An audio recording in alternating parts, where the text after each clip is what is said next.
Hey guys and welcome back to my channel. This is part 5 of What If Naruto Refused to Give Up Despite It All. Before we begin, don't forget to like, share and subscribe, and also go and support the author, link in description.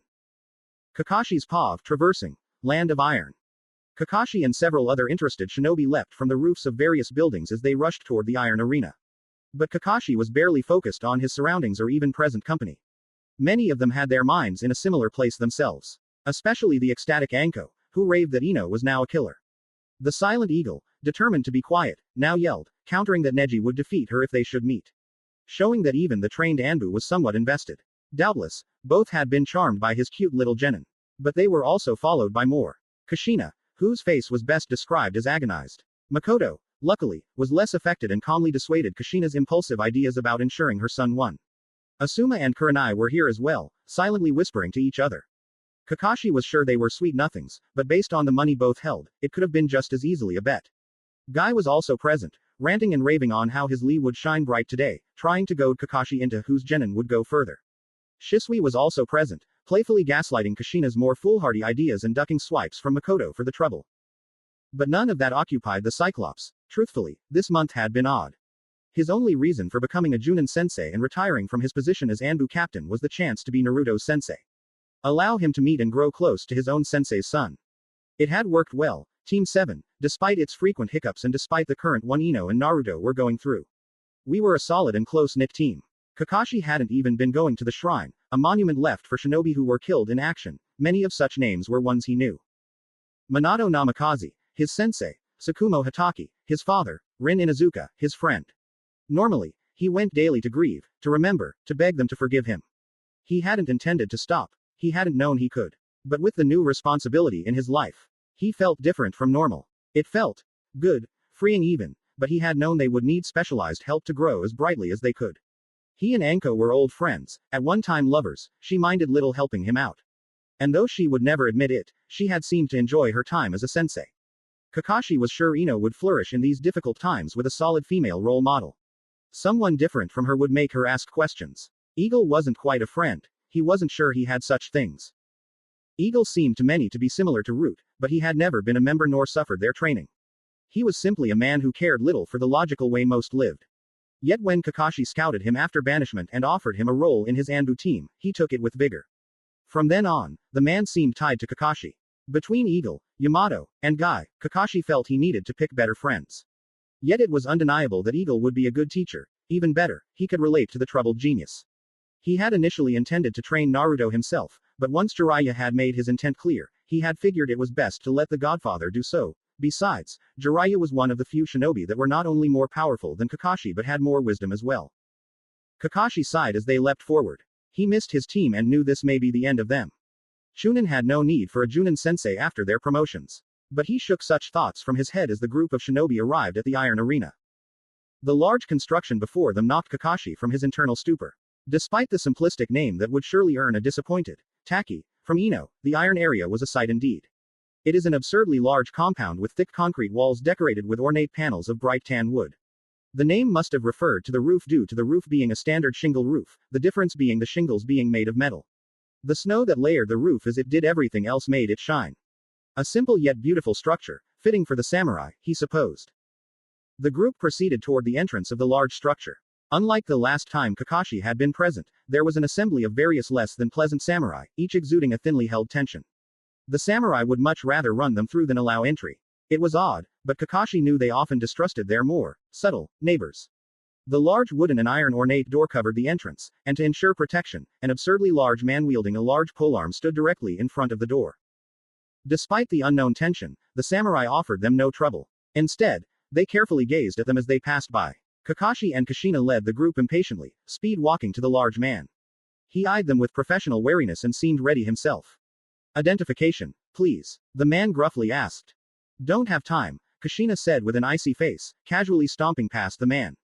He tensed and prepared to grab her shoulder, but as he came close, the mother whipped her head around and offered a stare down. The man wisely froze, perhaps sensing the woman before him was rage incarnate. Before he could cry for help, Kakashi stepped between them and showed his and Kushina's ID. Figuring the impulsive woman may cause trouble otherwise, Kakashi had snuck it from her. This earned him his own glare from Kushina. One he was sure was a warning of getting in her way, but Kakashi was used to such. The man got quiet but nodded his head, undoubtedly realizing that if she was identified, he had no requirement to stop her and risk facing her wrath. The others also showed ids, though Anko had flirted with the large man, and Guy attempted to challenge him to a wrestling match. But with a little terrifying encouragement from Kushina, they entered the building. The structure was odder yet from within. What had seemed to be an entire building was actually a square perimeter of a building surrounding what appeared to be a significant training yard outfitted with sporadic trees on one side, separated by a decent-sized river that flowed with lazy speed. Indeed, it was unnatural, but it looked like it was. An odd series of boulders and crevices was on the other side of the field. Separated from the battlefield were a series of raised wooden platforms. Long benches outfitted with various matching cushions in front of these were another platform slightly raised from the cushioned one, seemingly to serve as a table. With another duo of platforms below, it staggers to allow the users to see the field below them. They were seemingly complex and comfortable stands. It's different from their arena in the Leaf, but perhaps nicer aesthetically speaking. The arrangement was designed to surround the field in its entirety, except for a section that was sectioned off. The front of it was exposed with glass, showing all 5 cages as they conversed amongst themselves. Soon, they would speak to them and assure them of the exams, future and grandeur. Truthfully, it made Kakashi feel sick and yet hopeful. He may not have been able to spend as much time with his students as he liked, but he knew they would have significantly grown. Somehow, without a doubt, Kakashi felt pride for them. They may not win, but he was sure they would leave their mark. Even more certain that 2 in particular would be considered for promotion. Ino had come a long way, but with the importance of this specific exam, the standards would be harsh. It would be a coin flip if she were considered. But Naruto and Neji, the 2 had power before training that even Junin would be wary of. The 2 could easily fend off multiple Genin-level opponents in their first mission. One determined and or desperate to defy fate, to shake the shackles held to his side house brethren and make the Hyuga clan grander than they already were. The other seemed to aim for the peak of shinobi. He craved the approval of the inhabitants of his home. Yet he was now an outcast, no better than the Kyuubi itself. Worse yet, he, in their eyes, was responsible for the demise of their greatest hero, the unknown father of the boy himself, Minato Namikaze. They hated him, yet he longed for their love. With the guidance of a Sannin, he would seek their approval through glory. Or to prove to himself he could. Yes, Neji and Naruto would rise now, perhaps this day would be discussed in the future. If they did succeed, Team 7 would be all but disbanded. The trio of troubled youth he had taken on had become his life. Once they moved on, it would likely be back to the days of painful regret. Yet he felt no hesitation. He would be happy to see them grow. As the group of Leaf Shinobi settled into the stand section, more than a few discussed the odds and likely winners. Kakashi continued on. Despite him being a sensei, they needed a strong Junin to serve as referee. Kakashi had volunteered, of course. He would be sure his cute genin had a fair chance, and if they fell, he would ensure they could rise again. Such was the job of a sensei. Mifune's paw of cage box, iron arena. How long had it been since he craved action like this? He had lived a long life, a life unfortunately full of violence, but violence with a cause.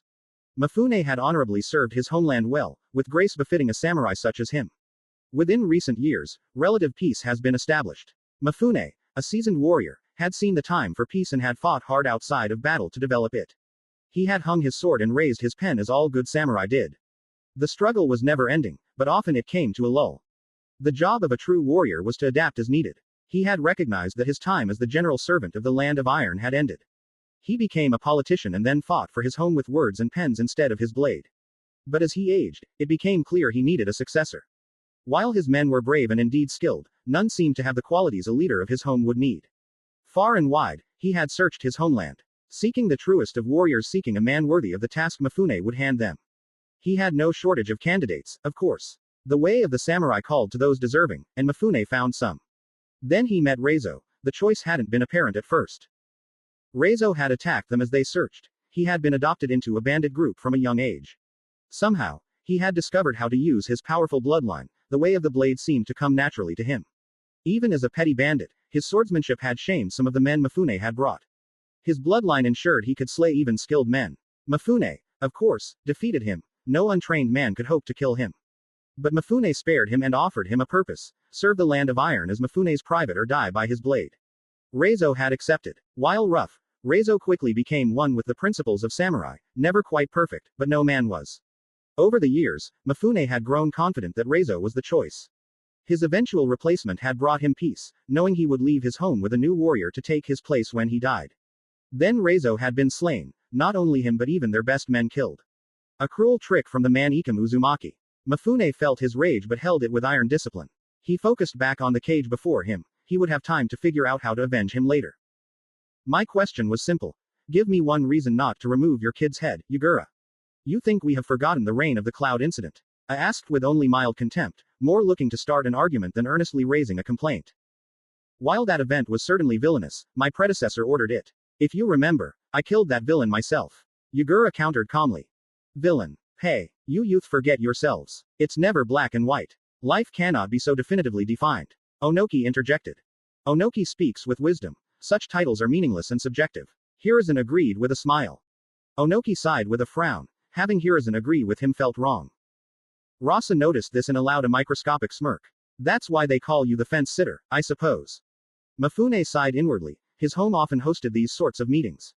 A neutral and powerful ground they could meet and count on to keep the peace. They always seemed to start bickering like children. He supposed Rasa and Hiruzen seemed somewhat better and less likely to seethe about the past.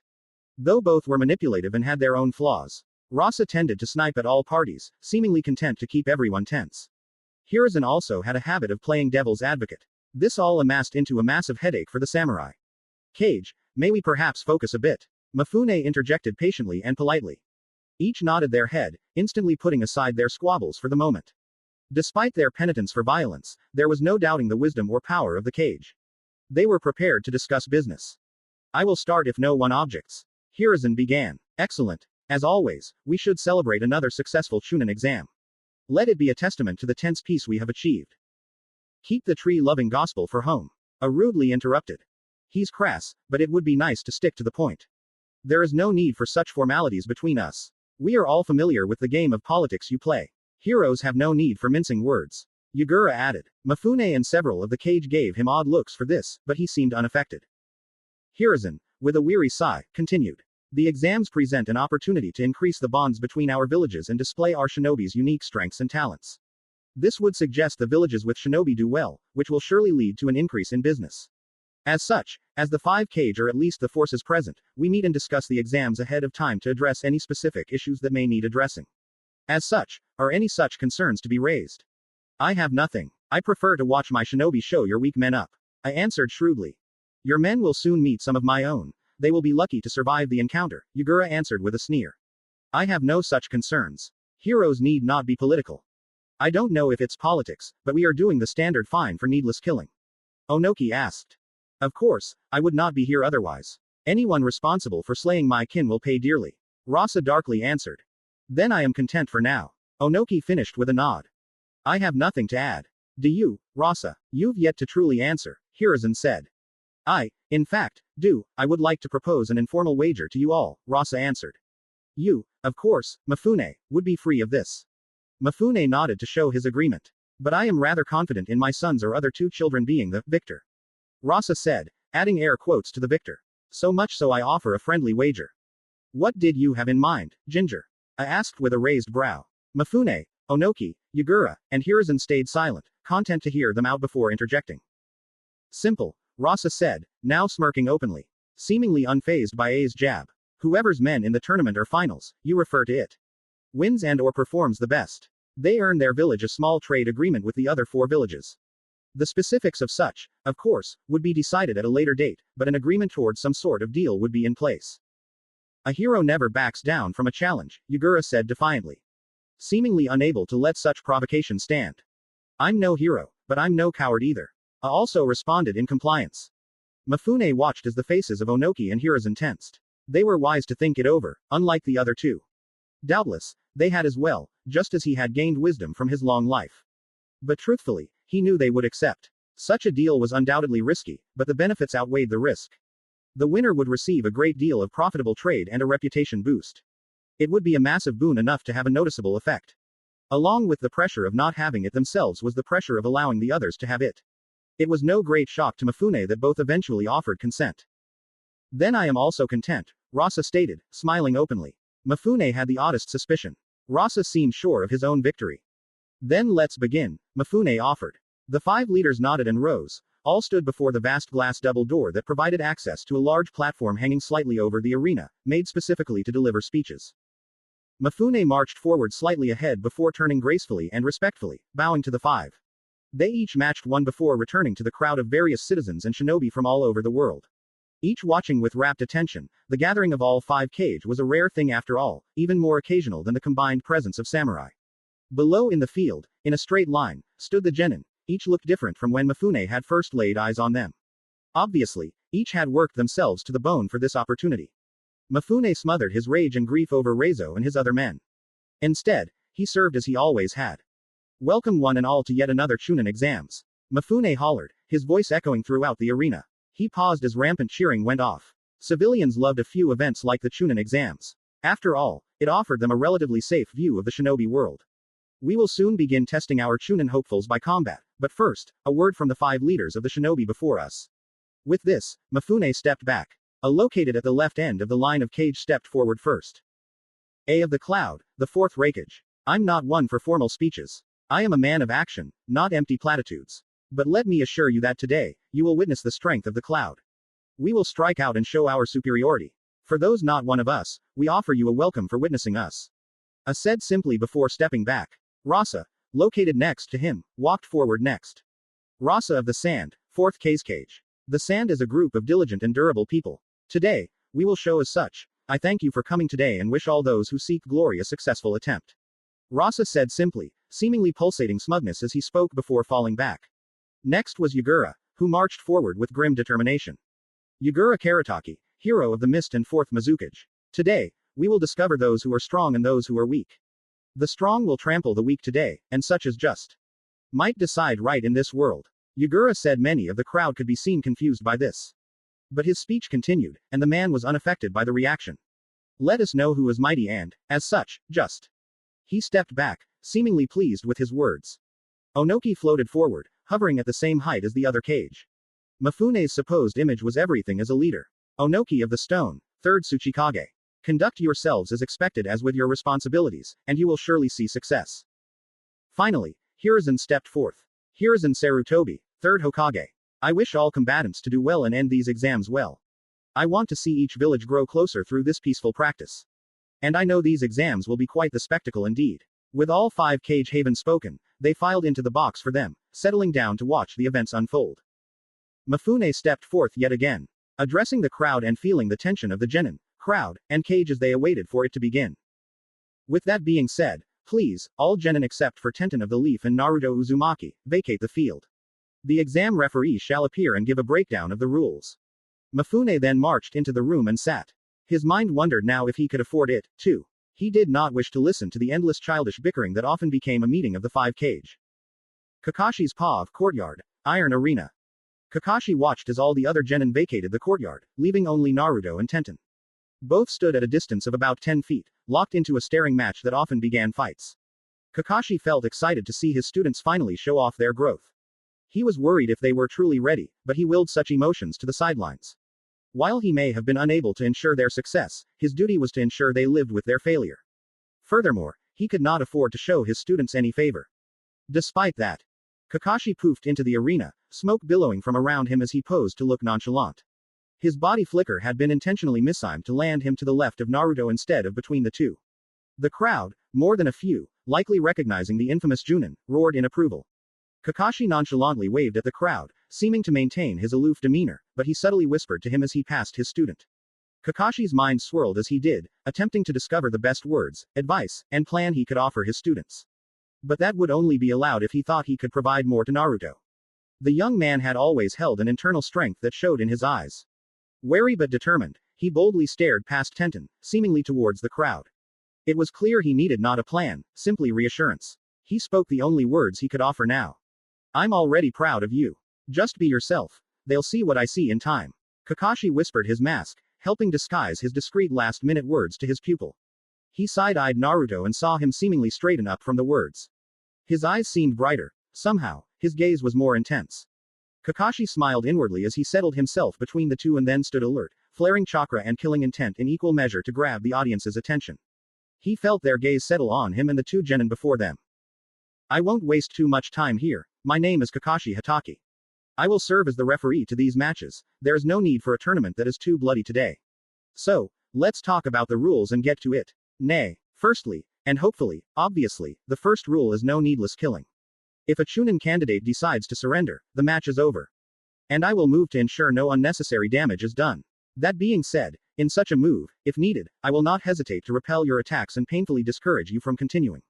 Secondly, if I deem a candidate unable to continue at any time, I have the right and responsibility to end the match.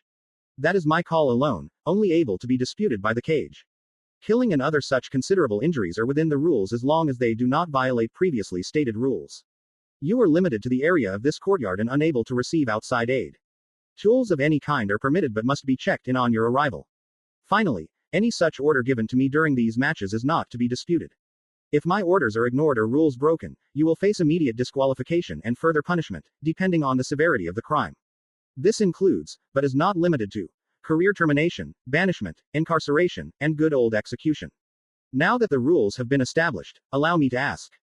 Tenten of the Leaf, do you understand and swear to uphold these rules? Tenten nodded, laser focused on Naruto. Are you prepared for combat? She nodded again, seeming impatient. Kakashi turned his gaze towards Naruto, asking him the same and getting a similarly tense confirmation.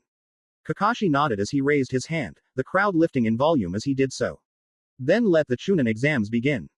Naruto Tenten's Paw of Courtyard of Iron Arena. Naruto had rarely been an anxious person. He craved attention, seemed to lack fear, and often acted impulsively. Anxiety and Naruto Uzumaki were not usually looped together. Yet his heart pounded inside his head as Kakashi appeared and slowly trudged forward, seemingly unconcerned despite all the chaos. But Naruto could only gaze at the crowd. Such a public revealing ensured that even all the civilians in the crowd knew what he was. It was the only explanation for the silent fury they gazed upon him with. Civilians and shinobi alike seemed to have a distaste for him. While he had prepared for this, seeing it in such a volume was disturbing. He was still determined to do this. It would be the best way to win them back over, advance his career, and help survive Gaara. But would his first goal be impossible? Kakashi suddenly whispered at him as he walked by. I'm already proud of you. Just be yourself. They'll see what I see in time. Kakashi said subtly as he walked toward a decidedly neutral spot. The words were simple, not overly thought out or comforting. Yet Naruto felt the confidence return more robust than before. Things may be messy, perhaps even in disarray. Yet Naruto still had those who supported him. Words from within his mind sounded off from others who had shared their support for him. How to win people over? Well, I suppose you could be charismatic, handsome, powerful, and intelligent, traits I have in spades. But if, for whatever reason, you lack that, then I offer one piece of advice. Live gutsy and proud. People will always cheer for a gutsy hero. Jiraiya had said half drunk at the time. Naruto then had thought little of the words. Jiraiya had a habit of going off on tangents, and while Naruto enjoyed them, a lot of them just seemed to go over his head. But now, the words filled him with more determination. Guts and effort he could do. Son, I'm sorry about this, that you have to suffer this. But I know that despite it all, you'll somehow find a way to bounce back and shine. I just know you'll shine just as bright as your father. His mother had told him while serving him some sandwiches she had brought for an exhausted Naruto and Jiraiya. The words nearly made the blonde cry, yet it also made him want to scream. Yet now, they excited him to defy the expectations of those around him again. Naruto allowed a smirk to settle on his face. He palmed Riptide, sheathed on his back as always before he relaxed, and lowered himself into a relaxed stance. Then let the Chunin exams begin. Kakashi sounded off. XX. Tenten's Pav. Tenten eyed Naruto closely as Kakashi described the rules. She was only half listening anyway. Instead, she examined Naruto closely, noting anything that seemed noteworthy. It was done with a level of disarray as always. Her mind was never something she found ease in. While Danzo had never managed to shatter her psyche as per the standards of the Foundation, it affected her. While she was mostly routine, her emotions often felt muted. Usually, they were crudely intelligent and manipulative. Just as Danzo likes his operative. So deep was the mental training that Tenten immediately noted Naruto's blade on his back. With her experience of weapons, she knew it was a Tonto. From his stance, she knew he would likely start the match aggressively. Her eyes looked for the potential to end the bout, root training running through her mind as she analyzed him. In truth, it was not the main reason she was so interested in the blonde. Naruto was someone she had rarely interacted with. Furthermore, as Root, she knew his status as a Jinchuriki much before everyone else did. Yet Shikamaru, her closest friend, regarded him as nothing short of family. To the point that even the lazy and uninspired Nara dug around attempting to find info for him. It had made Tenten wonder what kind of person Naruto Uzumaki would be if he could do the lazy work.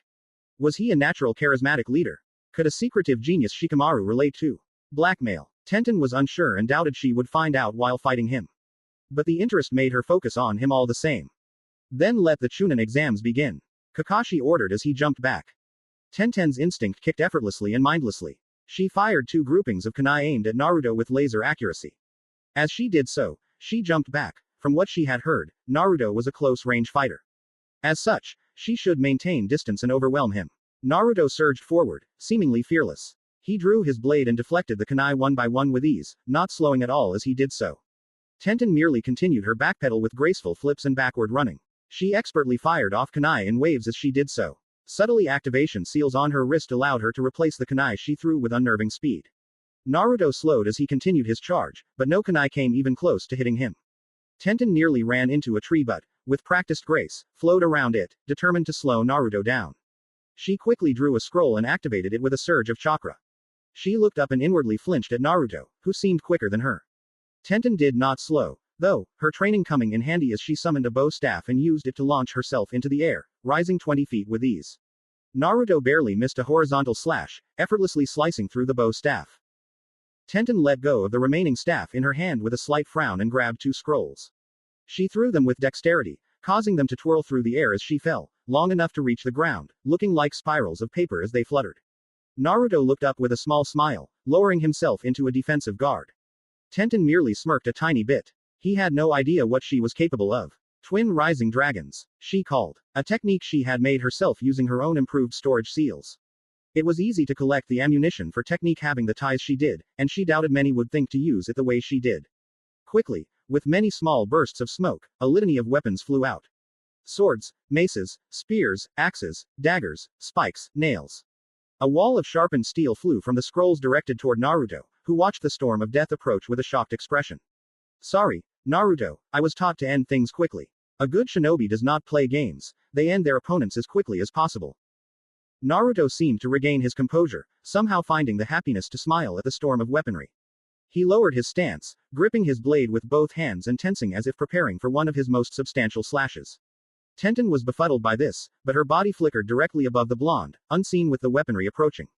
She summoned and spun a bola, preparing to immobilize the blonde depending on whether he could somehow evade or counter her twin rising dragons. Naruto suddenly roared toward the storm as it was about to turn him into mincemeat. Slashing with shocking speed, he did a twirling slash. Uzumaki style. Rising spiral. A boulder-sized spinning chakra blade swiped up the random weapons, sending some spinning around it and others flying away. Tenten, without flinching, fired off the bola while she slowly weaved hand signs, watching with cautious eyes as Naruto's powerful slash successfully reflected her barrage. He suddenly seemed to flinch before spinning in place and slicing through her bola with ease. It mattered little to Tenten. It was merely a distraction more than anything. She called out as she finished her seals. Twin Dragon's second volley, she called as she activated her technique. She saw Naruto's head snap up to her, and he seemed to go for his own hand sign. Not noticing the weapons behind rising as if controlled by an invisible force. Chakra wire puppeteering wasn't easy, but it made one of her best techniques even more lethal. All the weapons she had fired would fly again. Hopefully, Naruto wouldn't be injured too terribly. She was, oddly enough, enjoying this fight. XX. Naruto's POV. Naruto had enjoyed his training with Jiraiya as much as he could anyway. The time he had grown to look forward to was dinner. Training was done even though Naruto would be too tired to work past it. Which left the two to just talk. Often, it was stories of Minato or Jiraiya. Even his mother if Jiraiya was feeling brave. It felt almost like he had a father spending time with him. Yet there were times when Jiraiya would offer advice and training for his mind, he often dubbed it. He had warned Naruto that being close-minded was the deadliest mistake a shinobi could make. In battle with another shinobi, you never know what you could encounter. As such, never underestimate an opponent, especially if they have a plan. Naruto doubted Tenten would have made an attack so straining of resources so willingly. The bola confirmed it. Naruto frowned as he saw Tenten finish her jutsu. What was this technique going to be? Why had it not already taken effect? Should he dodge? Suddenly, he heard what sounded like a shocking amount of something flying through the air. The weapons from earlier. Somehow, she was controlling them again. Naruto trusted his gut and felt his hands form a sign he had become familiar with. Shadow Clone Jutsu. 4 Naruto appeared and grabbed the blonde. If the attack was tracking, it surely wouldn't follow him here. The clones wordlessly pushed up with all their might, sending the blonde flying upwards at Tenten considerably. Narrowly escaping the second pass of Tenten's attack. Tenten seemed to flinch as Naruto closed in. But nimbly, she twirled through the air, narrowly dodging Naruto's self-projectile. Naruto spawned another clone quickly, the clone forming under his feet and pushing him forward again. Naruto reflect. He called as he flew back towards Tenten, who was helpless midair. Naruto crashed into her feet first, sending her careening towards the ground, causing quite the disturbance, cracking stone and flinging up dust covering the impact for the moment. Naruto landed bodily shortly after Tenten's crash landing, eyeing it warily. As the dust cleared, there was a sizable human-sized steel ball instead of an injured Tenten. What the? Naruto started before the dome suddenly opened, and a slightly battered Tenten flew from it with a speed greater than before. She fired off kunai as she drew close, keeping a surprised Naruto off guard. Pulling close, she grabbed a club from the ground and swung it at the Uzumaki. Naruto deflected this swipe with his blade and kicked at Tenten's face. The young women rolled under this, picking up a discarded kunai and flinging it at point blank at the blonde. Naruto somehow managed to lean out of the way, earning a small cut to the cheek. He spun as he slashed low with Riptide. Tenten managed to jump over it before Naruto caught one of her legs as he continued his spin and, with a shocking display of physical strength, threw her like a rag doll. Tenten rolled bodily from this, somehow throwing a spear as she flew, which Naruto barely managed to deflect. Tenten seemed to use a kunai to slow her descent and ended it on her feet. She was covered in minor scratches and a few bruises but was otherwise fine and seemed to have a wide smile. Naruto was confused by this but prepared himself. Sure, she had more tricks up her sleeve. Ino's POV contestant section, Iron Arena. Ino and the other Chunin hopefuls were led to a fenced-off portion of the arena, which gave them a good view of the fight below. There were seats, but no genin used them, either interested in the fight or hoping to scout out the competition. Ino watched Naruto as he quickly seemed to gain the edge over Tenten. It was as if he had been training for a year instead of a month. He moved at a speed that Ino knew would leave her hard-pressed to counter. His swordplay had certainly advanced and was further bolstered by his Naijutsu. Honestly, Ino wasn't even surprised. She had come to admire Naruto's drive and constant growth. He clearly had come today to win and was worn out, yet he smiled and seemed jovial in battle. Somehow, seeing the blonde brought back the guilt from her words. It had been a whole month, and they had been unable to discuss things. Did Naruto decide to distance himself from her? Did he hold a grudge? Ino sighed as she reined in her emotions. But even that control taught to her by Anko did little against the guilt. She needed to talk to Naruto. He's come a long way, huh? A familiar, unexcited voice broke her from her thoughts. Her eyes briefly strayed away from Naruto's fight to glance and see Shikamaru with a conflicted expression, watching the battle below. I'm glad to see it, though I never imagined he would outmatch Tenten so easily. Ino was glad for the distraction, best not to dwell too much until she could enact her plan. He has been a powerhouse so far. I was shocked when he beat Neji. It had been the fight that gave Team 7 the chance to be a team. Before, Neji and his perceived superiority had affected their team to its core. His slights remind Ino of her fear of social exile. His bold belief was a slight reflection of Naruto's ideals. When Naruto defeated the Hyuga, it allowed the team to operate as equals. At least before she opened her fat mouth. He beat Neji, Shikamaru said with a smirk as he fiddled with a lighter. He wished the arena allowed smoking. How was a lazy guy like him going to relieve stress? I knew Naruto would be someone someday, but I thought Neji Hyuga was the strongest genin bar, maybe Sasuke Uchiha. That knucklehead beat him, huh? Talk about troublesome. I'm unsure who I want to win, and now I find out Tenten is in there with another powerhouse. He did, in fact, defeat me. I hold no grudge but hope to remedy such. Neji cut in with a slight frown. Furthermore, I wouldn't be so sure this is over. Listen, thanks for being polite, but I know my teammate. She's used many tricks, and the rest she hasn't shown won't be enough. Shikamaru said. It sucks, but Naruto won't hurt her too badly. Besides, she's mature enough to know when she's beat. Ino chooses to stay silent. Truthfully, she wants Naruto to win regardless of who he faces. She simply couldn't see her teammate losing today. He always won when it counted. I believed so at first, too, but I must figure out the current factors. Though I am certain Tenten hasn't given up. She's channeling a massive amount of chakra. It seems to be becoming more potent. So she has some level of power. A raspy voice sounded from above them. On the roof stood Gaara of the Sand. His eyes locked onto the fight, and his face held a small smile. So the human intends to give it her all, show her the difference, Naruto. The words whispered his presence hidden. It was better not to alert Naruto's friends of his attention yet. He had to behave here for now. Besides, he would have his chance. Tenten's POV courtyard, Iron Arena. Her mind spun as adrenaline flowed through her. Tenten may have been young, but she was a shinobi employed by Root. While her rank was genin, she knew her strength was much more that of a chunin. She was faster, more skilled, and had more techniques. She was no standard shinobi. She wasn't arrogant. There were plenty of candidates she was sure she would be unable to defeat. Gaara of the Sand and Sasuke Uchiha came to mind, yet she was sure only they would be a threat. Furthermore, she had never expected to be outmatched to this degree. Naruto was clearly somewhat faster than her, could easily counter some of her strongest techniques, and, if Tenten's instinct was off the mark, held back to some degree. Yet Tenten felt no dread or fear of losing, nor did she do what Danzo would suggest here, surrender. He had always told them not to struggle uselessly. But Tenten ignored that instinct, she was having too much fun. Tenten could remember when she was much younger, before Hiruzen had discovered her, and her tenure at Root had seemed endless and hopeless. She had been sparring against Sai, and the two, being the same age, had often sparred together. She enjoyed those spars secretly, though they could break bones and cause pain, the art had amused her. It had been one of the few lifelines she could find there, it hadn't lasted. During one of their more exciting spars, she had let out one laugh, a slight chuckle of joy.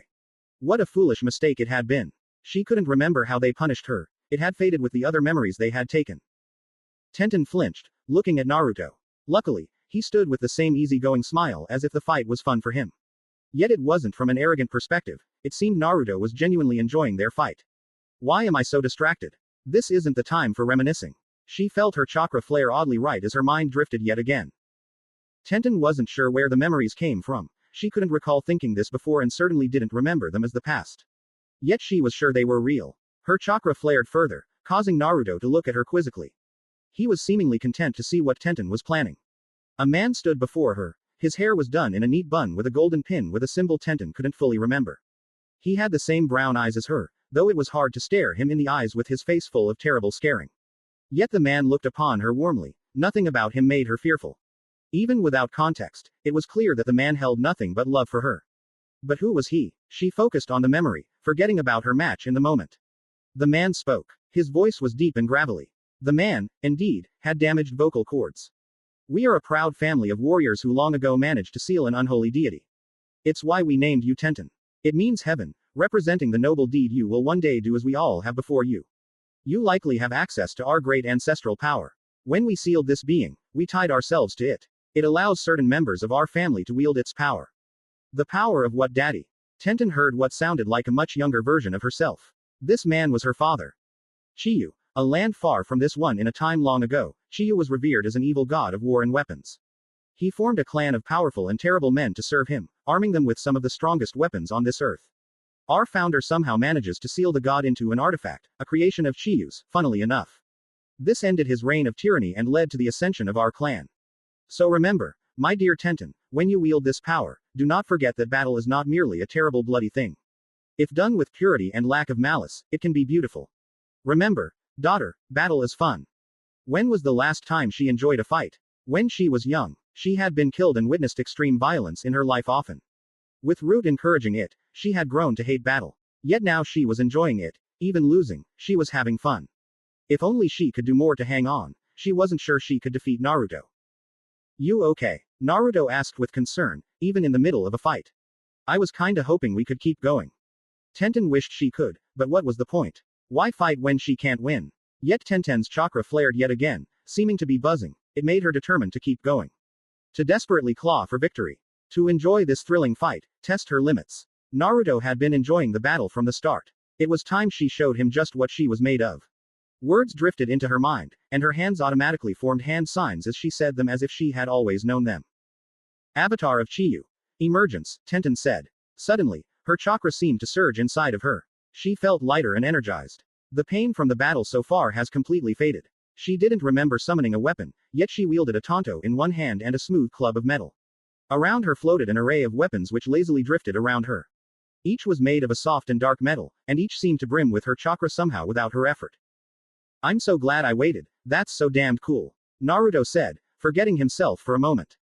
Thanks. Tenten smiled. Round 2. Tenten sprinted forward much faster than before. She felt an urge and mentally pictured swords, spears, knives, and spikes orbiting her, flying forward at Naruto. And without even a seal, they flew forward at impressive speed. Naruto dodged one narrowly, spun around another, and attempted to reflect another, but the force of it knocked him unbalanced. He barely managed to drop down to avoid two more spears that followed, dropping to the ground. He rolled, trusting Tenten would take advantage of the sound of her sword cutting into the ground he had landed on. Naruto summoned two clones to buy time, but both were pierced by her weapons. Tenten then flew in. Naruto was caught flat-footed, attempting to block the blow. He was confident he was strong enough for it but was shocked when it crashed into him. It smashed through his guard and sent him flying into a tree. The impact shattered the bark and bent the tree with a mighty crack. Tenten smiled as Naruto climbed to his feet, more wary now. Now, this was more like it. She waited patiently as Naruto hopped to his feet and dusted himself off. She had a feeling Naruto was about to try something. Jiraiya's paw of cage box, iron arena. Jiraiya and Tsunade stood side by side as the cage watched over the fights. Thoughtfully, Mifune had his men install screens in the room so even the guards from their respective defensive positions could watch the action. The cage were currently watching in rapt silence. More than likely, Hiruzen was engaged due to his ties to both Tenten and Naruto. The others were likely looking to see if either would be a threat in the future. Based on Tenten's renewed attack, both are probably noted. It mattered little to the sage, truthfully. To be a cage like the brat wished for, he would infamy. It would be up to the village to ensure he was not killed. I thought you trained that boy, Jiraiya. He's certainly stronger, but he is more or less the same. You'd better not shirk your duty. You said you would train the squirt. Tsunade criticized. Truthfully, she had come to like the brat. Few would stand up to S-rank missing ninjas, and fewer would do so fearlessly. She supposed he reminded her of Dan and Naoki. Of course not beautiful, Jiraiya said jovially while expertly ignoring an eyebrow twitch from Tsunade. I did the work, he's only been playing around so far. I'm sure, Tsunade said with a disbelieving scowl. He was just making sure he knew what he was dealing with. Right about now, he'll probably finish things. Jiraiya said confidentially, throwing his arm around Tsunade and ignoring her finger poke. Though he swore it nearly broke one of his ribs. Various POVs, Iron Arena. Naruto sighed as his mind settled. He wasn't sure what had happened with Tenten, but apparently, her technique had put her on another level. She could obviously control the assortment of weapons around her with ease. And they were quick and packed a punch. Her own physicality had increased as well. Before, Naruto had assumed this would have been easy. He supposed this was unwelcome. She rushed at him with her bow staff, which was met in the middle by his riptide, finding its match as she finally matched the power behind his attacks. But, it was not over there. She angled her head and swung it as if she was signaling something. A Tonto appeared out of thin air, swirling to cut him in two. His eyes widened as he leaned their stalemate to the right, bending both unnaturally, giving him the time to form a hand sign with his conjoined hands on the hilt. A shadow clone kicked away the Tonto from bisecting his legs again as he gained some space. Her sharp hazel eyes landed on him, slowly materializing more items than he could ever remember being used in a battle. She produced 2 goblets with some type of liquid boiling inside. She almost flew over to his side as he readied Riptide to counter whatever she planned as a shadow clone stayed hidden. She came close, and the goblets boiled over, engulfing them in an explosion. He was almost burned with his shadow clone offering protection while she came out unscathed out of a metal dome, acting as a shield for her. This was problematic. She swung a greatsword around with much force behind it while covering a more extensive range.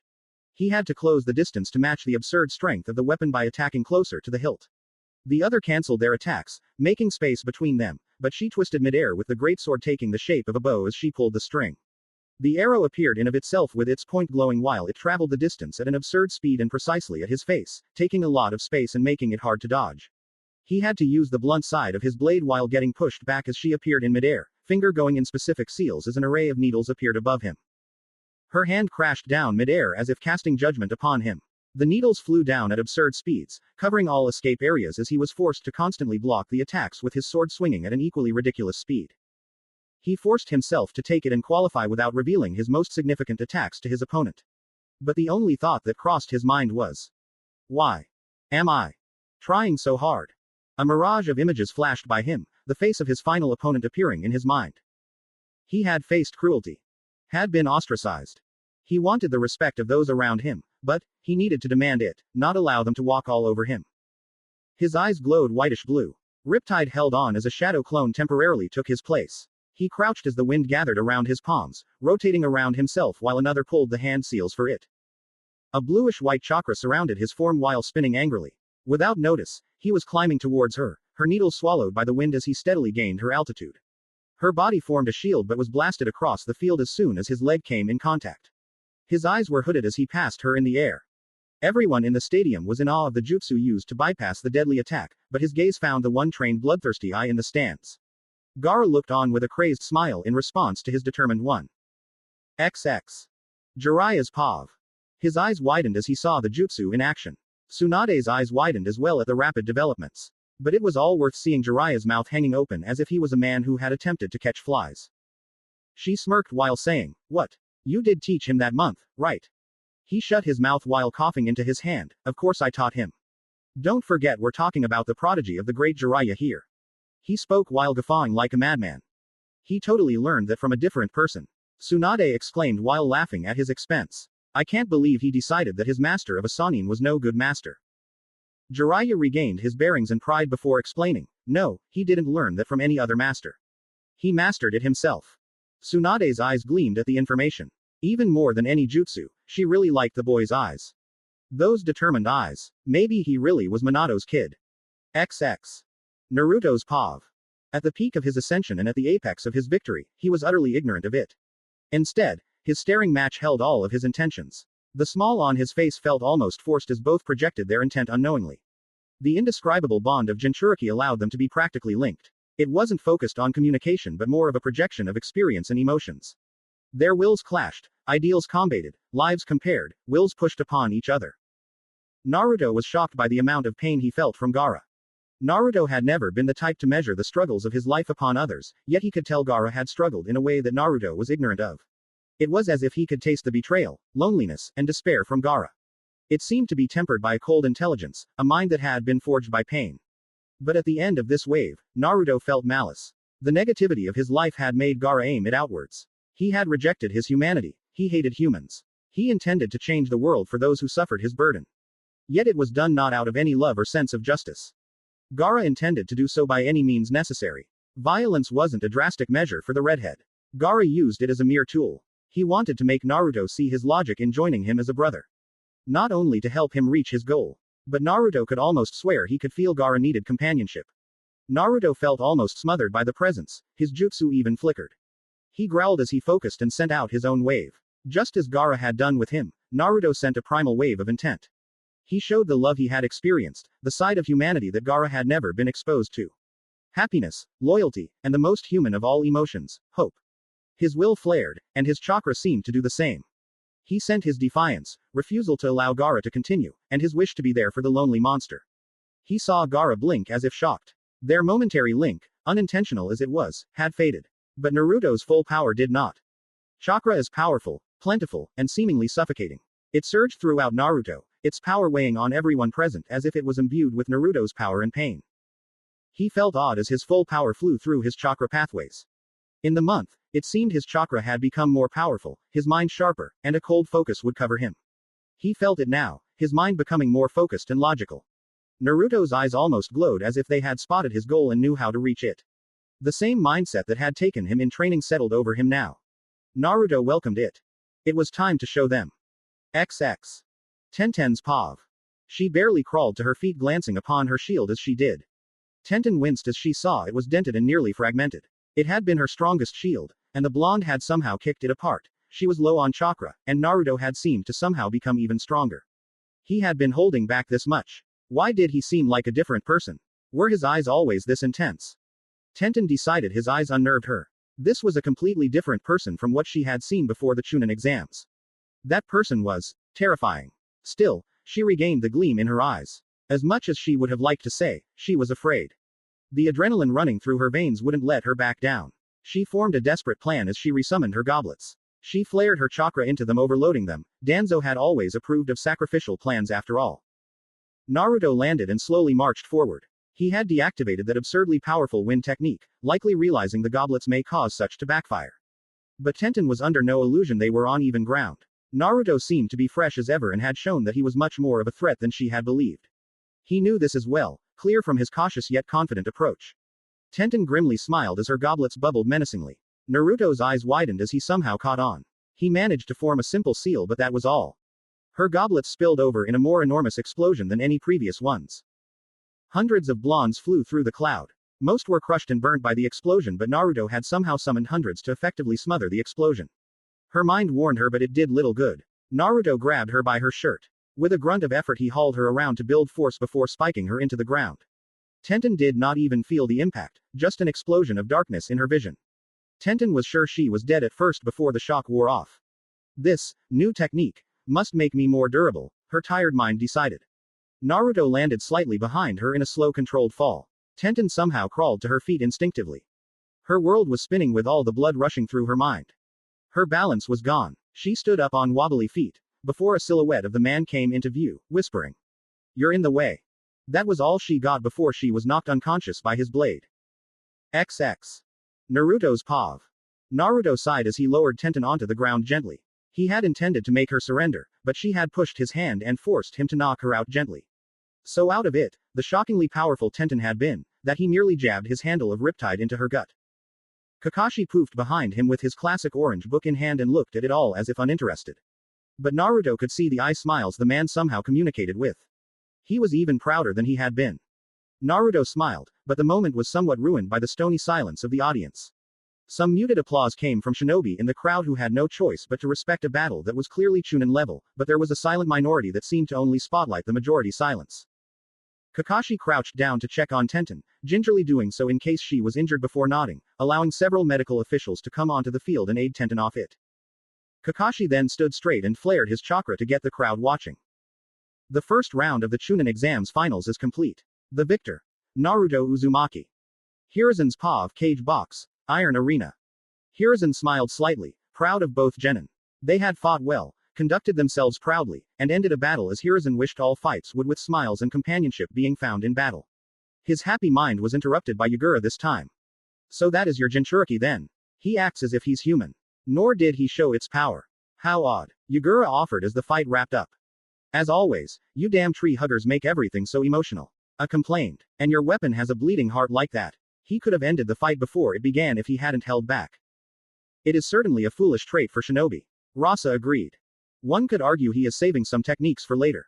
Wouldn't be the first time that's happened in these exams. Onoki countered. The strong have no need to hide their strength. I countered. True, only the weak need such a strategy. Yagura seemed to agree. Hiruzen barely paid attention, seeing yet another one of his was up to bat. It seems the next match is set to begin. The other cage all locked eyes on the next match. Gaara of the Sand vs Kiba in Izuka. Kiba's POV entryway to courtyard, Iron Arena. You must listen, my dear student, for before you stand a wall. Too high to climb over, too wide to go around, too down to get under. Yes, many would call it insurmountable. Most, in fact, luckily, you have the guidance of Konoha's sexy beast.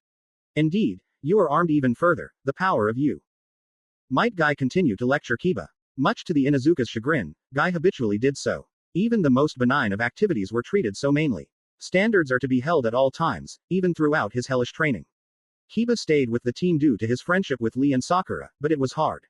If Guy hadn't been an oddly good sensei somehow, Kiba would have surely snapped by now. Well, good in the training, it had turned Kiba into a beast, able to keep up with Lee with his weights. Without it, he hadn't seen a genin he could keep up with Lee then. But his advice or teachings often meant little to Kiba. Most of the time, he found some absurd way to tie it into the power of youth. And the rest, some ridiculous moral code that seemed needless to him. He was jealous of the other teams with a more standard Junin sensei. Jealous of Naruto and Tenten, as much as it hurt to admit, Kiba wasn't sure he would have defeated either. It made his blood boil. Naruto was his friend, but he was always slightly behind him for the entirety of the academy. Friendly and competitive yet safe, he never truly stood a chance in Kiba's eyes. Yet Naruto had somehow surpassed him, so much so that the weapon girl that would likely leave Kiba bleeding and defeated seemed utterly outmatched by Naruto. Kiba also held no illusion of who was the favorite between him and Gaara, even by his own odds. He felt no humor in the irony of an Inuzuka being considered the underdog. Now I know your foe is considerable, likely one of the strongest genin here. But I know with my training and your yaut, even his sensei subtly suggested Kiba was outmatched here. Somehow, he had become the runt of this litter. Kiba knew better than most what happened to them. Don't worry so much, Guy, I have a secret weapon.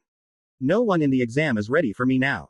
Kiba roared with a smile that felt only a little forced. It matched the smile Sakura had given him before they had split up, her to the audience area and him to the contestant area. She had said the right words, wishing him well and saying she was confident in him. Yet Kiba had sensed her lack of faith in him. It, combined with Guy, made him seethe inwardly. Confidence goes hand in hand with youth Kiba, but Guy started but stopped when Kiba shoved himself by him. I don't need youth, Guy, I'm not the weakling you all think I am, Kiba said. His fear of Gaara was simply smothered by his hatred of how everyone he felt was looking down on him. Kiba tried to stomp his way into the arena, but Guy grabbed his shoulder. I understand your emotions. Despite what you may think, Lee and I have been there. So I know you won't back down, so let me offer more practical advice. Use that anger and your youth and hit that monster with everything you have with the intent to kill. Even when you do, it may not work. If he survives, he'll likely defeat you. May even kill you. For the sake of Akamaru, if that unyouthful monster should get a hold of either of you, surrender there and then. Kakashi should step in then. I'll be there shortly after. Otherwise, this may be the end of your career. Guy said seriously, eyes boring into Kiba's back intensely. Kiba held back a growl but nodded, stomping forward. He was done feeling inferior. He would hit Gaara with everything he had, just like Guy had said. And when he did, and it worked, he would revel in everyone's shattered perspective. Naruto's POV entryway to courtyard, Iron Arena. Naruto walked back into the exit of the arena, heading back to the stands for the Chunin hopefuls. But as he walked through the dim halls, he saw someone standing in the middle of it.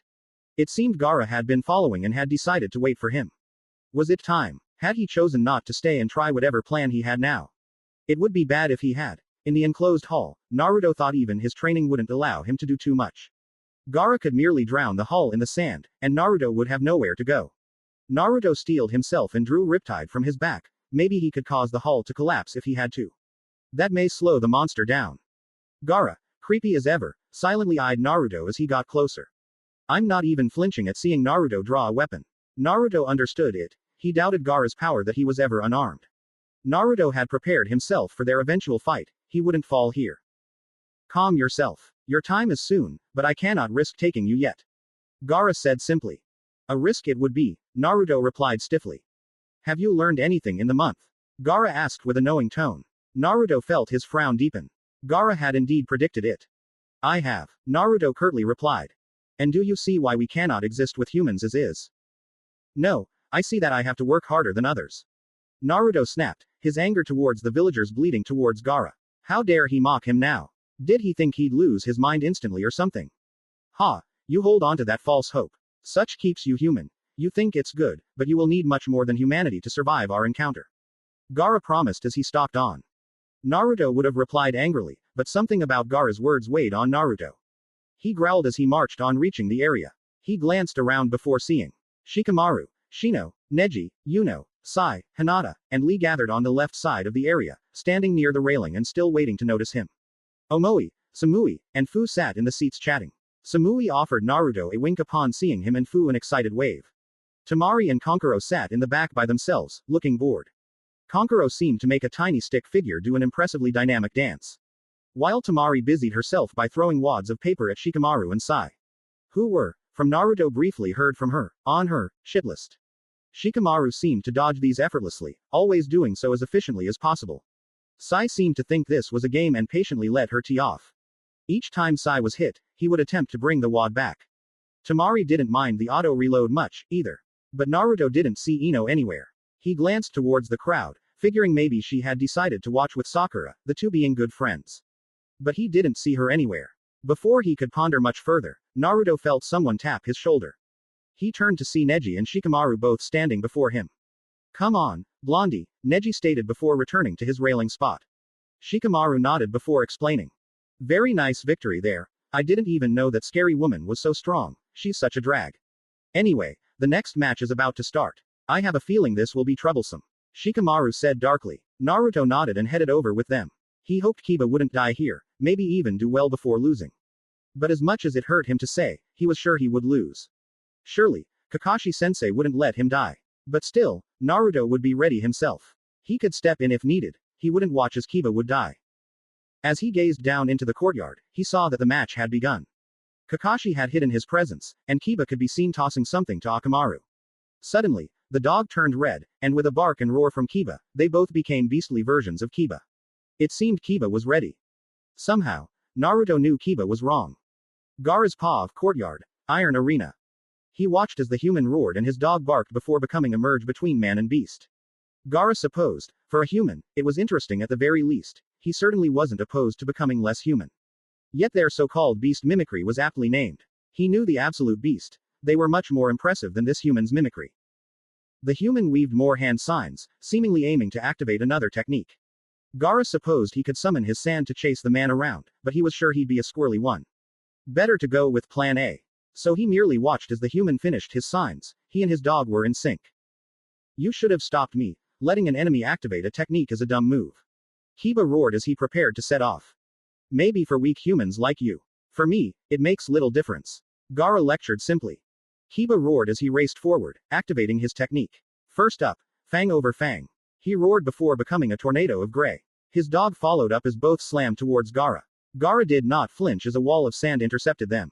Nor did he feel any pressure when both made it through the sand. Close but close didn't matter in this cruel world. He attempted to crush them, though both managed to free themselves by flying back. But suddenly, one of the blurs called out. Wind style. Air platform. Kiba yelled before he suddenly snapped back even quicker. Gaara growled as an even more giant wall blocked it again. The idiot seemed intent on making this last. Kiba's thoughts were much more straightforward. I can keep this up for 1 minute. Using fang over fang repeatedly and air platform for me and Akamaru is draining. If I can just hit him once, it should finish him. Gaara was unaware of such, and it mattered little to him. Kiba and Akamaru slammed into his defenses repeatedly, searching for an opening and never managing to breach his sand. Truthfully, this was boring. Time to stop playing. Ino's POV audience section, Iron Arena. Ino felt terrible as she sat next to Sakura. Truthfully, she had been elated to see Naruto win incredibly convincingly. But she felt panic at meeting him face to face. She felt too ashamed of her words. She would fix things but insisted upon doing so after proving herself. Naruto was the guy who valued action over words. At the very least, Sakura seemed to appreciate it, seemingly terrified for her teammate. Ino understood it. She feared Naruto facing Gaara, let alone doing so blindly. Kiba was making quite the showing, smashing into the sand at blinding speed and with jarring impact. Yet Ino could not help but notice Gaara had yet to be hit even after 30 seconds of this. Kiba's almost as fast as Lee without the weights. Sakura remarked. Why can't he hit this guy? He's not strong enough, Ino said softly, predicting it would trigger Sakura's temper. Sure enough, the pinkett sent a glare at her. But Ino pushed forward anyway. This Gaara guy seems to be on a different level. I know, Sakura said sadly. But surely Kiba can do something with this new method of attack. He's easily twice as fast. She had helped him train and would feel guilty if it amounted to nothing. Doesn't he seem too calm, though? Ino posed. She saw Sakura's eyes narrow, and she focused intently on Gaara. She was going into her more analytical mode. He does seem calm yet tense. He might be channeling chakra. But what for? XX. Gaara's POV. Gaara used a meager amount of chakra to create the technique. His control was surgical, doing so as efficiently as possible. While the dog boy had been flailing around, unable to graze the redhead, he had been grinding minerals and stone beneath the arena into the sand. It was best to prepare for the more entertaining bouts later, and besides, he felt the need for an example. Naruto and his connection had undoubtedly been a surprise, yet he could not say he had hated it. Yet it had only steeled his resolve. Naruto may have understood his pain, but he had yet to truly experience it. He could not allow such to affect him. He would show Naruto what his attachment to humanity could cost. With any luck, this dog boy became his friend. Stop your infernal squirming, Gaara said darkly, finally locking eyes with Kiba. The dog boy and his mud attempted to hit him from behind and the front, a wise move if a simplistic one. His eyes slid to the fast-moving dog boy. A hand of sand formed and surged forward with a speed it had not shown so far. It was as if a giant made of sand had decided to slap Kiba. He slammed into his dog, both forming a mass of tangled limbs. Both scrambled to get to their feet, realizing the danger. Too little too late, Gaara responded. With a mere thought, streams of sand burst through the stony ground. It flew into the air until billowing to the ground. It formed a quickly growing pile behind Gaara. Kiba and Akamaru managed to crawl to their feet, but it had little effect. Gaara had already finished his hand seals. Sand tsunami, Gaara muttered. The pile behind him had formed into a towering pile of sand. It surged to life at his words, parting around him and creating a hill-sized wave. Kiba and Akamaru didn't seem to wish to try to counter him as the foolish swordsman had earlier. Instead, they both took off as the wave came close. They had wasted precious seconds being shocked. It cost them dearly. As they both ran to opposite sides of the wave to avoid it, they were shocked when hands formed from the wave and grabbed both, throwing them back into the path of the absurd surge. Gaara watched with bored focus as the two were buried utterly in the sand. The massive attack had turned one half of the arena into a desert. Gaara chuckled as he willed the sand to raise Dog Boy and the mutt to the surface. Both were covered in cuts and bruises. Akamaru had transformed and seemed to be unconscious. Kiba was conscious and swearing wildly. Unfortunately, it was clear that he could barely move. He locked eyes with Naruto once again. I will show you, he thought. No link formed this time, yet he was sure the blonde understood. He responded dully with a grim shake of his head. Gaara formed an idea to make a point. Time to finish, you dog boy, Gaara said with malice as he raised a hand. He could see the defiance in the boy's eyes. He seemed defiant, as if he was willing to die instead of surrender. There was fear, but the boy seemed to think his pride was more than his life. Yet his gaze landed on his dog. He shook his head sadly before yelling out, "I surrender." Gaara shook his head. This was no game the boy could hope to win. If it was, it wouldn't change anything. Gaara played for keeps. He slowly closed his palm to kill the annoying boy, who swore angrily as the sand tightened.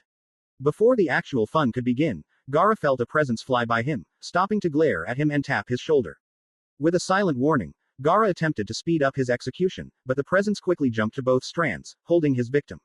His hand became a ball of lightning, used with expert precision to cut his two victims free. He easily carried both to the other side of the field while avoiding the sand that attempted to teach them. Gaara felt a ping of annoyance. Who was this man to stop him? He was undoubtedly powerful, too powerful. Before he could decide, an equally powerful presence formed behind him. Gaara saw an odd man with a bowl cut before him. "You lack youth," Guy said darkly as he glared at Gaara.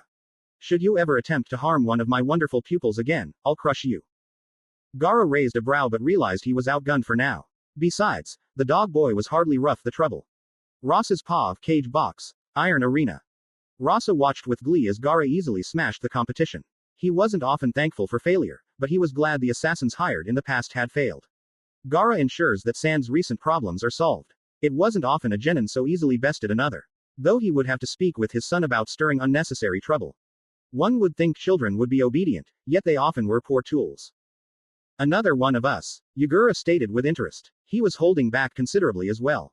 "It's unlikely my son will be pushed much during these exams." Rossa answered back. "Ha, he'll be unlucky if he runs into one of mine." I roared. "We shall see just how good your men are." Yugura inserted. "They have the pleasure of combating one of my heroes eventually." "We'll see then, Waterboy," I muttered. "It seems my daughter is up to bat next." Onoki comments as he reads the next match. Konkuro of the Sand vs Kuretsuchi of the Stone. Kuretsuchi's paw of courtyard entryway, iron arena. Kuretsuchi had never been an ordinary girl. Perhaps it had been the explosion of her home that had done it. She had been a young girl playing in her room when one of the walls collapsed, sending fire, metal fragments, and bits of her home flying through the air. The shinobi who had found her in the rubble of her shattered burning home had said it was a miracle she had survived. Apparently, her father had managed to grab and shield her. Her mother hadn't been so lucky. They had been one family of many victimized by the random bombings of the missing ninja Deidara. It had filled her with the urge to become a shinobi and ensure such violent men would never hurt her home again. She was here to prove she was ready for the next level. And all she had to do was beat this sand shinobi. As she walked into the arena, she saw her opponent walk in at much the same time. She had intended to send him a coy and cocky smile, but to her shock, he already had one plastered onto his face. Kuretsuchi shot her own look back at double her normal intensity. Konkuro seemed to just smile more cruelly. "Do I need to go over the rules again?" Kakashi asked. "Not for me, maybe for Sand for brains." Kurtosaki offered. "Now, girly, no need to get all prissy with me." Konkuro countered. "Girly?" Kuretsuchi asked, suddenly calm. "Yeah." Konkuro doubled down with a shit-eating grin. "With that grim mistake made, I'll start this match," Kakashi said, sounding jovial. "Begin." Tilda. Kuretsuchi wasted no time. This pig was going down. Earth style. Field of earth vents. Kuretsuchi yelled as she slammed her hands down. The ground rumbled beneath Konkuro, who wisely jumped back, narrowly avoiding being uppercutted by a man-sized tower of earth with a hole on top of it. Gonna take more than that. Konkuro started before he stopped to dodge as more and more towers emerged from the ground. Soon, it had surrounded the man. "Are you ready to quit?" Kuretsuchi said, simply staring at Konkuro, surrounded by towers of earth like her. "Because either way, this match is over." "You got that right, girly," Konkuro stated with a large smirk. "You see, I don't even need puppets to start the show." Puppet show. Slicing ending. Suddenly, Kuretsuchi heard the sound of wire scraping against stone. She trusted her instincts and jumped into the air, watching as one of the towers fell apart. Chakra strings. While dodging my towers, he must have threaded them around him. Now I'm surrounded by razor-sharp wire that he can control. Kuretsuchi had no time to consider further as she desperately dodged the wires that flew past her. She ducked 2 trips over another, bounced over another set and dropped to her knees to avoid being decapitated. She drew a kunai and attempted to cut the ropes, but it bounced off uselessly. She dodged further, sweating as she escaped the constant assault. Need cover. Now, Kuretsuchi thought as she skillfully leaned out of the way of death while going through hand signs. Earth style. Earthen shell. Kuretsuchi smiled as a dome of earth surrounded her. She heard the sound of wires scratching against the dome, but it was thick and sturdy. It would buy her some tea. There was a buzzing grinding sound as suddenly the wires seemed to focus on one side. No hiding from the puppet show. Konkuro taunted from outside. He used his free hand to summon several puppets, each a copy of Crow. The clones flew through the air surrounding the dome. Go ahead, camp all you like. They'll pepper you with weapons whether you surface within or outside the dome. Kuretsuchi's smile grew wider as Konkuro doubled his efforts to expose her. She slowly weaved hand signs as her dome started to fall apart. Earth style. Earth shrapnel. She whispered before slamming palms on opposite sides of the dome. The effect was immediate. The falling apart structure suddenly completely fragmented and flew outward in an explosion, shooting shards of earth everywhere. Konkuro growled as it cut his chakra string and his puppets, leaving the wooden bits falling through the air and dissipating a fair bit of Konkuro's chakra. Sorry, but I don't play well with toys. Kuretsuchi taunted. That's fine. These ones can be dangerous. They have small parts. Konkuro countered as suddenly the arms and legs of the destroyed crow stopped falling with a click, each revealing a blade. Show's over. Puppet show. Human centipede. The arms and legs turned blade raced towards a wide-eyed Kuretsuchi before they slammed into her. Her body was littered with puppet limbs. She moaned painfully before suddenly becoming a white substance that hardened, holding onto the puppet limbs like cement. What the fuck? Konkuro asked before his mind caught up with the situation. Kuretsuchi suddenly shot from the ground behind Konkuro. She had a large smile and one fist coated in stone. She slammed this into the back of Konkuro, who cried out in pain. Sliding forward face down, Kuretsuchi looked at her stone gauntlet as it cracked and fell away. Sturdier than he looked, she joked as she marched forward towards the downed man. So you wanna give up before the end or? She asked him. But Kuretsuchi had no time to react when Konkuro's chest opened up, showing a hollow wooden space inside. The hinge hiding the trick faded, offering a sizable scorpion-looking puppet. Before Kuretsuchi could react, 2 wires from it pulled her in. Sorry, girlie, Konkuro stated cockily as he walked up to the trapped Kuretsuchi. Surrender, please. I'd hate to clean out Black Ant. Never. Makeup-wearing freak. Kuretsuchi yelled from inside the puppet. Konkuro smirked. Don't say I didn't warn ya. Black technique. Earth style. Gas vent release. Kuretsuchi suddenly interrupted Konkuro, who raised a brow before he suddenly smelled something odd. He looked towards the stone towers suspiciously, but nothing new was happening. What was the? Konkuro suddenly collapsed, and Black Ant did so, releasing a smiling Kuretsuchi. Sorry, boy, but it was already over, as I said in the beginning, Kuretsuchi remarked. What did you do to me? Konkuro complained from the ground. Can't move, poison. No, wait, a natural gas. A unique one found deep in the earth, Kuretsuchi answered. It's odorless and invisible, so great for fights. Luckily, it's non-lethal. Unluckily for you, I have a bit of resistance, so this match is over. You'll be lucky to move in a couple hours. Unfortunate kid. But it looks like this one is over. Match 3 of the Chunin exams is over. Kuretsuchi of the Stone is the winner. A brief recess will be had, and we will continue with the next match. Which will be? Kakashi looked towards a large board that displayed the next match. Oh, the crowds are gonna love this. The next match will be Sasuke Uchiha versus Neji Hyuga. The crowd, who had been mostly silent, suddenly roared in glee.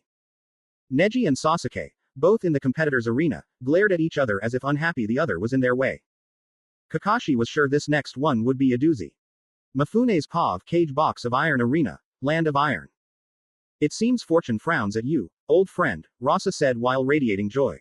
While he valued the Leaf as allies, especially with his village struggling, seeing what many considered the strongest village suffering a bit felt good.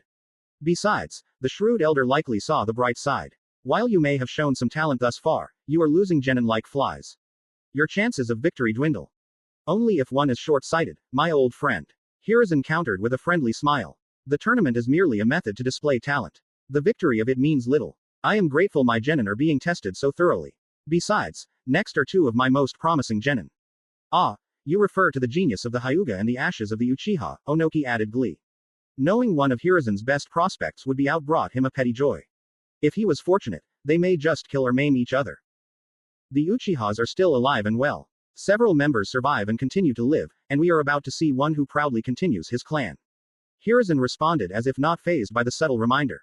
Such a shame it is then that either the diminished Uchihas will be shamed or the great Hyuga humbled. From what I hear, both have proven to be remarkable shinobi. Onoki continued. I would put my money on the Hyuga, his records are flawless. Though I wouldn't mind the Uchiha being victorious either. A roared happily. His thoughts needed no explaining. Beneficial indeed that the spawn of both villainous clans will clash. Yugura agreed. Hopefully, they both fall today. Villainous. Neither clan is one of questionable morals. Furthermore, it is bold of you all to flex the intel you have gained on us so plainly. Bolder still for you, Yugura, to wish grief on my shinobi in my presence. Hiruzen's calm facade merely cracked, and the total weight of his killing intent filled the room. Yugura offered his own as his guards drifted closer, hands on the hilt of their blades. Tsunade and Jiraiya stalked forth to back Hiruzen. Rasa allowed some metal to drift through the air but remained seated.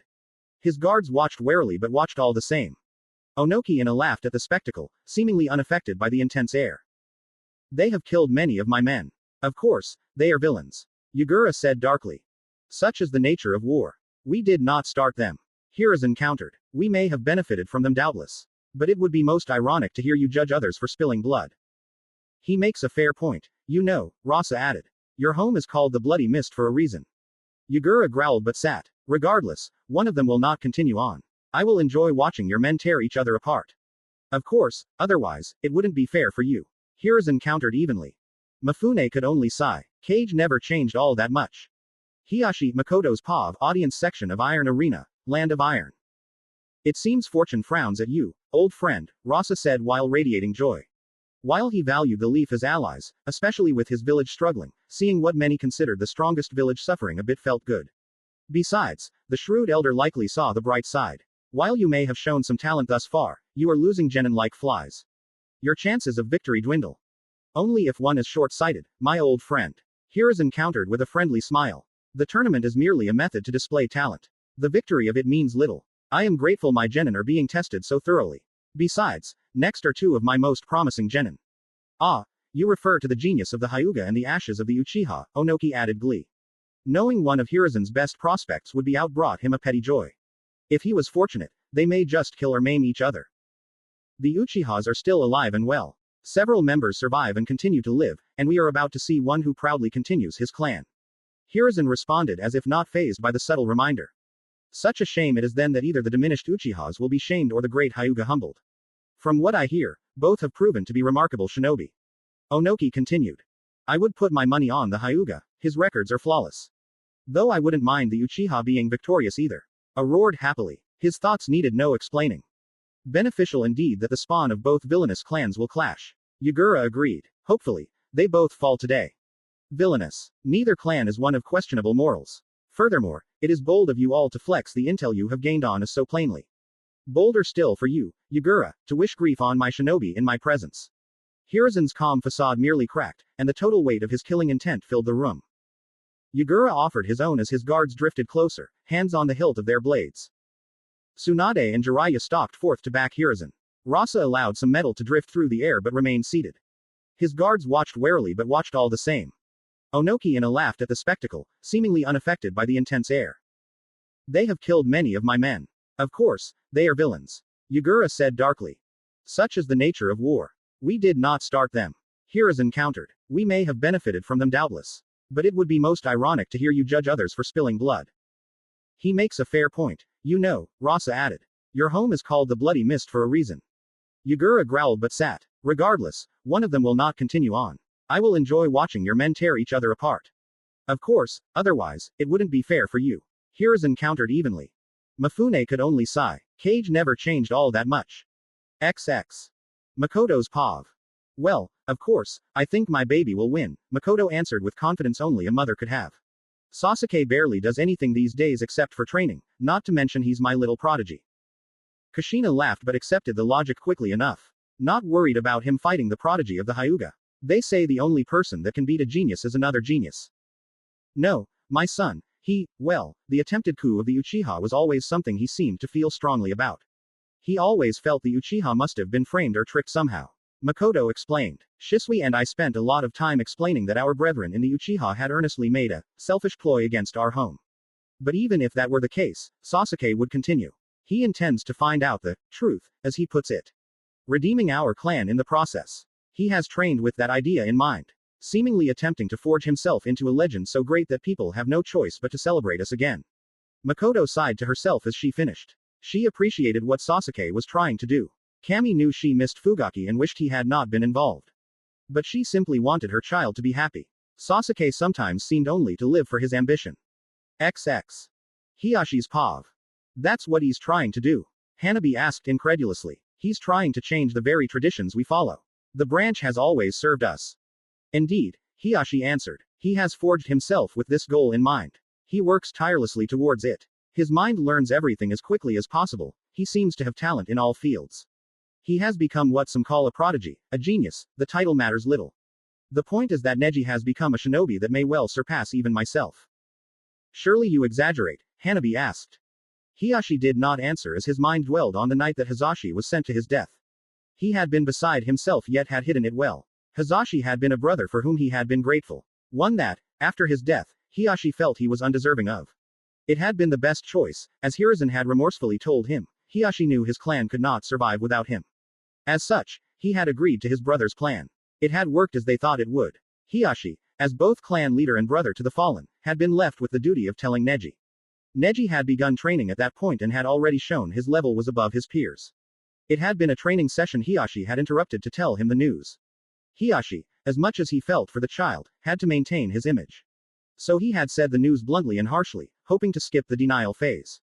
It had worked, but not quite the way he had expected. Neji had sent a glare that, for a moment, was only one, but a moment all the same. At that moment, Hiyashi had felt fear. At that moment, he had no doubt Neji would surpass him and, in the process, change the foundations of the Hyuga clan. He could not say anything about that now. Nor could he acknowledge it. After all, the clan head's job was to maintain the status quo. Yet, if Hiyashi had genuinely done his job, he would have done something to stop Neji. To correct him. But how could he? No, I do not, Hiyashi replied. I believe Neji will win this match. He hoped so as well. XX. Both Hiyashi and Makoto POV. The path of a prodigy isn't for the faint of heart. Yet Sasuke walks it without hesitation. He'll win.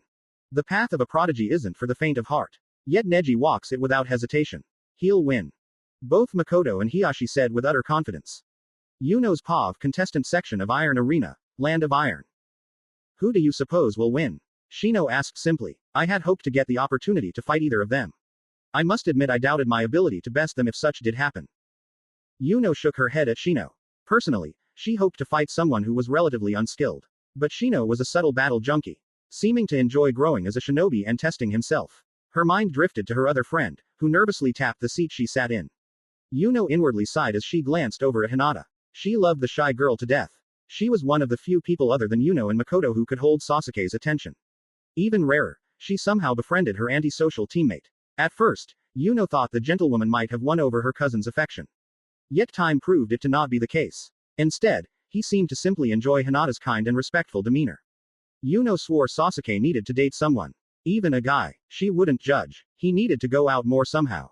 But it was because of Sasuke's lack of social skills that Yuno was sure Neji would lose today. Yuno had seen how easily he had crushed those odd shinobi who had attacked the two of them. Even had sparred with him. Yuno wasn't sure anyone would be defeating her emo cousin. Well, I don't mean to offend you, Yuno, but I'm unsure anyone stands a chance against Neji-san. He was quite strong before the month and has only grown more. Hinata managed to choke out. Yuno was stunned in silence as she witnessed Shino subtly eye her to see if she was furious.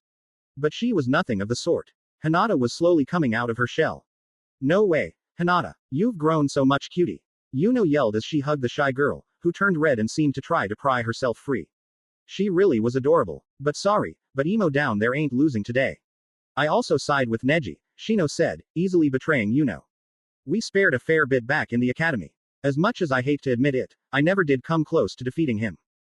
You both suck, Yuno said playfully. Sasuke will prove me right.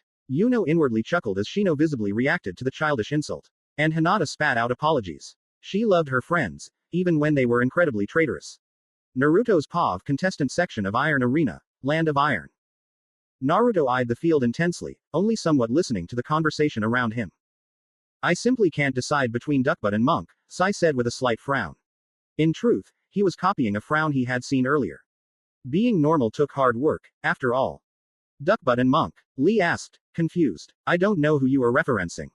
I assume he means Sasuke and Neji. Duckbutt would be Sasuke. I suppose his hair does kinda look like that. And Neji does kinda dress like a monk. Shikamaru lazily drawled. At least your nicknames make sense now. Pineapple makes sense, Sai countered. Actually, It doesn't if you don't want to be skewered, Shikamaru replied as if it was an often said line. I do not, Sai said simply. Then shush, Shikamaru said. He does raise a good point. I was most looking forward to testing my youth against both of them. Though I suppose fighting for the victory will be enough. Lee concluded as he jumped up and down, seemingly ecstatic for the fight. They seemed somewhat on the fence about Sasuke fighting Neji, and honestly, Naruto was too. He had hoped he would be the one to kick Sasuke's ass. That prick had always shot him looks when they walked by, as if he thought he was simply too good to be even in the same room as him. Though Naruto supposed if someone other than him was to kick Sasuke's ass, it may well have been Neji. Could Sasuke somehow beat Neji? Hey, you drag, do you think Neji has got this thing? Shikamaru asked, seemingly aware Naruto had drifted off mentally. Of course, Naruto responded with ease. Ah, good to see you all again, Naruto. From what I've heard, you're Neji's teammate. Perhaps you have an idea of what we can expect from this match. Samui asked as she sauntered over. Omoi strolled behind, mumbling as if he was in a trance. Naruto had no time to respond, suddenly being hugged and picked up by Fu. Naruto, how are you, friend? Fu asked excitedly, spinning the blonde around and squeezing the life out of him. Just how strong was Fu? Fu, we talked about being touchy all the time. It's what? Samui said calmly with a patient smile. Uncool, Fu said morosely, setting Naruto down gently. Was just happy to see him. Naruto gasped as he recovered his breath. Anyway, yeah, Neji has this thing in the bag. Cool, hopefully, I win big then, Blondie. Samui replied with a smirk as she leaned against the railing of their section. She had told B of his meeting with who he dubbed Mr. Nine. It was interesting to meet someone who carried B's burden yet seemed not to be as insane. Besides, Samui enjoyed Naruto's bold yet kind personality. It was pretty cool. Of course, he was the hardest fight I've had. Or felt like it was anyway. Naruto explained. Blondie, Yuno said with air quotes. Here refers to him beating Neji in their little grudge match. Yuno explained as she, Shino, and Hinata joined the group. Most seemed shocked by the knowledge that Naruto had bested Neji. You become a bigger drag every day. Shikamaru complained. Oh, exciting there in the field tilde. Fu sang as she seemed to float into the air. I'm so lucky to see this tilde. Kick his ass, Neji. Naruto roared, running back to the railing to watch things closely. Why you can do it, cousin. Hinata choked out. Good spirit, princess. Yuno laughed. Wrong side, though. Go Team Uchiha. Neji, Sasuke's POV, nearby courtyard of Iron Arena, Land of Iron. Neji marched down the staircase toward the battle. Indeed, he did not feel nervous. His life had been one endless struggle. He had taught himself how to fight, how to survive under the cruelty of the main house, and even taught Hinata how to fight. He had never honestly had a choice in the matter and had known no alternative. He had learned to weaponize his spite and hatred to motivate himself. Compared to that one, Sasuke Uchiha would be child's play. Yet that felt like an empty lie. Somehow, Neji knew Sasuke was an obstacle he would struggle to face. He knew the Uchiha story that the Leaf had dismantled his clan. It was commonly accepted that the clan had planned a coup. From what he had garnered, Sasuke believed differently. Truthfully, Neji was ignorant. He did not know which side was proper. Regardless, he did not hold it against Sasuke. How could he? To be judged by circumstances outside of your control was something he was incredibly familiar with. Being resentful and focused on it was something he could relate to. But Naruto had beaten the worst of it out of him. He wondered if anyone had done so for Sasuke. Naruto would have done so if he had been here. Shouldn't he? Neji couldn't. Though, as much as he wished for Sasuke to find the peace he had started to experience, he represented another clan. As much as he could relate, he needed this opportunity. The Hyuga clan's future looked bright with Hinata as the current heir. But if he could win here and raise the clan's reputation, it would do wonders for how the main house and villagers regarded the side house. He had no doubt Sasuke would reach the same conclusion. It was funny how Neji couldn't claim to know the man. It was a certainty to him, though he would be thinking something similar to what he was. It pained Neji to admit it, but he may have to obstruct Sasuke from his goal to protect his own goal. It would be sad, but the day would be one for the Hyuga. XX. Sasuke's POV. Sasuke had always enjoyed battle. He never felt as peaceful or in control as in battle. He wasn't some crazed berserker fighting meaninglessly. Not some crazed killer determined to kill those who wronged him. Sasuke searched for truth and redemption.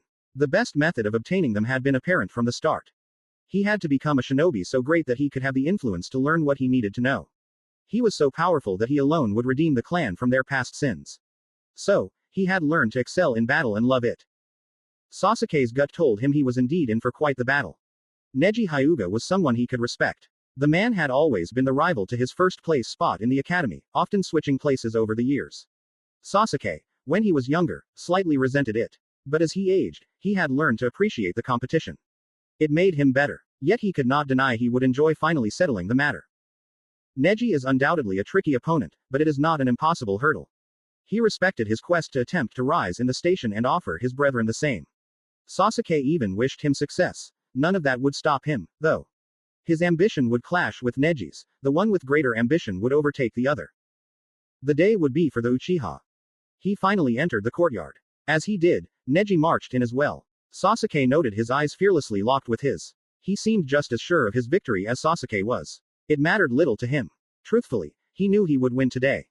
Kakashi, the copycat ninja, stood in between them. He seemed for all the world to be utterly interested in reading a smut book, of all things. It didn't fool Sasuke, though he could read the tension in his body and the intelligence in his eyes. He stared at Neji, wondering just how strong he was. If Sasuke could have his way, he would win this without showing off too much of his kit. Best to start slow and crush him once he shows an opening. Kakashi read off the rules, but Sasuke paid no heed. Instead, they attempted to glare the other into submission. It wasn't practical, of course, but neither had activated their eyes yet. Both consented. Kakashi seemed to vanish as he called. Begin. Sasuke and Neji seemed to blur to many in attendance as they raced forward, each aiming to end the fight before it could start. Neji thrust his palm into Sasuke's face, hoping to stun him. Easily allow Neji to finish him with his gentle fist techniques. Sasuke casually leaned his head out its way and sent a hook to the counter.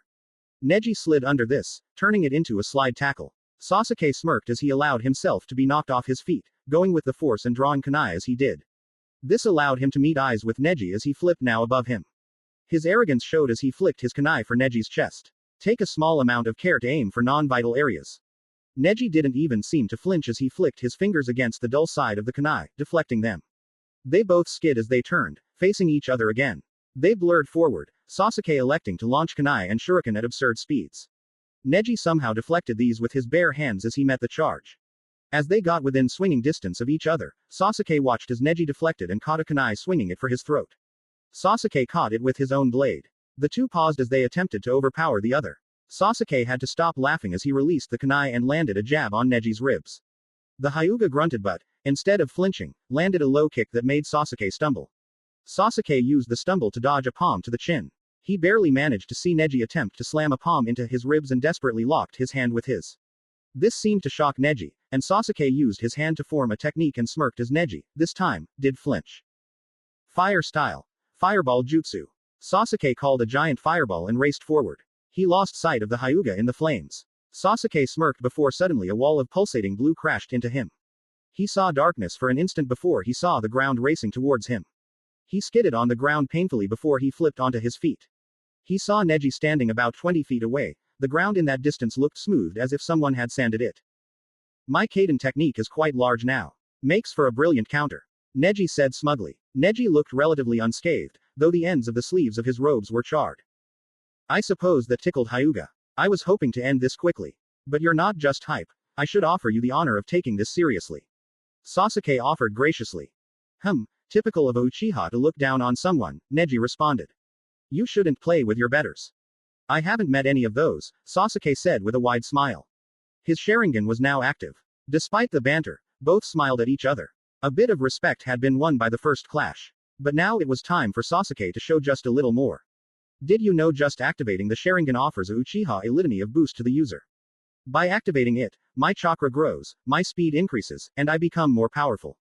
Truthfully, I hope you were holding back a good amount. The real fight begins now. Sasuke wasted no more words for him. He surged forward and saw Neji flinch and prepare to spin, perhaps use that jutsu again. Sasuke stopped him with a mighty leg sweep. Neji's leg flew out from under him, and he fell to the ground. Before Neji could even touch the ground, Sasuke slammed his foot into his midsection with such force that it cracked the concrete beneath.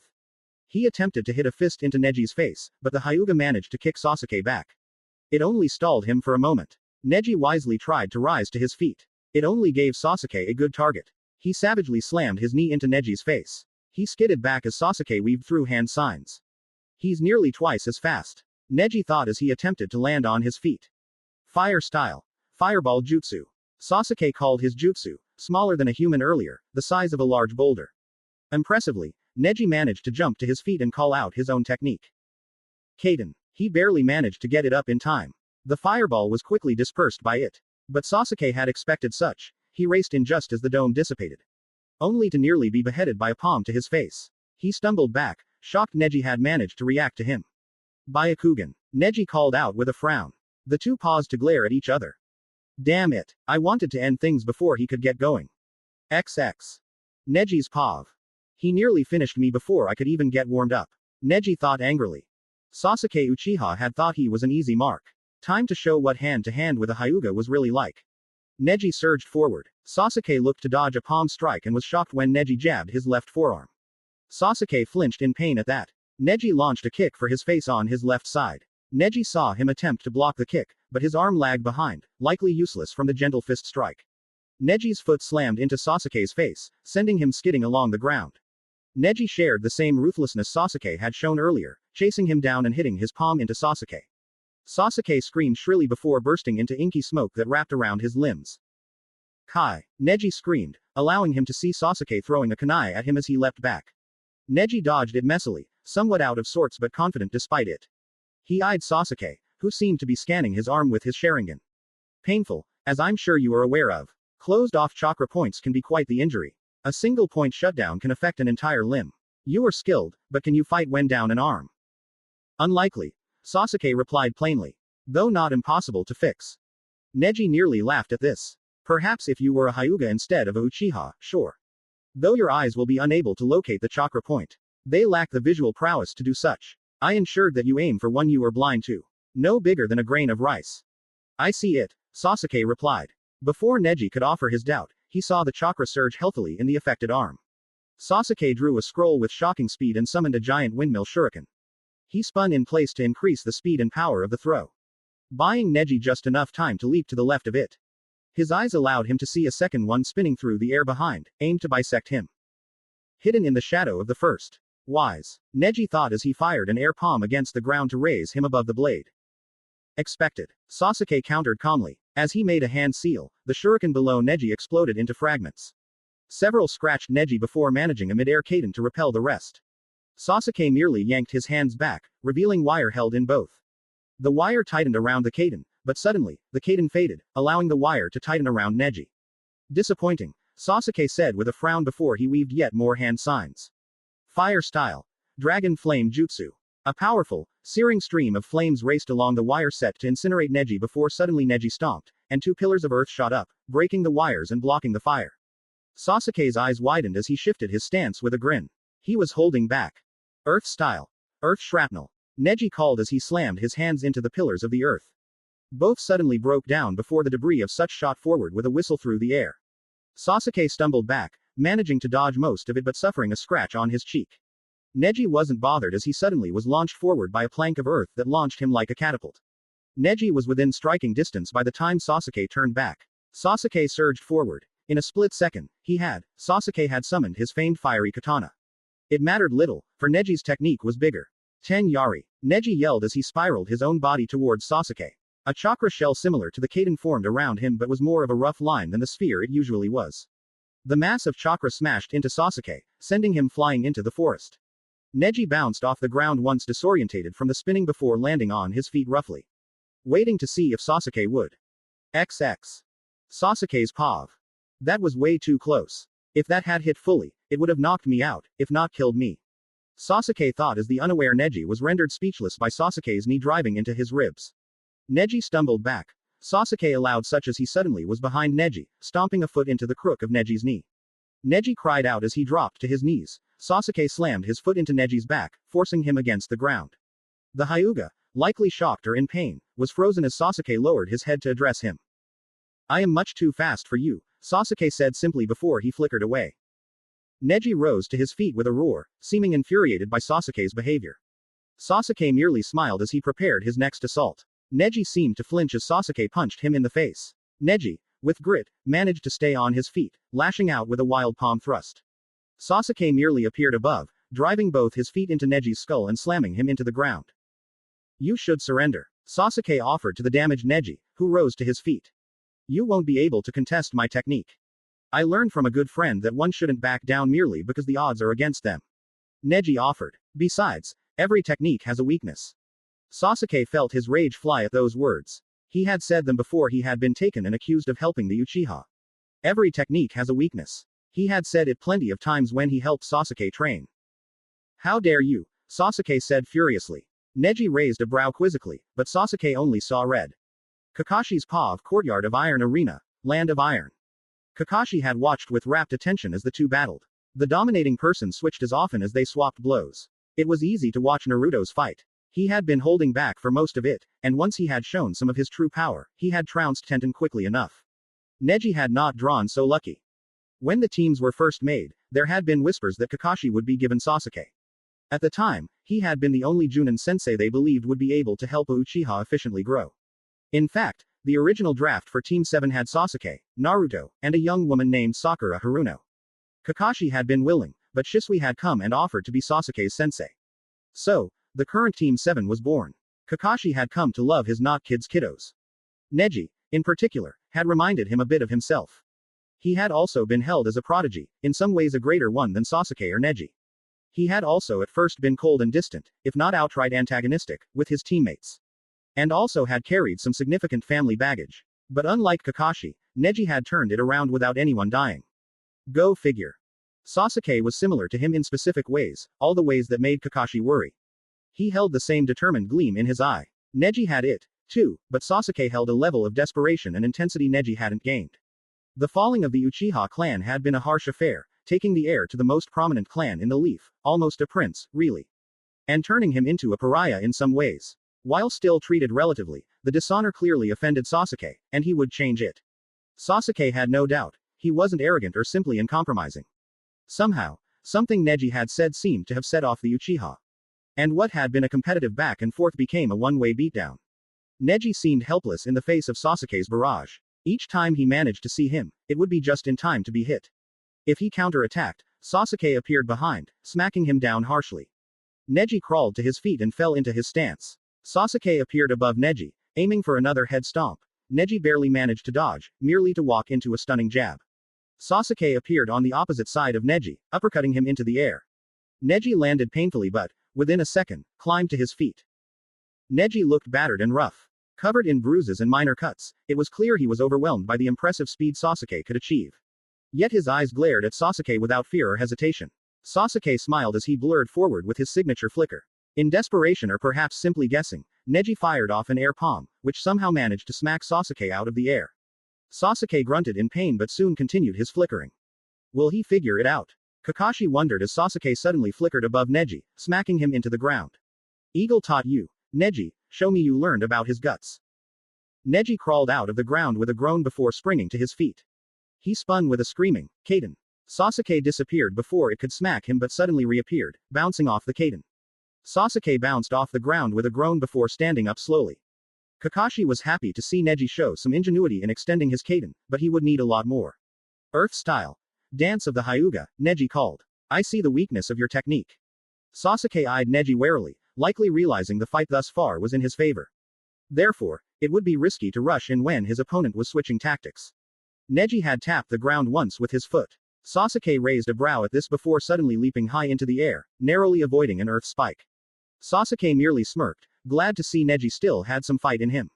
Before he flickered behind Neji, he was aimed for his neck. Neji shockingly ducked, grabbing Sasuke by his collar and slamming him into the ground. The earth wrapped around Sasuke, securing him to the ground. Sasuke spat a miniature fireball no bigger than a grain of sand into Neji's face, making the Hyuga miss the finishing palm strike for Sasuke, who somehow managed to flicker through the stone prison, shattering it. Sasuke leapt away, seeming to seek some distance, yet the second he touched the ground, it surged forward, throwing Sasuke at Neji, who fired off an air palm at the approaching Uchiha. Sasuke flickered past this, attempting another neck chop to Neji. Yet somehow, he tripped, the ground around Neji suddenly becoming upraised. Before Sasuke could attempt to flicker away, a small width of stone wrapped him up, leaving Sasuke defenseless. Both he and Kakashi watched as Neji prepared his strike. Your body flicker isn't teleportation, Neji explained to the wide-eyed Uchiha. It simply allows you to move through the air at absurd speeds, making it appear as though you do. Once I realized that I knew all I must do was bait you into doing so predictably, then cut off your mobility. Today, the Hyuga are victorious. Heavenly Cannon. Neji yelled as he slammed his palms, which were coated in chakra, into the immobile Sasuke. The earth-binding Sasuke shattered from the force as Sasuke flew back. Neji panted as he eyed the down Uchiha. Sensei. He's do-own. Neji said, exhausted. He deactivated his earth technique and Byakugan. Truthfully, it was good Neji had managed to defeat him when he did. He was almost out of. Kakashi blinked, and suddenly, Sasuke was in front of Neji. His blade of flames activated, and his Sharingan blazed. Slash of the fading embers. Sasuke offered quietly. Neji seemed frozen before he looked down to see an angry red line on his torso that had burned through his clothes. I made it less intense. Otherwise, it would have fried your insides. You did well, Neji Hyuga, you made the Hyuga proud. Sasuke offered. Neji crawled to his knees, gasping in pain. How or why you standing? I hit you with my heavenly cannon. Kakashi had nearly asked himself. He had been watching and could have sworn it had connected. Yet it hadn't. You were a much stronger opponent than I had thought, Sasuke explained. The ash step I used to blitz my opponents was something I hoped to shock everyone with. Along with slash of the fading embers. You even made me use one of my aces. It was my deceitful dodge, Sasuke explained simply. I use my ash step in a tiny instant to skillfully evade blows and act as if they landed. This, in conjunction with a very subtle genjutsu via Sharingan, allows me to utterly fool my opponent. From there, with your guard down, I was certain slash of the fading embers could bypass your eyes. I was right. Kakashi felt stunned but kept his composure. Besides, he was happy to see his student not suffer any substantial injuries. But Sasuke had done something Kakashi wasn't sure any mere genin could do. Defeat Neji Hyuga convincingly. The winner is Sasuke Uchiha. Kakashi called out with false excitement. He eyed the medics as they carried the alive and barely conscious Neji out of the arena. Sasuke eyed him suspiciously before teleporting away. The crowd clapped excitedly, though noticeably, the Leaf Village section was the most silent. Yet one thing was undeniable. Sasuke Uchiha was now the one to beat in the exams. Sasuke faced the crowd proudly, Sharingan blazing, adding to the intensity of his gaze. The Uchiha still stand proud. Sasuke roared, and the audience shared his energy, even the Leaf seeming to respond positively. Mifune's paw of cage box of iron arena, land of iron. Mifune mind whirled at the end of the latest match, as he was sure the others did as well. While the exams had barely begun, the Leaf Village had already made its mark. Sure, they had already lost several genin. Yet, they showed a roster of powerful and skilled genin during the process. Tenten, another orphan in their broken world, had shown unique abilities with a bloodline he was sure would be sought after these exams. Naruto Uzumaki had defeated her while holding back, and if the ending of their little match was an indication, she had much more to show. Two promising young men from their village had clashed, clarifying one thing. Clouded as the backgrounds of the clans were, they were still producing top-tier shinobi. Unlike Naruto, who had seemed comfortably ahead of his opponent, Neji and Sasuke had been a close match. Neji had hailed from the current most prominent clan of the Leaf. The infamous and regal Hyuga clan. Users of the legendary Byakugan had been known for years for their shocking power and powerful vision. Sasuke hailed from a clan once held in a similar position, if not more significant, marred by a failed coup orchestrated by his father. The Uchiha had been largely forgotten, a small amount of shinobi for most of the lower echelon. Sasuke had shown such ideas to be foolish. The two had displayed combat prowess Mifune had come to expect from most Junin. Even more tellingly, Sasuke had defeated Neji convincingly, he had managed to overwhelm even the mighty Byakugan. It seemed the Uchiha would not yet fade, their fate lay in the hands of the decisive victor. Mifune glanced around the room, taking in the stressed faces of four of the cage. Hiruzen looked downright smug now and radiated pride for his genin, who consistently gave such an explosive performance.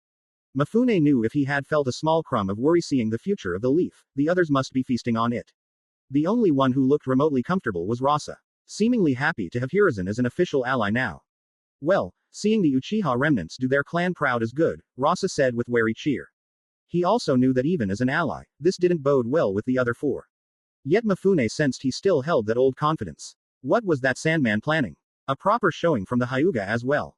What are you feeding your kids, Hiruzen? Onoki complained, seemingly defaulting to belly aching to process the newfound power of the Leaf. Nothing more than the will of fire, Hiruzen replied curtly. As well composed and disciplined as he was still obviously smug, as he explained. Apparently, I need that pilled and fed to my men. I added, holding his head up as if bored. I was never Mifune's favorite cage. Much too quick to anger, too sure of his own abilities, and too willing to forego morality for the sake of his home. It is not something that can be given but must be earned through a shinobi's journey in life. Hiruzen lectured. Save me the bullshit. And Rasa said at once. Both men glared at the other as if not pleased to share an opinion with each other. They nodded once before sending both glares toward Hiruzen. That young man strikes me as a believer of justice, Yagura said gravely. He may very well become a threat one day. Mifune frowned at that as the cage and their guards all tensed. The room was suddenly full of tension as the unsaid implications of what Yagura had said settled into the room. Mifune sensed an opportunity. The other cage likely were unaware of Ikam's existence, while the Leaf had encountered him several times. Mifune needed information on the slayer of his student. A show of support here would set the foundations for the lands of iron and fire to become closer. Besides, Mifune was sure Hiruzen wouldn't miss the value of the mighty land of iron, the neighbor to the land of wind and lightning, becoming an ally.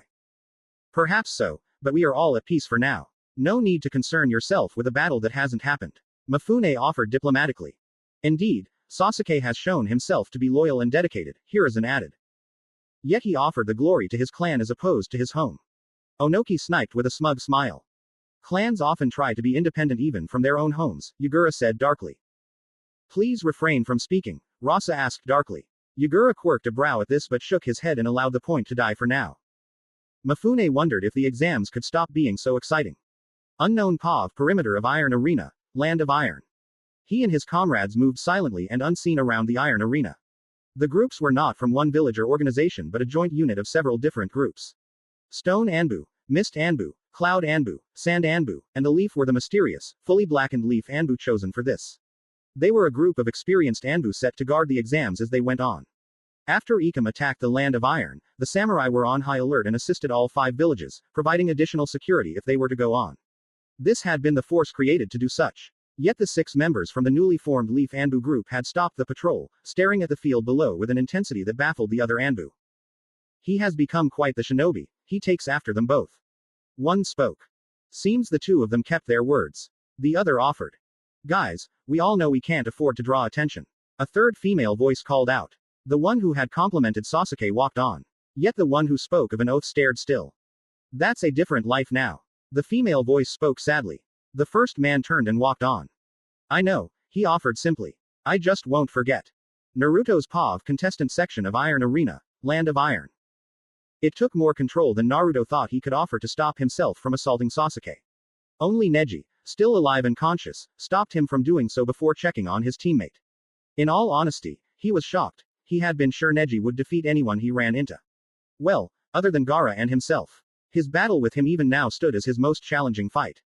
It had felt as if Neji had made little to no mistakes in it, and if not for Naruto's famed durability, Neji would have likely won. To see Neji not only defeated but overwhelmed shocked Naruto. He had heard of Sasuke's reputation but figured it was merely hype. Naruto, for once in your life, please don't be a drag. It sucks to see your teammates lose, but he was more than fair about it. Shikamaru demanded and or pleaded. It's alright Naruto. Neji looked pretty cool down there. Naruto wondered internally how they caught on to his frustration so quickly before glancing down and noticing his hand had crushed the metal railing separating them from the rest of the crowd. He chuckled awkwardly, forcing himself to relax. I suppose Sasuke was fair. I'll only kick his ass a little when I get the chance. The 3 flinched at Yuno's loud cheering, followed by Hinata's quiet admonishments. Shino walked over to their group, seemingly not wanting to be associated with his loud, attention-getting teammate. Naruto frowned at this grumpily but allowed it. He would have done the same had Neji won. Before he could continue congratulating himself for his patience, Samui chimed in, breaking his concentration. Omoi, it's your turn. Please for my sake try to hold on to your cool. Samui offered to her currently silent teammate. Naruto glanced at the board, seeing they had already genuinely selected the next match. Mangetsu Hazuka vs Omoi of the Cloud. The rest of the group stared at Omoi, who had apparently been silently muttering to himself. Almost trance-like in his demeanor. What if I trip and stab myself with my own katana? What if I need to remember the hand signs for my jutsu? Or if the referee secretly hates me and sabotages my chances? If I do too bad, Asama will likely punish me. What if he bans? Omoi likely would have continued for quite a while before Karui seemingly raced from her seat and beeline for her teammate. Karui. Samui suddenly yelled. Omoi needs encouragement. While the others watched in intrigue as Karui grabbed Omoi by his top collar and proceeded to trip him off his feet and spin in a circle. Surprisingly enough, Karui was strong enough to bodily lift and spin Omoi, picking up speed. Omoi flailed now, seemingly shocked out of his stupor. But it was much too little, much too late. Karui roared as she threw Omoi like one might throw a dripping waste bag. Omoi offered a cry of fear as he fell towards the ring. Shikamaru. Shino, Lee, Yuno, and Hinata stared at Karui owlishly. Cool throw. Samui thanked Karui with a high five. Karui nodded with a shit-eating smile. Before she turned and saw all the others staring at them. The fuck is all of y'all's problem? Karui asked bluntly, somehow seeming to think throwing one teammate like a frisbee was normal. Oh, Fu said excitedly, hovering slightly above Karui. Throw me next. I thought it was kinda funny. Naruto agreed as he roared with laughter. Omoi can be a worry-wart. Karui is pretty good at disrupting such. Samui calmly with a smirk. Yeah, he was pussyfooting around. Can't stand it. Besides, he wouldn't be worth Sensei's teaching if he couldn't tank a fall like that. Karui assured before she whipped around and dashed off. She seems really troublesome. Shikamaru offered to break the silence. The group watched as Karui dashed off, now chasing a complaining Shikamaru. Hopefully she doesn't hurt him too bad. Naruto said as he pondered if he should help his good buddy. I hate my team. Samui complained. Naruto could only laugh nervously. Omoi's paw of Courtyard of Iron Arena, Land of Iron. Omoi offered a scream to the world as he raced back towards it. Karui was a terrifying woman and teammate, often enraged by his considerate nature. Omoi was quite sure she would be the death of him. Omoi mentally focused on preparing himself to roll through the impact of the fall as B taught him, but as he opened his eyes to measure the landing, he was shocked to see his thought process had distracted him too long. The ground was already he. Omoi's vision blackened for an instant as he slammed into the unforgiving ground below. Luckily, he had managed to flare his chakra. So a fall that would usually kill a person became merely a painful blunder. He groaned in grief as he climbed to his feet. He blearily eyed the battlefield before him, seeing the proctor, the infamous copycat ninja Kakashi Hatake, and his opponent. Apparently, Mangetsu, looking at him blandly. Omoi felt panic slip in, but determined to make B proud, he marched forward to face him. He could already picture all the ways he could fail here. Mangetsu would be so fast that he stood no chance. Omoi may have sprained his ankle at the start of the fight. Omoi sighed as he again focused on the moment instead of the opportunities. His anxiety was a solid and robust thing further augmented by his aloof nature. Yet as he drew his katana, a birthday present from B, he felt the calm he had only felt in battle. He would succeed here. Are you okay? Kakashi asked Omoi. He nearly flinched at the attention of the Junin focusing on him. That looked to be a painful fall. He'd better be. I came to spill blood today, not watch a comedy act. Mangetsu crudely yelled. Omoi frowned as he slipped into his preferred kenjutsu stance. He was used to people looking down on him due to his odd nature. Yet he had never enjoyed it being pointed out much. It wouldn't be hard to focus on the fight after all. His anger focused him on showing off his skill. Oh, so you fancy yourself a swordsman? Mangetsu asked. You'll have to forgive me if I play for keeps. It would be a shame to my homeland if I lost to a kenjutsu user. Omoi, feeling his nerves even through his anger, kept his response short as he rambled. I feel the same. Mangetsu laughed mockingly. Kakashi nodded, seeing that both seemed ready for combat. Well, then begin. Omoi didn't spare a glance as Kakashi poofed away, to do so would be wasteful. Instead, he surged forward at top speed. His earlier stance hadn't been his passive stance. It had been him preparing himself to lunge. He slashed for the middle of Mangetsu, aiming to end the match before it could begin. Mangetsu chuckled as he deflected the blow with a flick of his katana. Omoi hadn't even seen him draw it. But with a katana of his own in hand, Omoi didn't flinch as he used his teacher's creativity and slammed his shoulder towards Mangetsu.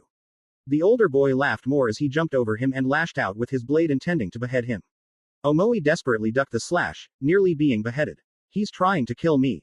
His mind screamed, and panic flowed through his system, making him miss a block by a tiny margin. Magetsu's blade sliced a small line just below his eye. Omoi ducked the next thrust, only to be helpless against a knee that smashed into his face. He skidded back painfully as Mangetsu erupted in hearty laughter. This is what counts as a swordsman in Kumo. Mangetsu taunted as Omoi climbed to his feet. You'd be nothing more than a joke in my village. Omoi offered no answer, instead subtly flicking 4 kunai from his pouches. Mangetsu merely tutted as he swiped these from the air. I held back in the second exams, but now I'm gonna cut loose. He met Omoi's charge, and the two smashed into each other's guard, momentarily testing one another's strength. Omoi struggled, his mind whirling at all the possibilities that led to defeat and death. He focused on the anger, focusing it on Mangetsu. He nearly cheered as Mangetsu slid back, the arrogant man's eyes widening upon seeing Omoi had a slight physical edge. Mangetsu smirked, maybe you have some guts after all. Water style. Great water arm jutsu. Water. What now? Was all Omoi's mind could put together before Mangetsu's arm swelled as if made of rubber and filled with water. Omoi was puzzled before suddenly Mangetsu pushed, and Omoi flew through the air. He uses water style and can augment his arms to increase physical strength. Omoi noted. His lightning style would at least do well. Perhaps if he used it in conjunction with his Kenjut. Omoi's thoughts were scattered as he smashed through a tree. God damn it. Okay, seriously. This isn't even truly a warm-up. I knew the other villages were softies, but this is almost fully amateurish. Let's make this fun, will ya? Omoi growled as he raised. I'll make it fun, alright. He charged forward, determined to shut up Mangetsu. If you land one hit, I'll take this seriously. Otherwise, I'll embarrass you and finish you off when I grow tired of such. Mangetsu said as he sidestepped Omoi's thrust. Won't be long then. Cloud style. Reverse beheading. Omoi spun, unleashing a fast slash suddenly toward Mangetsu, who was behind him. Mangetsu barely managed to leap away from this. That's more like it. Mangetsu complimented as he slashed vertically for Omoi's head. Omoi deflected this with effort and barely leaned out of the way of a punch. He spun for a low slash, which Mangetsu dodged skillfully, backflipping over the attack. Mangetsu suddenly aimed a finger at Omoi. Water style. Water gun. He cried as a tiny droplet fired off at impressive speeds. He barely blocked it, with his blade being knocked off balance by the force of it. His eyes widened as Mangetsu swung for him, and his arms swelled. As much as Omoi would have preferred to dodge it, he could not do so unbalanced and instead positioned his blade in a desperate guard. Mangetsu chuckled gleefully as he slammed into his hasty guard. Once again, Omoi was ragdolled by pure force. He flew through the air before tumbling hard into the ground. The force of which propelled him sliding roughly into the small river. Mangetsu lazily stalked forth as a wet and beaten Omoi climbed out of the river. He calmly raised his blade. Omoi turned and raised a hand as if to try to catch the blade. Mangetsu smiled and thrust cruelly into Omoi's back. Mangetsu was shocked as Omoi suddenly burst into lightning. He cried out in pain as the bolts flew through him. He stumbled back, seemingly smoking from the heat. Omoi burst from the river with a smile. Rather be paranoid than an arrogant fool. Omoi taunted as he slashed Mangetsu in half. Shame but good strike all the same. Kakashi thought with some level of discomfort. Omoi sighed as he prepared to sheath his blade before suddenly dropping and rolling, narrowly avoiding another thrust from Mangetsu. What? Omoi thought as he rolled to his feet and eyed his opponent. Only his training kept him from fully panicking as he eyed his opponent and realized his newest quirk. Mangetsu marched forward, aiming his blade toward Omoi. The oddity was that the thin trail of water connected his two halves. The legs walked as if nothing was different, leading up into the trail, which waved throughout the air into his upper torso. You hit me, he said simply. Time to make do with my end of the deal. How are you? Omoi asked confused. My clan, the Hazuka clan, is rather unique. Our bloodline allows us to fully liquefy our bodies. Hard to hurt a liquid, you know. The watery part of his body suddenly bubbled before several more water bullets shot from it.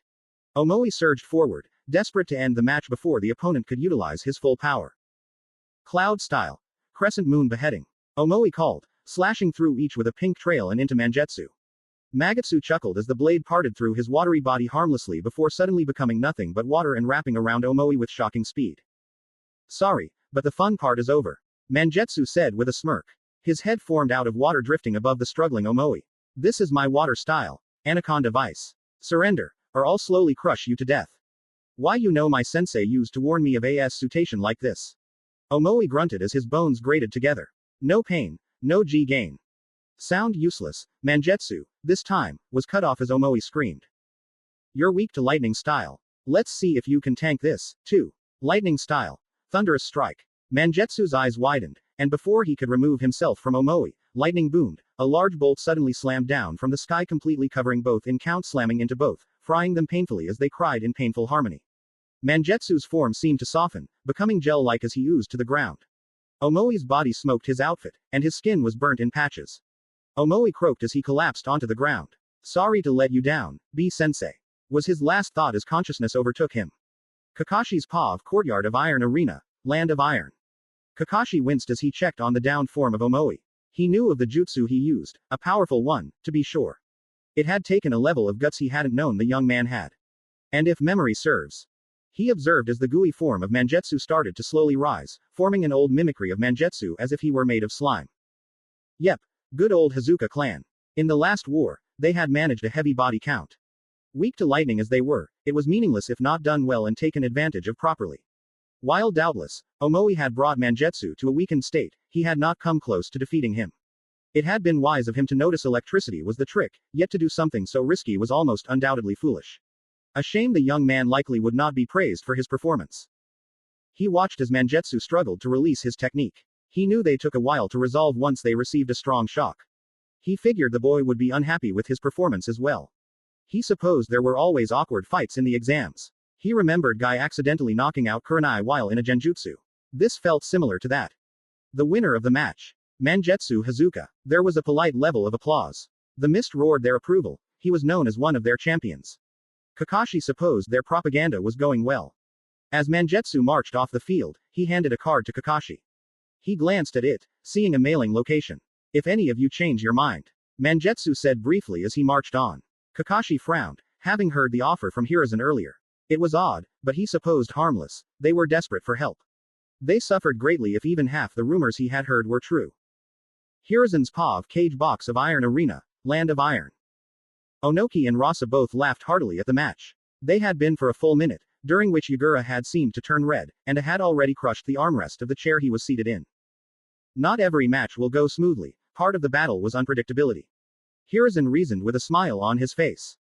Personally, I found the spirit of Omoi to be quite inspiring. Mifune agreed. I found it utterly disappointing. A said with a growl. Omoi will be facing the claw. The other cage looked at this with odd looks but continued on. Indeed, Mangetsu is a trained killer. I never have been one to teach my students to play with weaklings. Yagura lamented. A hero is focused on business. Do not forget these youngins lack discipline. Most of them do these days. Onoki offered. I, for one, could do without you reminiscing. Rasa said, having calmed down. He looked towards the field. Ah, Hiruzen, another one of yours is up to bat. Rock Lee vs Fu of the Waterfall. Lee's POV contestant section of Iron Arena, Land of Iron. Rock Lee nearly shot off once he saw it was his turn. He had been excited to see the others fight, and it was clear his decision to join the exams had been wise. Sensei had often told him adversity builds character, and the way to conquer adversity was to harness one's youth. Rock Lee had been busy before the exams. His battle with Mizuki had been enlightening. He had clearly struggled against a rusty Chunin. Guy had assured him he had performed well, but the truth ate at Lee. He hadn't been strong enough. He had to become stronger. He may have fallen that day if not for the aid of the youthful Naruto and Choji. Lee fully intended to become a splendid shinobi capable of defending his friends. He had gained friends to protect. Naruto had even trusted him with his secret. But Lee needed more strength to ensure their safety. He had trained hard and quickly seemed to overcome both Sakura and Kiba. Much to Kiba's frustration, but they were terrific in their own right. He had surpassed his previous limits time and time again. No obstacle couldn't be overcome by hard work and dedication. Lee hadn't known what, but he had been sure an opportunity to prove himself would arise. When Guy told Lee of their chance to participate in the exams, he wept tears of joy. What more did a shinobi wish for than to prove their worth among their peers? Kiba shared his excitement, and while Sakura seemed hesitant, her youth shone, and she decided yes. Guy-sensei had trained them hard, beyond the level of training he had given Lee before. Yet, for the first time in his life, Lee had doubted Guy-sensei. Sensei had doubtless made Lee into the splendid young man he was, but he seemed unaware of just how far behind the others Lee was. Lee then decided to do something he had never done before. Defy Guy-sensei. Guy had strictly warned him of the dangers of overtraining. The two of them often pushed such boundaries with their rigorous methods, but Sensei was an expert on the human body and had mastered pushing it to its limit just before it would fail. Lee knew this and knew why he shouldn't push his limits. Yet he did so anyway. Guy-sensei had also told him sometimes a man simply had to trust his gut. Lee's gut was screaming at him to train harder. So after Guy and he finished their nightly jog, he merely returned to their training field instead of going home to stretch and relax appropriately as he had been taught.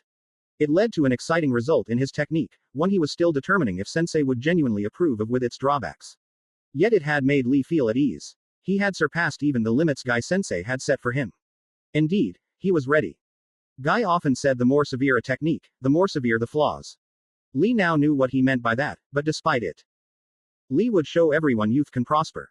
He marched through the hall into the large field where his battle would be held. He tensed his arms as he felt the crowd's gaze on him. Hundreds of strangers, the five cage, even the samurai. They would all witness this youthful battle, the clash of wills before them, which would serve as a show for them, an opportunity for him. If there was a time for Lee to prove his ninja way, it would be now. Lee could prove Guy-sensei's talent and display the power of youth for all to see. He glanced at the stony and now sandy side of the field and the forested area, taking stock of his environment as he strode towards the starting position, slowing his pace to ensure he had it fully memorized. Only once Lee felt confident in his memory did he arrive. He briefly and respectively eyed his opponent.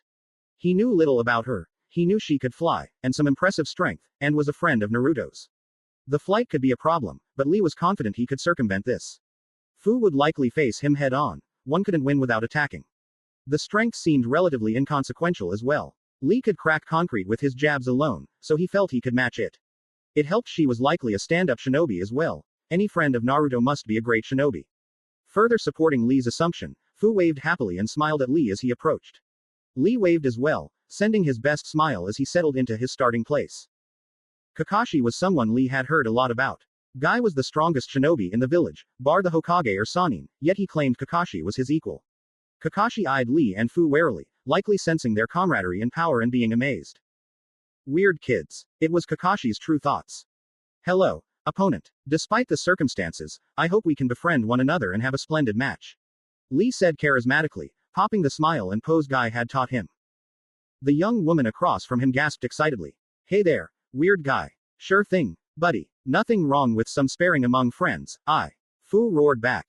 Indeed your youth shines. Lee replied, his excitement getting the better of him. It wasn't often Lee met someone who could match his exuberance. He had always preferred combat when it was of a more friendly nature. It seemed everything was lining up in place. Now, all he needed was to win a hard-fought match. Ino, Hiruzen's Pa of Iron Arena. Ino drummed her fingers desperately, trying to work out the nerves she felt tingling around her. She had been amazed by Naruto's fight, dismayed at Neji's. A part of her screamed for her to rush to Neji to check on him or to run to Naruto and congratulate him on his fight. But her shame held her back. For now, she had a plan anyway. Naruto had always been action-based, so she figured her plan would work better anyway. Sitting with Sakura and her sensei had been an impulsive one.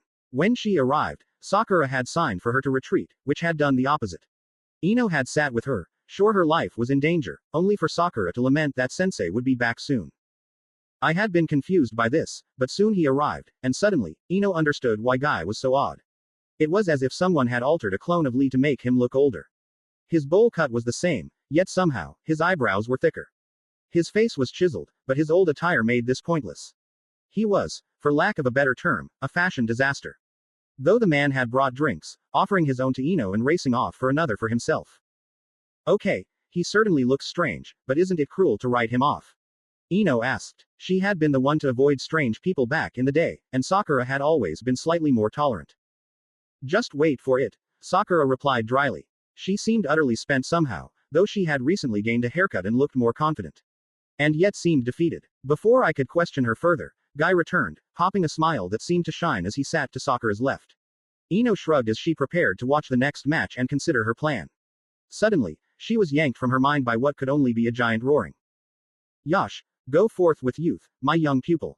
Guy roared. Carry on with confidence and show them your hard-earned growth. So that's why, Ino said, now matching Sakura's dry expression. Yep, Sakura said with resigned pain. Youth. Gonna be a long match. XX. Hiruzen's Pav. He eyed the next match with curiosity. He knew of Lee and was confident he would be similar to his teacher in style. Fu was a tacky shinobi known for its water style, yet her athletic frame led Hiruzen to believe she was likely a close-range fighter. While it was a match with no notable talent, he was sure it would be interesting. One of the more lackluster matches. Complained. Even more of this peace nonsense as well. Peace has served us all well. Onoki said with a frown, seemingly at odds with his own words. Yet it is strength that frees us. Yagura counted. One cannot be a hero without considerable power. Perhaps, Rasa offered diplomatically. But while these two are unknown, it would be unwise to look down on them. Well said. Mifune chimed in. Yagura offered a shrug, a scowled, and Hiruzen sincerely wished he could smoke. Fu, Lee's Pa of Courtyard of Iron Arena, Land of Iron. Fu watched as Lee stretched slowly and methodically before their match. Truthfully, she would instead get into the fight, but it cost her little to wait for the friendly guy to be ready. She didn't get the chance to make friends often, maybe she should hold back a bit so Lee wouldn't be overwhelmed. Begin. Kakashi called out. Fu flinched as Lee suddenly surged in with a punch. She sidestepped that and swayed out of the way of a follow-up kick.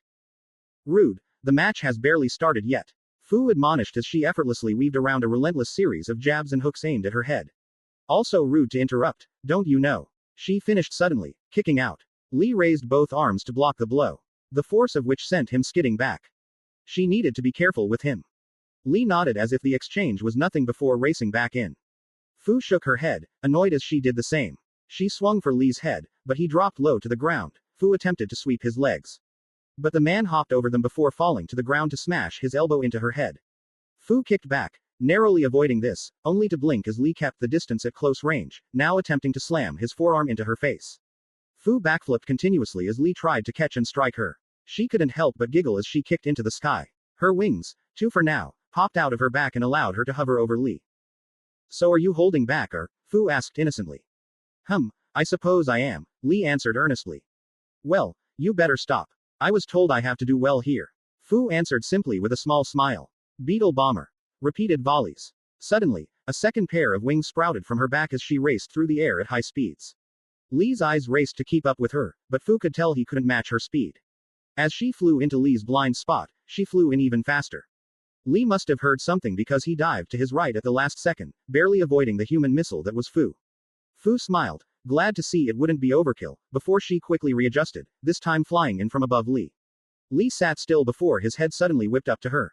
Absurdly, he didn't attempt to dodge, instead seeming to spin on his hands before crying. Severe leaf hurricane. Lee kicked out while spinning so fast and with such power the air whistled as he did. Fu narrowly avoided this attack with a chuckle. This could be more fun than she had thought.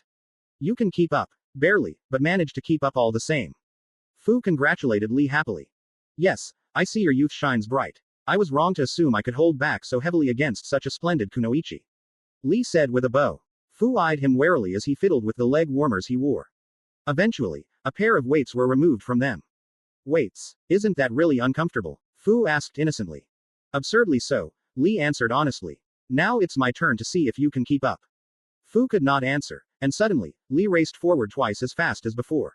Fu narrowly dodged a punch in her face. Feeling the fist graze her cheek, she caught the second punch aimed for her ribs and jumped into the air, her wings holding her up, and she dodged a trip attempt from Lee.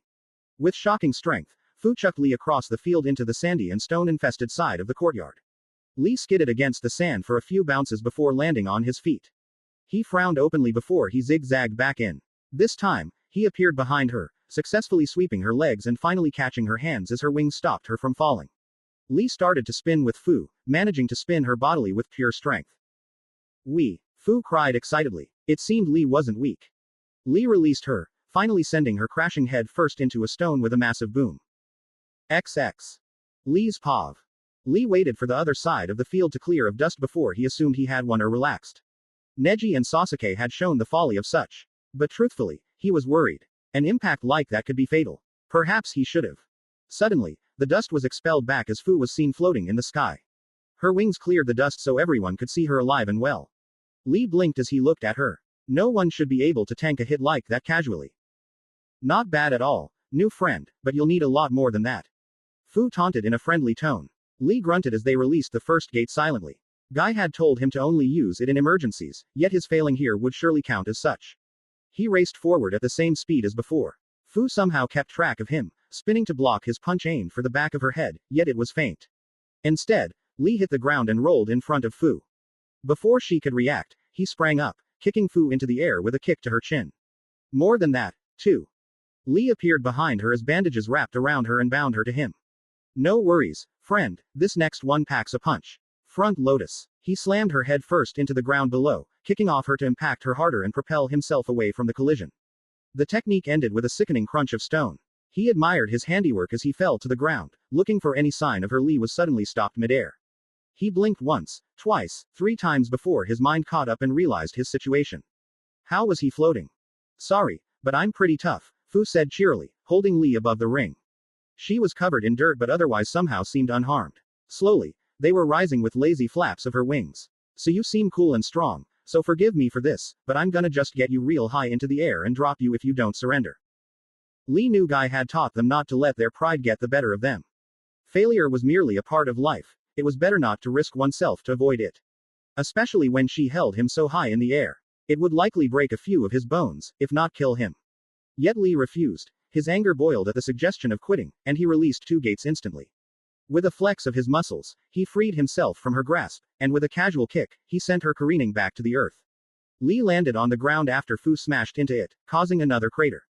He then raced forward, determined to prove his worth. He would not be defeated with such ease.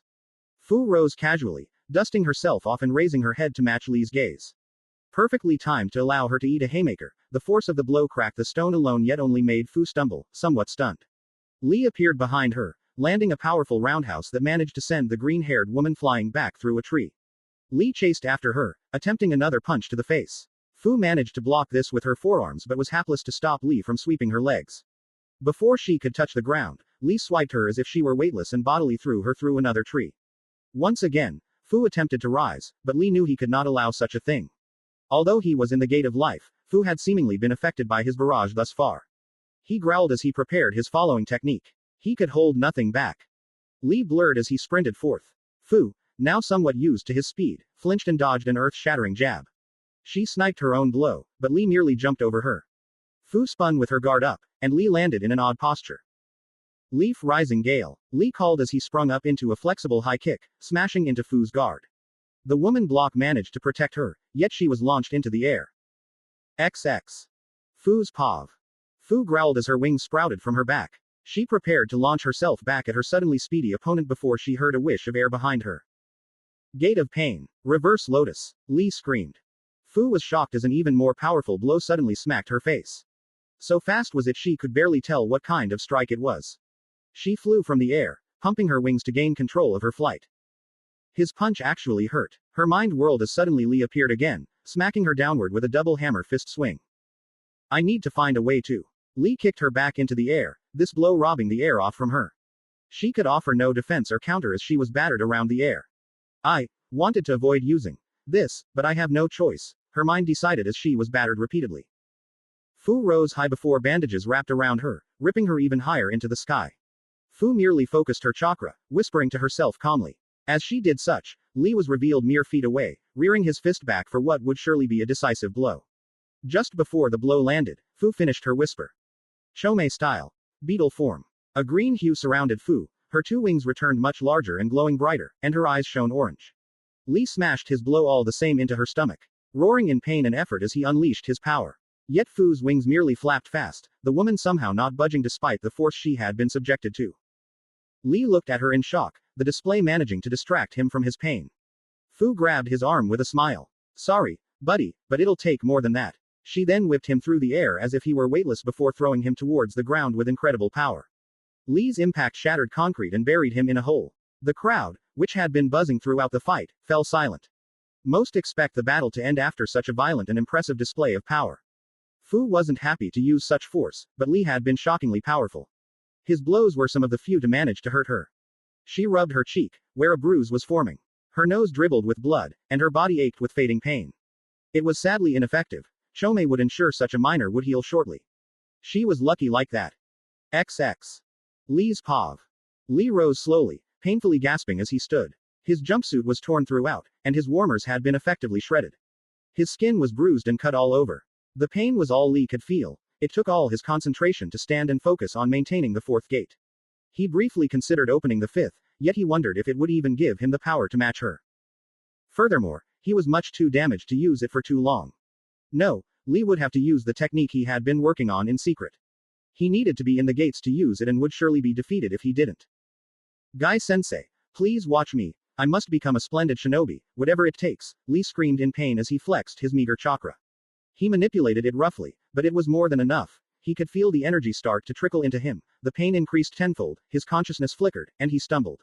With pure willpower, he roared with determination as he felt the technique start to fully activate. Now or never. XX. Fu's pav. She watched warily as Li roared painfully. Fu was confused. Despite all the racket he was making, nothing was happening. Fu could feel a slight chakra flexing from him, but it was meager. Is the fun not over? She wondered curiously. Fu knew the wise thing would be to stop him from activating his technique, but he was solid and fun. It would be a shame not to see what he had in his arsenal. Fu decided to see what he could do. Besides, no one had ever managed to do much against her in beetle mode. Fu, I suggest not allowing him to finish his technique. I have a feeling it's a lucky one. Fu blinked outwardly, but inwardly, her focus was on her tenant. Fu knew that Chomei had been sealed within her to make her a weapon. It had even been largely successful. Oddly, they seemed to dislike her because of it. It made little sense to Fu, but in all the grief that Chomei had caused, Fu had decided to communicate with it and found she had fortune even in misfortune. The two had hit it off, becoming friends quickly enough. When Fu asked why Chomei had been so kind to her, it responded simply. We are lucky to have each other. Fu. Chomei interrupted her reminiscing. This has been a fun fight, but things could get dangerous if it goes on much longer. That strange man has luck. I can feel it. Perhaps it is time to use our own. Why would that help? It might make him miss our trip. But I doubt that'll be enough. Look at him. He was in pain earlier, but now he seems to be suffering even more. If it's a risky technique, apply a bit of our luck to cause him misfortune. Fu sighed, annoyed to end her fun, but agreed as she flowed through hand signs. Chome style. Lucky instance, she said as she finished her technique. Seemingly, nothing happened as Lee suddenly stopped roaring, falling back soundlessly. Fu flew down as she saw Kakashi race forward toward Lee. She flinched when she saw him standing again, prepared to continue before Kakashi stopped her with a raised palm. With a slow wave of his hand in front of Lee, Fu realized he was no longer even conscious. I see, it's good we used our fortune in this bout. He would have been troublesome if he used that technique. I trust you, Chome. Just sad I didn't let him show his stuff. Fu internally responded. Is he okay? Fu asked Kakashi with a worried tone. As okay as we could hope him to be, Kakashi answered grimly. Seems whatever he was trying to do failed and overwhelmed him. He eyed her suspiciously. How lucky. You have no idea, Fu said with a smile. Kakashi shook his head at her before frowning and announcing the result. Fu of the waterfall wins. The crowd applauded politely, likely because they were disappointed such a flashy match had such a melodramatic ending. Sakura's POV, Medical Ward of Iron Arena, Land of Iron. Sakura's failure in the previous exam had burned in her mind intensely. She knew she could have been a better kunoichi. She was nothing in combat compared to Lee. But she had figured she could struggle and overcome things as they went, especially with the support of her teammates. Yet she had been outclassed by nearly every participant. She had been helpful in combat to some degree, but it wasn't enough. Was that all she was? A supportive member of the team unable to stand on her own merit. It had been easy to decide to play a supporting role on the team. Kiba and Lee were both quick and punishing close-range specialists. How else could she contribute with her meager chakra reserves? Guy had suggested it to her heavily, using it to slowly grow them, with the plan in mind to slowly develop her combat skills. Sakura had thought differently than him. Stiezels, who got her this far, would probably be best. It was only now she recognized how stupid she had been. While her time to be promoted had gone, Sakura had been determined to grow anyway. Sakura had taken training with Lee in taijutsu. It would be a waste of time and effort for her bombastic teammate, but it had already made her feel more substantial. Less fragile and helpless. Now if someone attacked her, she need not worry about her only defense being meager genjutsu and intelligence. Well, somewhat, anyway. Sakura shook her head as if to shake off such thoughts. She continued on towards the medical ward. The hallways between separate sections were sparse, scrubbed meticulously, and lightly colored gray. There were the occasional paintings of various famed samurai and Land of Iron politicians. But they did little to give energy to the otherwise Spartan hallways. Once Lee had been heartbrokenly defeated, Sakura decided to visit both of her teammates. Her grappling with her own defeat could offer her the wisdom to ease the pain of Lee and Kiba. Sakura saw the entrance of the medical ward, a locked set of white double doors guarded by two armored samurai. Seated to the right of the door was an old, bald, petite man in a simple yellow robe who sat at a simple table. On the said table were a clipboard and two weapon racks next to it. Hello, young maiden, the man said with a polite smile. Are you here to visit or be admitted to the medical ward? Visit, sir, Sakura said with a small but not submissive bow. She had heard people of the Land of Iron respected manners and confidence. I hope to see my teammates Rock Lee and Kiba in Izuka. Very well, some minor things we need to discuss and do, of course. The old informed. Firstly, it seems clear to me you are a shinobi. That is fine, of course, but some complications must be addressed. Firstly, we need access to your shinobi ID number to verify your identity and have it on record of your visit. Secondly, we'll need you to vacate any weapons on your person onto the racks before you and consent to a search. No need to worry, we have a proud female samurai who can do such. Said a female samurai guardian at the door, who bowed at this. Finally, we will take down your name and the time of the visit. Is that all okay with you? Sakura affirmed such, offered her a shinobi license, and removed the couple of kunai she always kept on her person. The search was done, and nothing was found. As that concluded, the man finished noting her details and nodded her on. The halls of the medical ward were nearly identical to the previous hall, except the walls, top and bottom were striped red to indicate where she was. And if possible, it seemed only more Spartan. Only nurses and doctors walked around on their way to tasks or paperwork. Doubtless, some of them had helped her teammates, so Sakura ensured to bow to each of them as a show of thanks before she arrived at Lee's room. When she entered, she had expected to see Lee doing some absurd training. The young man had always seemed tireless and ever diligent. Something Sakura had grown to appreciate over time. One could hardly find a more reliable teammate than the faithful nice guy Rock Lee. Yet she was puzzled upon walking into the room and seeing Lee sitting calmly on his bed, facing the window. It was a grim sight, further enhanced by the white and sterile room. Perhaps he was still in pain. Lee, are you okay? Sakura asked gently. Being a teammate of Kiba had schooled Sakura in the school of male pride. Few could claim to be as proud as either of her teammates. As such, she knew to approach the topic of failure cautiously. Lee doubtless wouldn't snap at her, he seemed to lack such cruelty. But she would prefer not to offend the kind man if possible. Lee didn't respond, so deep in thought he was. Sakura saw this and resisted the urge to sigh. Lee had overcome much in his life, often due to factors outside his control. His new defeat, likely defeated before he could do whatever he had in mind, had only shamed and disappointed him more. Lee, you know you did well, right? I doubt too many could have done much to her. Sakura reasoned as she sat next to her teammate. Lee continued to stare out the window silently. Sakura could see Lee's eyes becoming watery, yet the proud man would likely not let a tear drop. Ironic since he cried openly nearly every day. I mean, Sakura continued, recognizing Lee would not respond. Fu was absurdly powerful. She could fly and apparently is as tough as a mountain. I appreciate you, Sakura, your wisdom is only matched by your beauty, Lee said simply. But the others, Gaara, Naruto, Sasuke. They surely wouldn't have been defeated with such ease as I let you down, Kiba, and myself, I even let down Guy-sensei. Lee replied sullenly. If only I could have used my technique. The gates tear your body apart. If you had accessed gate 4 or 5, maybe, but the cost, Sakura replied sullenly. I had a different technique in mind, something Guy-sensei didn't teach me. Lee countered. But it didn't work. Lee frowned, something Sakura couldn't claim to have seen often. He said no more, too down to force conversation. Sakura racked her brain before she decided on a method of cheering him up. Do you remember our first week as a team? Sakura said, breaking the silence that had filled the room. Guy-sensei had us running drills endlessly. Apparently, we needed bodies worthy of the shinobi we would become. Of course, I always listened to the wise words of Guy-sensei, Lee replied, seemingly confused. Well, only you could keep up with it when we started. Kiba did marginally worse, but I couldn't do it at all. Every day, twice a day, for 2 weeks, I would collapse well before the exercise was over.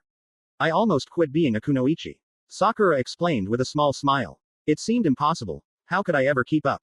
The question seemed so obvious to me that I couldn't, but each and every time I nearly gave up, you and Kiba would help. Cheer me on, help me finish, support me the whole way. Lee blinked, confused. Of course we did. You are our precious teammate, he confirmed. I remember at first I resented you too. Why did you both try so hard? Why were you both so much better than me? Yet as I struggled, and you two helped, and I overcame my previous limits, I realized something. Something I think Guy has been trying to teach us from the start. Sakura explained as she leaned her head against Lee's shoulder. She usually wouldn't do such, especially with Lee, who held his torch for her plain as day. But she trusted he would know she meant it as supportive instead of affectionate. Lee was now not so down, distracted by the idea that he had yet to grasp a teaching. Was he indeed such a bad student?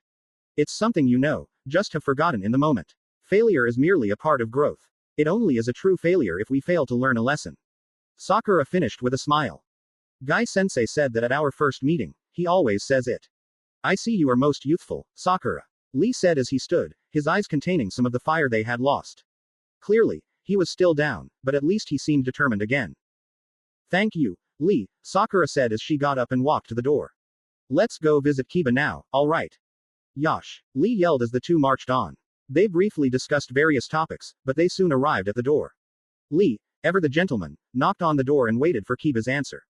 Sakura frowned as a minute stretched over with no answer. She walked past Lee and opened the door herself. Unlike Lee's room, Kiba's room was somewhat destroyed. The bed was untouched. The walls and ceilings were torn as if a giant beast had been in the room. On the bed lay an emotionally miserable-looking Akamaru. Kiba was nowhere to be seen. Kiba, did his youth overcome him? Perhaps he went to train. Lee reasoned. That's something only you do, Lee, Sakura said. Why isn't he here? What happened here? My dear students, I understand you may be down, but fret not. Guy-sensei will ensure such misfortune will never befall you again. Guy roared as he posed at the door. The alarmed Sakura and confused Lee met his gaze. Guy, perhaps by instinct, knew something was wrong. His gaze slid around the room, taking in the state. Where is the youthful Kiba? We don't know, Sakura answered honestly. Guy grimaced before his face became stony. Sakura and Lee, both of you spread out and look for Kiba. We're not on home turf. He must be found. Otherwise, he may be in danger. Go forth with youth. Sakura and Lee, rarely hearing such a severe tone from their sensei, raced off to do as he ordered.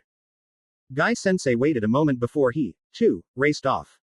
He couldn't help but worry that Kiba might need help. Neji's POV medical ward of Iron Arena, Land of Iron. Neji groaned as he awoke. While he had been conscious after his bout with Sasuke, the pain had exhausted him, and at some point, he must have slipped into sleep. Ah, good you are awake. Felt like a creep waiting for you to wake up. A female voice called out, alerting Neji of her presence. Instinct flared in the Hyuga as reflexively he tried to activate the Byakugan. A dull pain distracted him, he was out of chakra. Neji sat up on his bed and eyed the voice. He was surprised to see a bandaged and bruised Tenten sitting in a chair in his room. Excuse me, where am I? Neji politely asked, glad to see it was what should be a friendly face. The medical ward, of course, Tenten replied with a smile. And no need to worry, not here for vengeance on Team 7. Neji nodded before eyeing Tenten again suspiciously. So why then are you here? Well, for one, Tenten said as a Tonto suddenly appeared in her hands. Neji refused to flinch or show fear but knew he would be primarily helpless should she decide to attack. We're neighbors. Neji deflated at that. It seemed she was some sort of joker. But more honestly, I had a few questions I hoped you could answer. Question about what? Neji said with a frown. He had been defeated by Sasuke.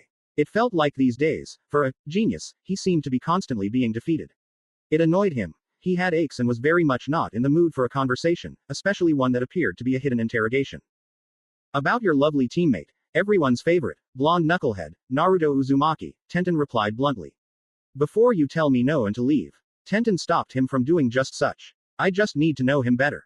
It's important. I heard early on that you and Naruto did not get along. Up until you both beat the hell out of each other. He defeated you, correct? Neji scowled as he was reminded of his defeat. He held no grief towards Naruto for such. Neji had been deserving of the defeat, and it was well fought. But the reminder after his recent failure stung all the same. Correct. He snapped, his annoyance dripping from his voice. Very impressive, considering your fight with the Uchiha. Tenten continued. Your point? Neji asked, now done with her questions. Was she trying to infuriate him? My point is you are quite the shinobi. I consider myself one as well, and yet he defeated us both. I was just wondering if you could tell me a bit about it. How it felt, how he seemed. Tenten explained. Neji was silent as his fury boiled beneath the surface. He had indeed come a long way since the start of his career. But he had never been a very sociable person. Okay, I can see you dealing with your defeat poorly. You realize you only have yourself to blame. Tenten countered, apparently realizing his inner turmoil. She recognized this may lower her chances of getting the information. But she couldn't help but be a bit snarky. Neji wanted to stand and attack her, but she was much too tired and wouldn't shame the Hyuga by acting like a brute. What do you mean? You are undeniably strong, smart, and fast, yet you limit yourself, Tenten replied. If you had simply fought to win instead of fighting like a Hyuga, you may have won. Neji wanted to reply angrily, but her words reminded him of eagles. You are doubtless an extremely talented shinobi, but as long as you are only a Hyuga, you will be limited. Instead of fighting like a Hyuga, you should fight like Neji. He had brushed off the words then. How much more could he adapt? He was the only Hyuga he knew who bothered to use element jutsu. He had taught himself the techniques of the clan.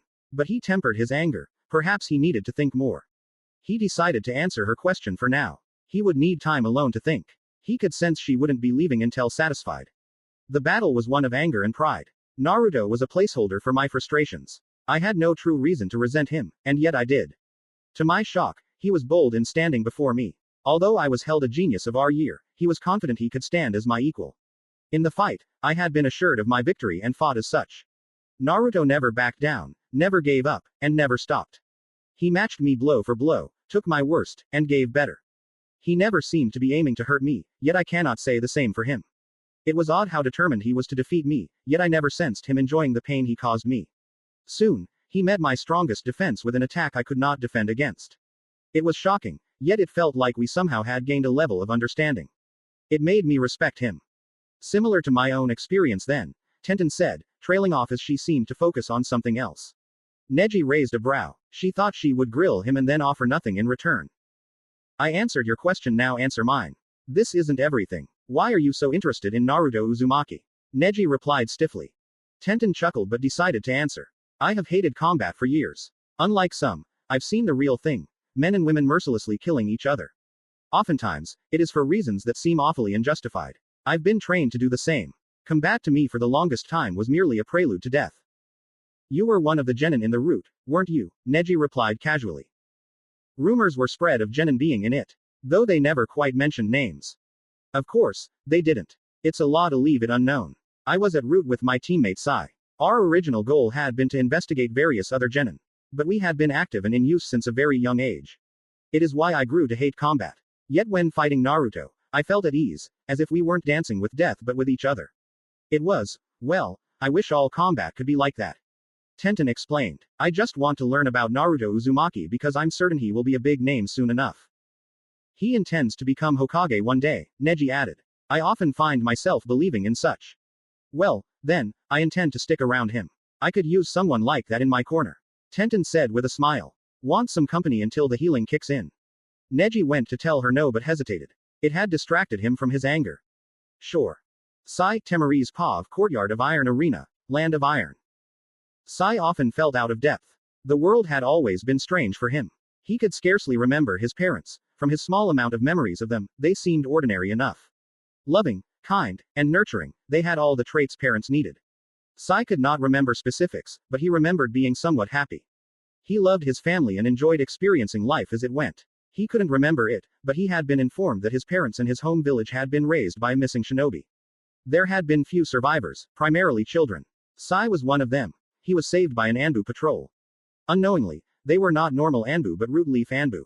His recruitment had been a significant adjustment. His training had been both physically and mentally shattering. Sai knew he had been different before, though he could not tell how.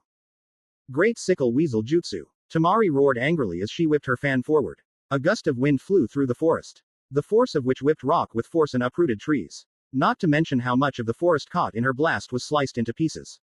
Sai was glad his desperate leap had allowed him to dodge such.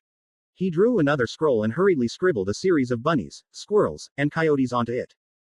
Super Beast Scroll, Sai whispered as he ran through the forest. As he passed a thick tree, Sai allowed his creations to run into the forest, lying in wait with the others he had summoned thus far. He leapt backward, a series of backflips allowing him to narrowly avoid another gust of destructive wind. He quickly backtracked to keep up cover. His opponent was Temari of the Sand. She was the eldest child of the Kazekage Rasa of the Sand.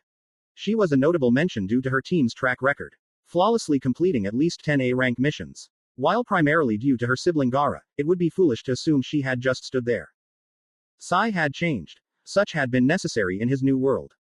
His previous one had been filled with care, nurture, and enjoyment.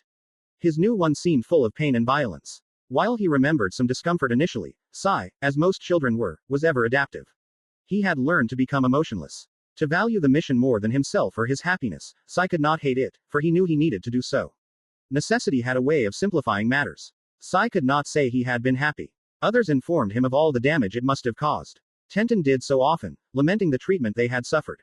Truthfully, Sai did not feel as strongly. He had learned to accept the cruel world as simple and thorough. He had lost much, but he still had his art. Super Beast Scroll, Sai whispered as he ran through the forest. As he passed a thick tree, he allowed his creations to run into the forest, lying in wait with the others he had summoned thus far. He leapt backward, and a series of backflips allowed him to narrowly avoid another gust of destructive wind. He quickly backtracked to keep up cover. Sai had quickly discovered his intuition was well thought out. Temari was a formidable opponent, an incredibly skilled wind nature user. She used such a battle fan to unleash potent and vast techniques. She would be an interesting opponent to defeat. It would be much simpler if he could kill her. But Tenten forbade such actions if they were unnecessary. His new world was more complex than his old one. Sai was further confused when Danzo and the Root were destroyed by proxy. Not entirely, of course, organizations could be difficult to fully eradicate. But enough for Sai to have been freed. Tenten had been ecstatic. Sai was sure Shin would have also been. But Sai had felt little for it. He had come to enjoy the world as it was now. Tenten and Shikamaru seemed to make Sai comfortable merely by being around. But his world now was endlessly complex. Social behavior, morality, and freedom are all things never truly pondered. They were considered something everyone deserved. But at times, Sai wished he was merely a tool for Danzo again. At least he had understood that world. Sai released another volley of his creations as he narrowly dodged a more focused wind blade. She can do focused attacks as well. How is she tracking me? His thoughts were interrupted as Temari shouted out another technique. Wind style. Cast net. This time, a sizable net-shaped gust of wind flew forward, slicing through everything in its path. Sai frowned as he ran toward the attack, drawing his Tonto as he did so. He allowed his chakra to flow through the small blade, glowing as it did, and sliced toward the net. There was a boom as the techniques cancelled each other out, sending Sai flying back. Tamari smirked as dust filled the air. She sheathed her fan and started weaving hand signs. Wind style. Air current wild dance. Tamari said with a smirk as 2 gusts of wind shot from her palms. They quickly surged through the air, collecting dust and speed as they did so. Sai raised his eyes as he saw the twister suddenly surge toward him. My plan won't work if she can track me. A wind user somehow keeping track of me, air currents. Likely but impossible to know for sure. Enough to act on. Sai decided as his body flickered close to Tamari. He ducked, barely escaping being clubbed by Tamari's fan and pretending to be caught off guard. I'm no slouch at close-range combat. Loser. Tamari said with a shit-eating grin as she swung her fan and sent Sai careening toward the forest. Tamari chased after him to pursue her victory. XX. Tamari's Pav. Tamari's life was nothing less than complex. She was the eldest child of the Kazekage himself, a prodigy in wind nature, yet she was not the favored child. Nor was their father anything close to someone who resembled a loving parent. Tamari could remember little before except for her siblings, but she remembered it being often tense and cold. Their mother had been a loving and caring woman, but even back then, Rasa had been cold. He had children to secure his legacy, not out of love. His love for his wife had been confirmed but limited to her only. Rasa was a man who loved out of convenience, it seemed. Nothing had changed much with the birth of Konkuro. Rasa had been somewhat happy to have a son yet seemed doubtful of him from the start. No, things had only truly changed when Gaara was born. Tamari knew she could not afford to show mercy here. Becoming Chunin would offer her many opportunities. It would be necessary to keep an eye on Gaara as well. So she pursued the strange man she had been battling as he crashed into a tree painfully. She nearly flinched as the bark shattered from the impact, and his black blood splattered around the area. Wait for black blood. She looked at what she expected to be a broken man only to see ink stains.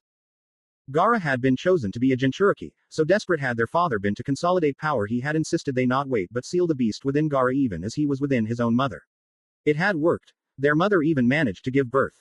The cost had been significant, though. Their mother, the only light they could see in their dark life, died that day. With it, the only compassion Rasa had seemed to have died as well. He had become somehow colder and focused solely on his job as a cage. As if that wasn't enough, Gaara slowly became the monster he was today. An ink clone. Sai's voice echoed throughout the forest. Tamari flinched. He led me into the forest and is somehow hiding from my air currents. Can't even use his voice to lead me to him. He's good. Next up, Super Beast Scroll, Critter Ambush. Tamari tensed and felt a minor disturbance in the air. She leaned out of the way and dodged a blur of darkness. A bird. Before she could ponder further, she dodged a speeding rabbit, a lunging coyote, and several rapid squirrels. He summoned a whole damn forest of murderous art. I'd already be tagged if it wasn't for my current sense. Enough. Tamari yelled as she raised her palms. Wind-style air current repulsing dome. A large dome of swirling aim seemed to emerge from Tamari's very being, destroying all the ink creations that attempted to attack Tamari. She felt a twinge in the currents around her as she did so. He had been sitting completely still. She smiled as she drew her fan and shot off another unfocused blast. It tore through trees and stones as it smashed toward her target. She felt grim satisfaction as she saw Sai fly with the debris before he suddenly burst into ink. Another ink clone. She flinched as she heard a crumble of earth behind her. She raised a palm and fired off a desperate blast of wind, which managed to smack Sai out of the air and skidded away from her. XX. Sai's Pav. Sai rolled against the ground to slow his roll and avoid breaking anything. She's capable of one-handed jutsu and has great instincts. Danzo would have ordered her death or somehow integrated her into us. I suppose I should try to end things before they get ugly. Sai decided as Tamari swung her fan to send him flying again. Wisely foregoing a more robust technique to ensure he would be hit again. But Sai jumped into the air and summoned a more enormous creation than his previous ones. Super Beast Scroll. Robin Steed. Sai signed as the air sent him flying. Luckily, his art came to life, turning his flight into a controlled flight path. He saw Tamari seething before she joined him in the air, riding her fan. Limits her options. Sai thought as he began to throw a litany of kunai and shuriken at Tamari. He smiled as they were casually deflected. Needs to be a more powerful attack. Likely one she does not see coming. Sai willed his creation to turn back and ready to lunging stance. He saw Tamari scowl at this as she started to weave hand signs. Sai did the same as a random thought occurred to him. She's amusing. Tamari finished her technique first. Wind style. Pressurized air beam, Tamari said as she closed her hands, and a beam of air raced forward. Sai could only gasp in pain as it pierced him just above his left shoulder. Sorry, art boy, but I don't play nice. Wind style. Wind cutter. A blast of wind blades raced forward as Sai finished his own technique. Super Beast Scroll. Armored Steer. Sai yelled as ink surged through the robin and formed into samurai-like armor. The blast of wind sliced through this with ease, as did his armored bird. Tamari smirked as the creation burst into ink, and Sai flew off of it, cut and falling to the earth below. Tamari flinched as she realized it had been too easy. She whipped her palm behind her, surprising a closely approaching Sai. Without a word or seals, she blasted him with wind. But the Sai burst into ink as well. He wasn't on the bird or flanking me. Then where? Sai smirked as the real him flew free from the cloud of ink Tonto drawn. Tamari could only widen her eyes as Sai sliced through her fan and cut a line through her front. She screamed out in pain before falling, losing control of her wind jutsu. Sai blinked at this, briefly debating whether to save her. An incident for the leaf perhaps, but not one that couldn't be dealt with. Besides, she might become a threat in the future. Sai, sometimes we gotta act in ways that may betray logic. Shikamaru had told him. Remember, sometimes you just gotta act impulsively, though it is a real drag. Well, she is interesting, Sai decided as he formed another bird and caught Tamari. She frowned at him before nodding once, apparently too proud to thank him. Things were much simpler before. As they landed and Sai allowed Tamari to walk away, Kakashi poofed back in. I assume, Kakashi asked. Tamari growled. He almost cut me open. Then, saved my life. I'm beyond done here. Kakashi nodded coyly. Sai. All done here, Sai replied with a smile. You're rematching me one day, art boy. Kakashi shook his head, amused as he raised his voice. Sai of the Leaf Village wins. Next match will be Shikamaru Nara vs Suigetsu Hazuka. Kabuto's POV, Hidden Prison, Hidden Leaf Village.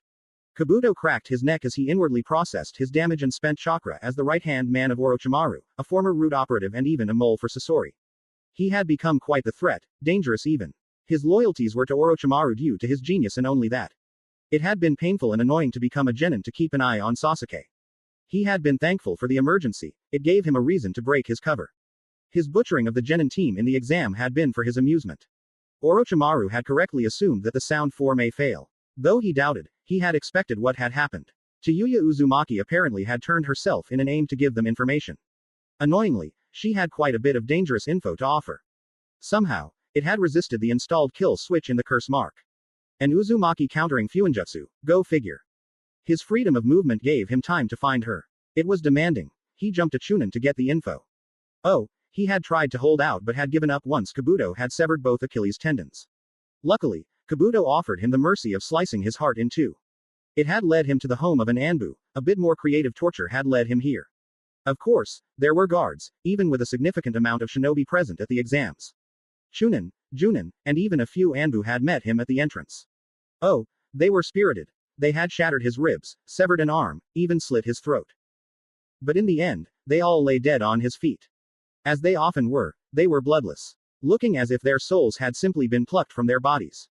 His chakra scalpel was quite the technique indeed. He marched forward, looking into cells and ignoring the inhabitants. He saw a locked unit and smiled. As he opened the door, he did so to meet an inferno.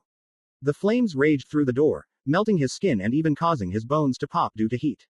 But Kabuto marched through the pain and flames, trusting his chakra to heal and keep him alive. He saw two genin and a chunin look at him fearfully. Kabuto offered them a smile before dashing forward and killing the chunin with a mere tap to his chest. The genin, losing their nerve, turned in an attempt to run. Kabuto allowed it as he reached into the kunai case of the downed man before him. He drew two and calmly aimed and threw both, watching with mild amusement as the adult genin was struck and killed instantly from kunai piercing the back of their skulls. Kabuto laughed as he entered the unit. He saw a large furnished cell holding Tayuya and two more chunin, who glared at him grimly. There you are, Tayuya. We were hoping to find you. Orochimaru sends his regards, of course. Kabuto chirped as one of the chunin stabbed a spear into his midsection with a roar. He froze when Kabuto barely reacted, not even when blood squirted through the wound. For a second, I thought a bee stung me. Kabuto joked as he tapped Chunin's throat in front of him. The man gasped and stumbled back breathlessly.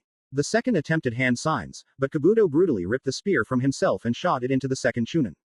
He watched as both slowly died, Tayuya doing so with a scowl. Finally, all alone, Kabuto yelled theatrically.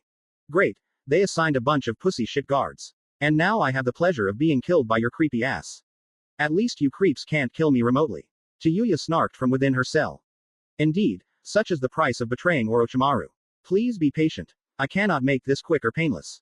Kabuto said as he unlocked the cell and arrogantly allowed Tayuya out of it.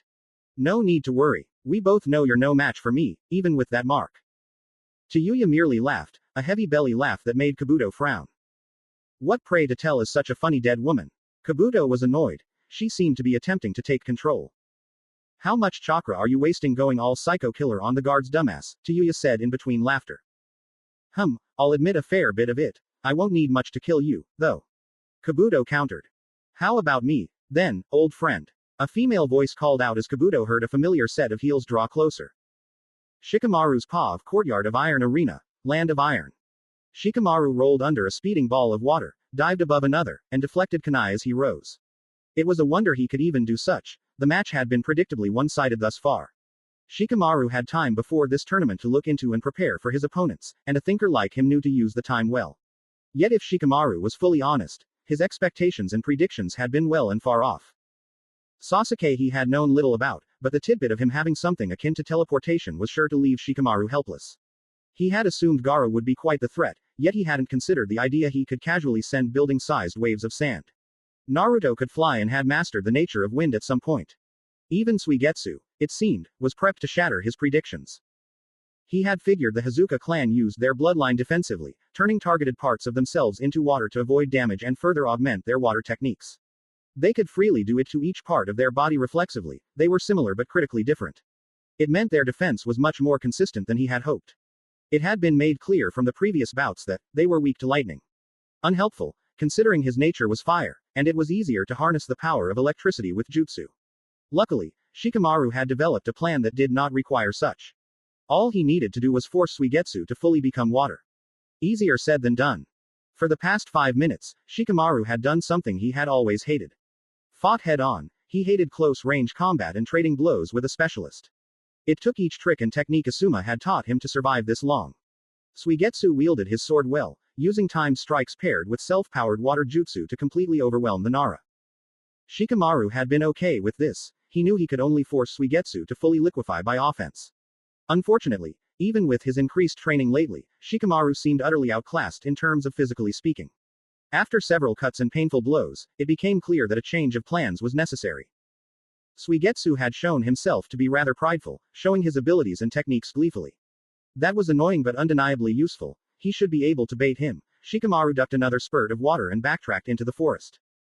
Can't hide from me, slacker.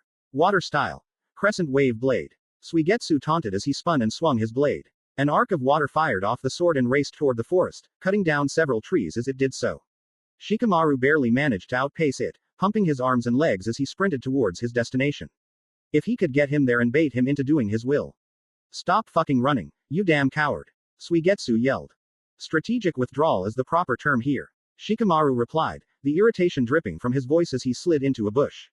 Suigetsu, mere instants behind, slashed wildly, destroying the plant life as Shikamaru scurried forward, finally rolling down into the ditch to his goal. The river. Perfect. Let's hope this is less of a drag than I think it may be. You're a dead slacker. Suigetsu roared as he leapt towards Shikamaru. But Shikamaru merely smirked as he made a hand sign.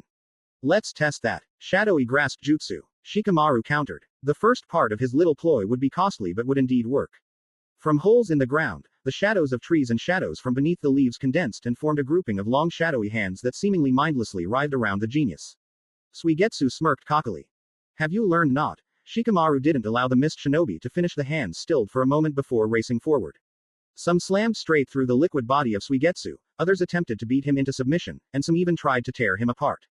Suigetsu burst into the water, flying around and past Shikamaru into the river of the courtyard. You little shit, Suigetsu said with anger. You tried to lead me to an ambush. You must have forgotten it wouldn't work. Now, let me show you my full power. Water style. Water golem. Suddenly, the entire river surged, rising into the air into a large semi-humanoid. It became more defined as his face could be seen. What's your plan now? He asked cockily. Shikamaru didn't bother to answer as he calmly drew a scroll and released its contents, showing what appeared to be quite a few pebbles. Go ahead and waste your time, it's over.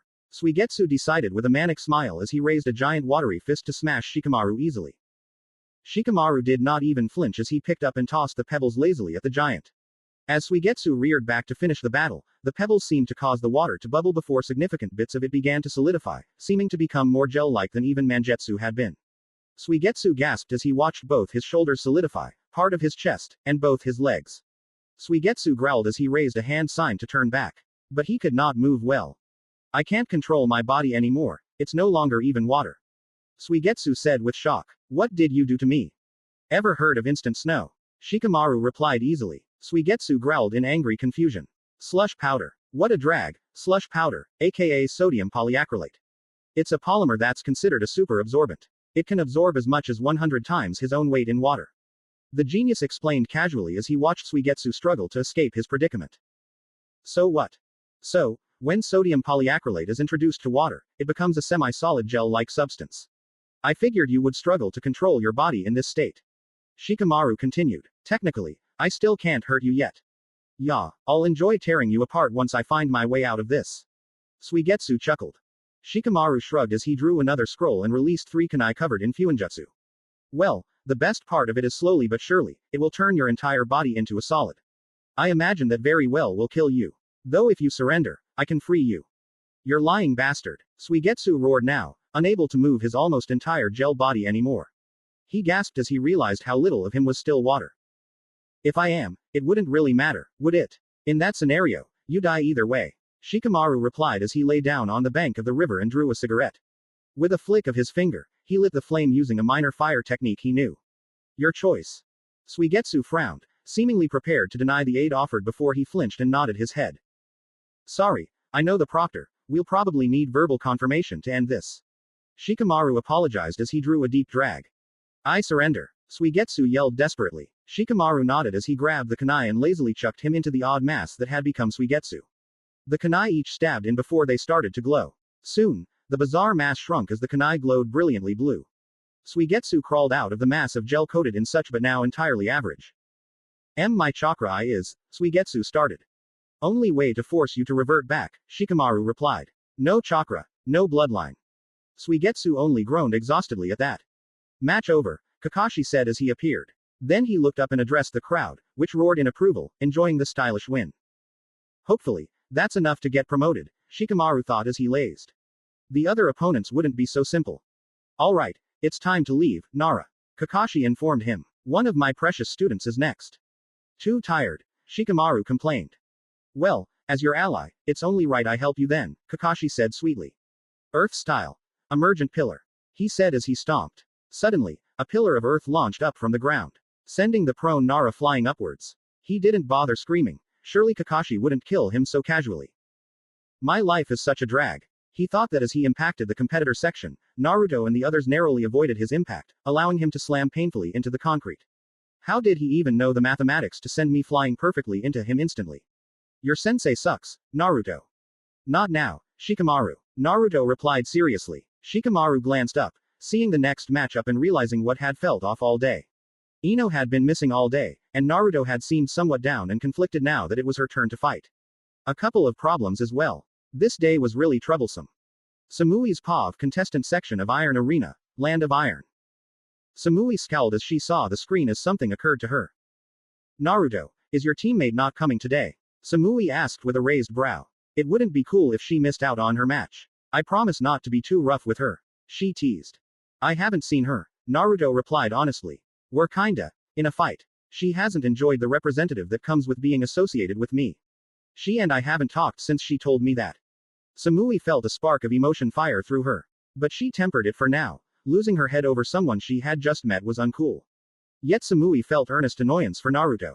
As a student of a Jinchuriki, she knew the burden they carried as well as the burden their loved one ended up carrying as well. But Samui had never blamed B-sensei for such. He needed support, not judgment. Perhaps that's why she felt so protective of Naruto. It was uncool to not back up your friends after all. She shouldn't get involved. I hope your teammate shows up, Naruto. I look forward to our battle. Samui replied earnestly. She then proceeded to the hall that would take her into the courtyard. As she marched, she thought it over more. Something about Naruto she had found engaging from the very start. It wasn't a physical attraction thing. The man looked fine enough. No, it was something about the way he acted. No airs were being put up. No hidden intentions or malice. Hell, he had barely even stared at her assets. That bar was a desperately high one. He was just who he was, caring, silly, and brave. In many ways, he reminded Samui of a cooler bee. He was certainly not nearly as knowledgeable or powerful but not nearly as strange. He was as fun as her own team but didn't grate on her nerves as they often did. She enjoyed his company. She was losing her cool. She needed to win this for her village. She was the last Cloud Genin to take the exams. She needed to do well for her village. Not beat up some hussy for hurting her friends. Though she supposed being efficient and doing both would be alright. Samui supposed it was her time. Ino's POV entryway to Courtyard of Iron Arena, Land of Iron. Ino had not enjoyed hiding from her friends. It was lovely to reconnect with Sakura. She had grown to miss the days they had spent gossiping and hanging out in the past. But she felt bad for not showing herself to Naruto. She had wanted nothing more than to talk things through. But she had been worried about distracting Naruto. He was the type to drop everything to help a friend and certainly didn't need the distraction. But if she was sincere, she held back because talking things through would have been too easy. Naruto would forgive her instantly. He likely didn't even realize he should be angry with her. But I didn't want things to work out smoothly. She felt she had to earn Naruto's forgiveness. Maybe, truthfully, it was for herself. Perhaps she just wanted to prove to herself that the mistake didn't define her. Ino had gone through much during her difficult training with Anko. She had become confident in her abilities and knew she could be more than before. Kakashi had suggested she pick up a support role early on in forming Team 7. He had explained that both Naruto and Neji were natural frontline combatants and that it would be helpful if she could further her support skills to ensure their team was adaptive. At first, Ino had been okay with this. She did not love training, and truthfully, before, she had never seen a reality where she could stand beside her powerful teammates. But over time, she had hated being behind them. Being helpless, if she hadn't gotten lucky, she wouldn't even be here. No more. Ino had become a true kunoichi. Anko had told her a kunoichi was a merciless, intelligent woman willing to do whatever was necessary to fulfill her goals. Ino wasn't sure about that definition. But she was sure a kunoichi must be as equally graceful as she was powerful. She needed to stand firm to her ideals. She stands proud whenever it's needed. Ino would become a true kunoichi. It was her time. Samui's POV Courtyard of Iron Arena, Land of Iron. Samui marched calmly forward. It took a shocking effort to maintain her calm and controlled demeanor. It wasn't the crowd staring, nor would she soon engage in potentially lethal combat. Instead, the thing that shook her infamous calm was her own anger. She was no stranger to emotion. She often found her team to be a bit much. Too goofy, too emotional, too much. But she had grown to love them despite their oddities. Their bombastic personalities were remarkable in their own way. And they were loyal. Loyalty was one of the coolest traits Samui knew of. Samui didn't have many friends, not due to a lack of social skills or others being interested. She simply did not care most of the time to make them. Samui had learned early on that one must be picky about who one chooses as friends. People tended to be uncool and untrustworthy. She had learned years ago, such as when Atsui and her parents had been exposed as spies. The price for such betrayal was steep, and her parents had acted rashly, knowing their time was coming. They had led a violent escape attempt, killing anyone in their way, before A himself had stopped them. A had appeared before Samui and Atsui shortly after. Covered in the blood of their parents and here to potentially kill them both, Atsui had become utterly enraged and attempted to kill A himself. Samui's world had fallen around her, but desperation had made her decisive. She couldn't afford to lose her cool and fight pointlessly. She had engaged in no treachery herself and couldn't stand to watch her brother die. How could she save him and herself? Before A could finish off the beaten Atsui, Samui had lunged in front of her brother. She pleaded for his life and offered her utter loyalty of a shinobi for such. Samui had been calm, confident, and determined. She remembered how A had suddenly calmed and laughed at her. He had agreed to her terms that her brother had been detained and would be kept alive and well as long as she served. She had been thrust into the world of shinobi suddenly and with little mercy. Samui learned quickly to focus, stay calm, and keep cool. It had been a constant balancing act when she had become efficient. Honestly, she rarely realized she was even doing any more. Naruto shattered that control of her. Samui felt more lively and responsive around the blonde for reasons she couldn't pin down. He had quickly become an odd but cool friend. He almost reminded her of Atsui, fiery and determined as he was. There were undoubtedly several differences between the two. Primarily, Naruto seemed to be the type to never betray allies, while Atsui had shown such to be untrue. Maybe that's why she felt a passion she hadn't felt in quite a while as she waited for her opponent. Samui had always intended to defeat Ino. She was confident it would be relatively easy. But now she felt focused on beating her. Motivated even, if you could say so. Samui hoped Ino was more impressive than she had seen. Otherwise, she might have to enjoy beating Naruto's teammate. To Yuya's POV, Hidden Prison, Hidden Leaf Village. To Yuya panted, exhausted, as she collapsed to her knees. One may be confused looking at her. She looked fresh despite some dirt and minor bruising, yet she looked utterly defeated. Kami, that the bastard was tougher than I thought. She complained to her allies. Indeed. Dosu said, voice filled with pain. The man was prone on the ground, seemingly unable to move much. He managed to kill Zaku, Dosu said with a groan. His tone was complex, sounding bothered but somewhat accepting of such. Zaku lay shortly in front of the two others, curled into a ball with a bleeding chest and mouth. Kabuto had managed to sever his lungs from within, and the death had been anything but short. I couldn't keep you all alive. To be honest, I thought the four of us would be overkill. Gurren apologized as she rose from the defeated Kabuto. He was quite the foe indeed. But it was necessary to take him out. You're right about that. Orochimaru uses him to get traitors. Damn shitty bastard has ties seemingly everywhere. But why was it necessary to take him out? Tayuya asked, confused. Won't this alert Orochimaru to the fact we've defected? That would be unwise. Dosu chimed in. I have just escaped a narrow brushing of death from your cousin. I would prefer it if I didn't have a Sannin also pursuing me. Ye, of little faith, Gurren said with a smirk. We cannot hope to escape the snake by running or hiding. We need to strike back and ensure he falls. Ya hate to break it to ya, but we wouldn't have even been able to deal with Four Eyes if he hadn't decided to kill all the guards and necessary patrols, Tayuya replied evenly. Indeed, Dosu added. He is nearly at the level of a cage. I imagine even most Junin would be helpless against him. Orochimaru is much more than that. It would take nearly all of his follower even to threaten him, which would still lead to their demise. You two still treat him as something special, Gurren said with a smile. I'll admit to not being much different. Orochimaru is one of a kind, after all. Normally, we couldn't even truly hope to hurt him. But with Kabuto missing and with a few other factors, I think we can hurt him badly enough for us to escape easily. That sounds nice, but you haven't offered any fucking details, Tayuya complained as she rose. She helped Dosu stand weakly. It's my job as a leader to worry about the fine details, Gurren said with a smirk. Your job to do what I say. Speaking of which, we should leave unless the two of you feel up to fighting off a massive wave of angry Leaf Shinobi. The two sighed heavily but nodded as the group's bodies quickly flickered out. As Leaf Anbu and Junin arrived, they saw an odd sight in the cell. The room had been utterly wrecked, clearly the scene of an impressive battle. In the center of the room was a massive hole in the floor. Some more curious shinobi examined it and released the hole, which went absurdly deep and seemed to be actively filled with crystal. Ibiki arrived with the reinforcements and observed the scene as the men swept the area for the traitor Kabuto Yukushi and the prisoner Tayuya Uzumaki. He saw the odd hole as crystal filled it, sealing off whatever had happened. Ibiki growled, confused and annoyed. What the fuck happened here? Ibiki then eyed the dead young man on the floor. Who the fuck is this? Ino's paw of Courtyard of Iron Arena, Land of Iron. Ino nearly glared at Samui. She couldn't truly help it. While struggling with Naruto, this woman flourished with him. Enko had warned her Samui had seemed like quite the shinobi. Samui hadn't spurned Naruto in the heat of the moment. Ino knew precisely what she was doing. Humans often grew envious and spiteful when stressed. They would pick someone convenient to put the blame on. Even more so when they were motivated against that person. But as Ino met Samui's blue eyes, she noticed the raging fire behind those eyes challenging her, presenting a sort of frustration. Yet she seemed calm enough and focused, unaffected by the crowd. Ino was far from as composed. She felt the eyes of the crowd, and while she usually loved attention, it felt utterly overwhelming here. She felt nervous about failing her goal. Could she truly shine on stage when even the genius Neji had failed?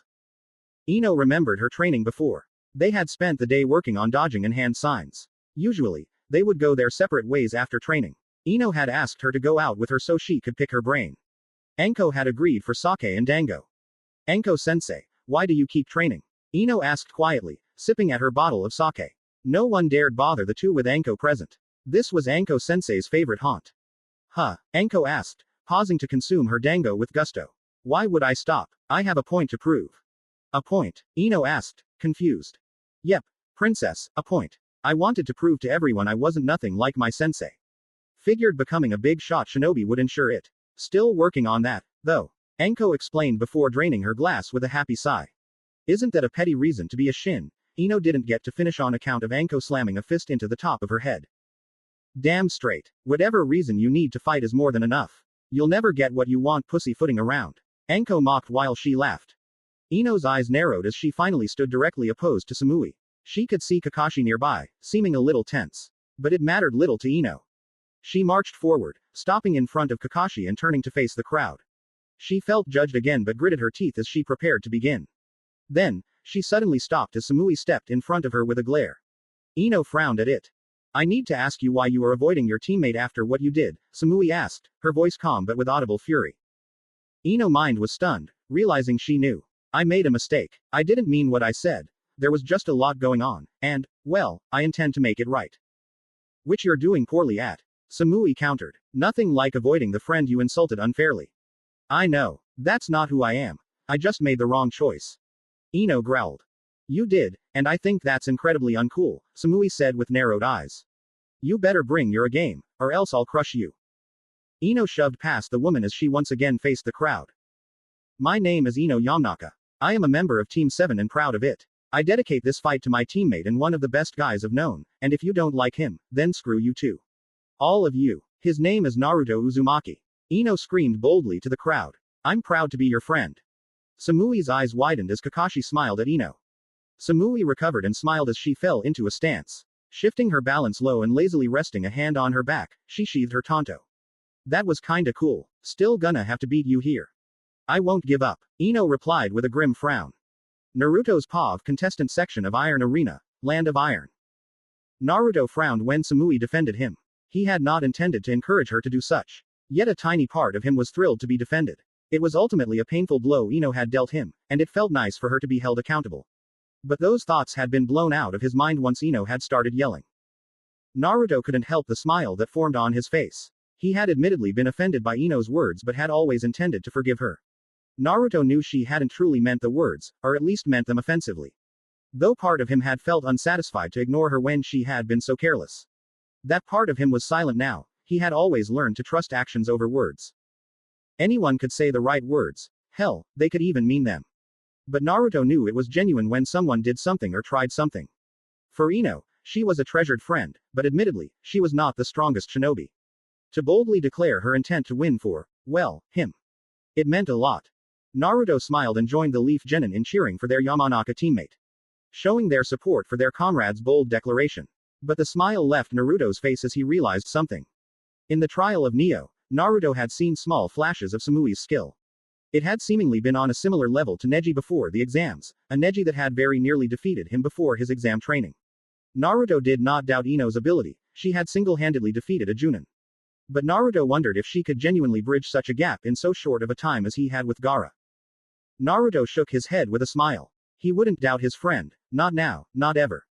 Kushina's POV audience section of Iron Arena, Land of Iron. Kushina held her fury when she first saw Ino. That young little friend of her baby had unintentionally or not harmed her child during a time when Naruto had been quite vulnerable.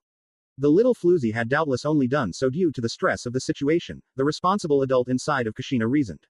The sudden elation quickly drowned that fury when the other blonde named Samui confronted Ino about it. Kushina had never been so happy to hear about the exams as she was now. A beautiful young lady had selflessly defended her child. Kushina now desperately held in glee. It was almost as romantic as Minato saving her. A light in the sea of darkness that had become their life up until that point. Kushina had always pondered what would become of Naruto's dating life. Minato had been a rare prodigy in the academy. He had not had as many admirers as a full-on fan club. He had never been overly interested in any of them. Kushina, even without trying, had won over her love. She had felt disappointed that Naruto's excellent worth hadn't been discovered in the academy's early days. But she should have known her husband's excellent genes would pass on. Naruto had bagged himself a blonde woman. Blonde grandbabies. This may be for the best. I have always loved Minato's blonde hair, and it would be nice for my grandbabies to have the same.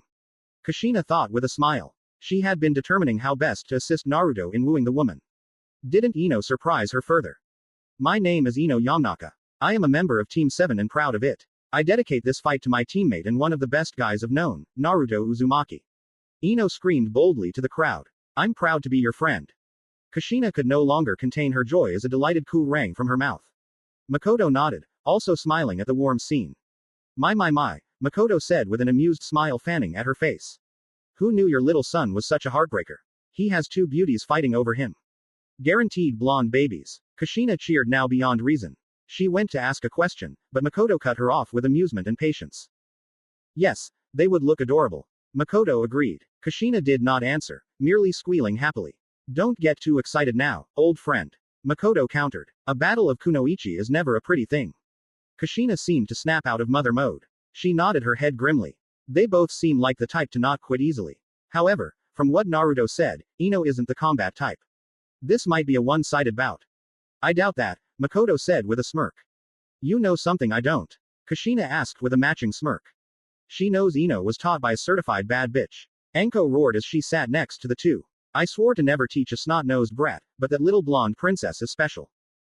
You don't mean she has an edge? Kushina asked. Of course, she wouldn't recognize it. She never saw herself as the bad bitch she was either. Anko said as she happily sipped a beer. Remember when she nearly put me in the ER? Of course I do. It took Sum and me to pull her off you, Makoto chuckled. It wasn't that bad, Kushina said defensively. It was a good fight. Almost had you, too. Anko roared happily. Sure, but that was before I suplexed you through the bar table, Kushina replied sweetly. Whatever you say, I could take you nowadays. Anko countered with a smile. You wanna bet B? Kushina started as Anko drifted forward, eager to start a brawl before both were stopped by Makoto's hands, her eyes spinning with her Sharingan as she regarded both slowly. If you two wish to brawl, do it elsewhere. We're all here to see our genin succeed, not brawl. Makoto said darkly. Both glared at each other before erupting in laughter. Kushina had always loved Anko, she brought the fire out of her, and Makoto kept her temper. Alright, Ino and Samui, I see plain as day that you're both interested in my son. You're both determined to do this for your own reasons. Show me what kind of kunoichi you are. Samui's paw of Courtyard of Iron Arena, Land of Iron. Samui prepared herself as Ino slid into a stance of her own. The Yamanaka shifted into her own. Like herself, she lowered her balance yet favored a ranged stance. She held 4 kunai in each hand. Something was odd about the kunai, they were larger than most. Samui also inspected slots on the side, which was undoubtedly a nasty surprise. Samui was a close-range fighter. She needed to be in control. She would start the fight running and crush Ino before she could adjust. Such was the Cloud style. Samui gauged the distance between her and Ino as Kakashi began his preamble.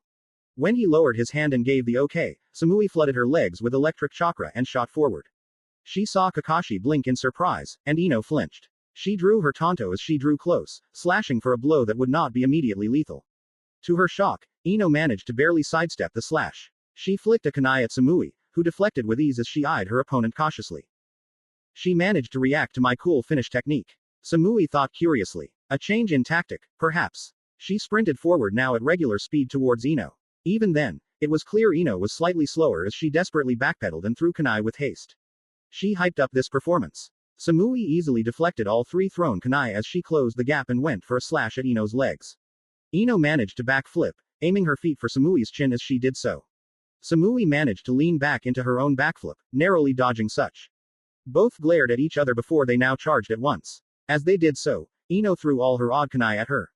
Surely this is a strategy. I'll have to avoid the kunai. Impossible to know what traps they have.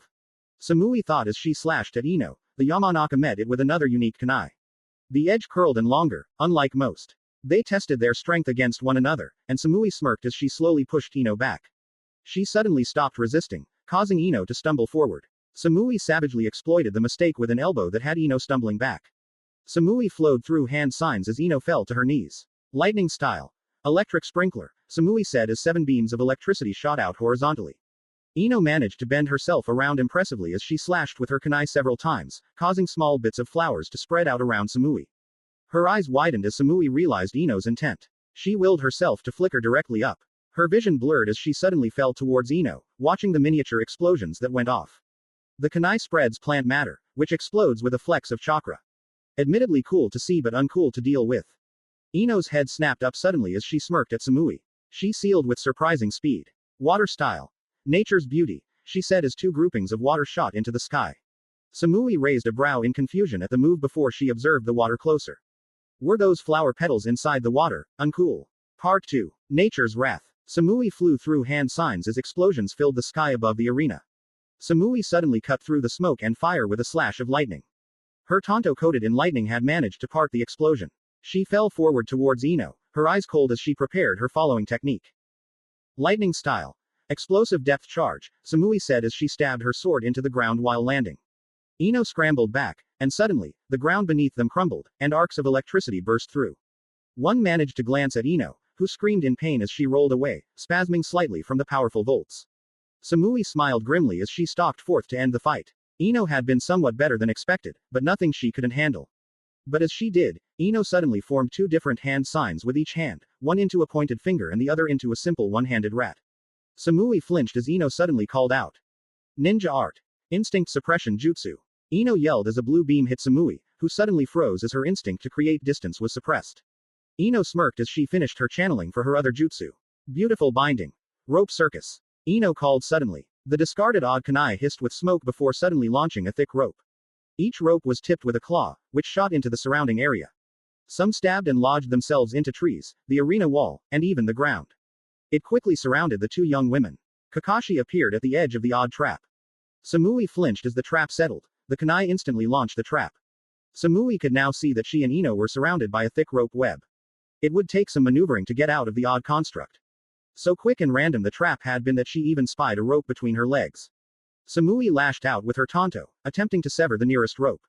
To her surprise, it bounced back. Without missing a beat, she allowed her electric chakra to flow through her blade as she swung again, yet once again, the sword bounced back harmless against the rope. The kunai had been her strategy from the start. Rigged to set off the rope on a timed release. Seems to be enforced with her chakra, hardening it and repelling chakra. Perhaps it was why she waited to use such. Surely, it cannot last for long to summon this much chakra-enforced rope, it must be costly. An interesting technique in both cases, Yamanaka, but I fail to see how you plan to take advantage of this. Furthermore, how do you plan to defeat me before this technique drains you utterly of chakra?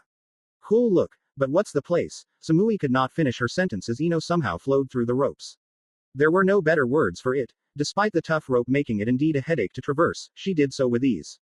Ino ducked, weaved, and jumped around them, managing to punch Samui in the face as she surged to her. She can move that quick. That's see. Samui fell through the ropes as they unbalanced her. Ino kicked her in the ribs, knocking her into the ropes above.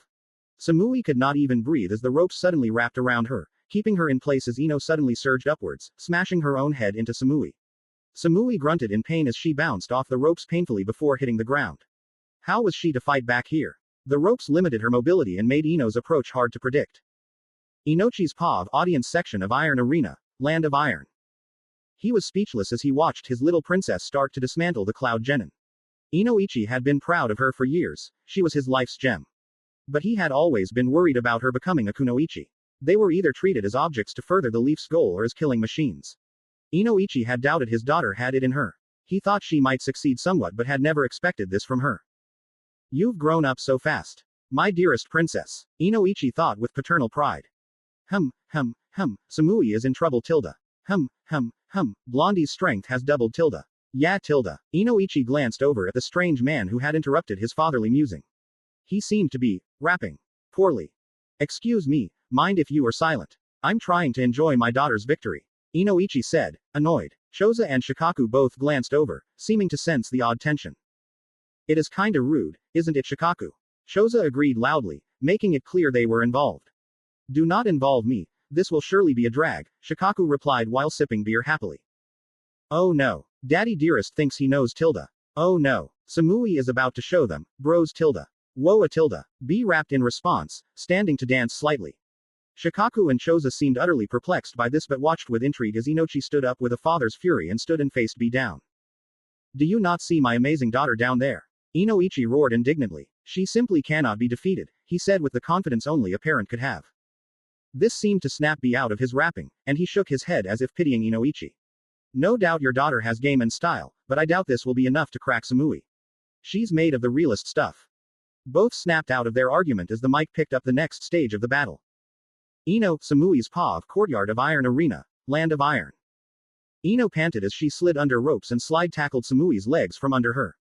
She grabbed a rope and skillfully swung around it, kicking Samui in the face. I can't afford to use ninjutsu. I can't even use a weapon due to the close quarters. But if I can just keep this up. Surely, she can't take much more. Ino flinched as Samui painfully was hung up by more ropes and coughed up a small amount of blood.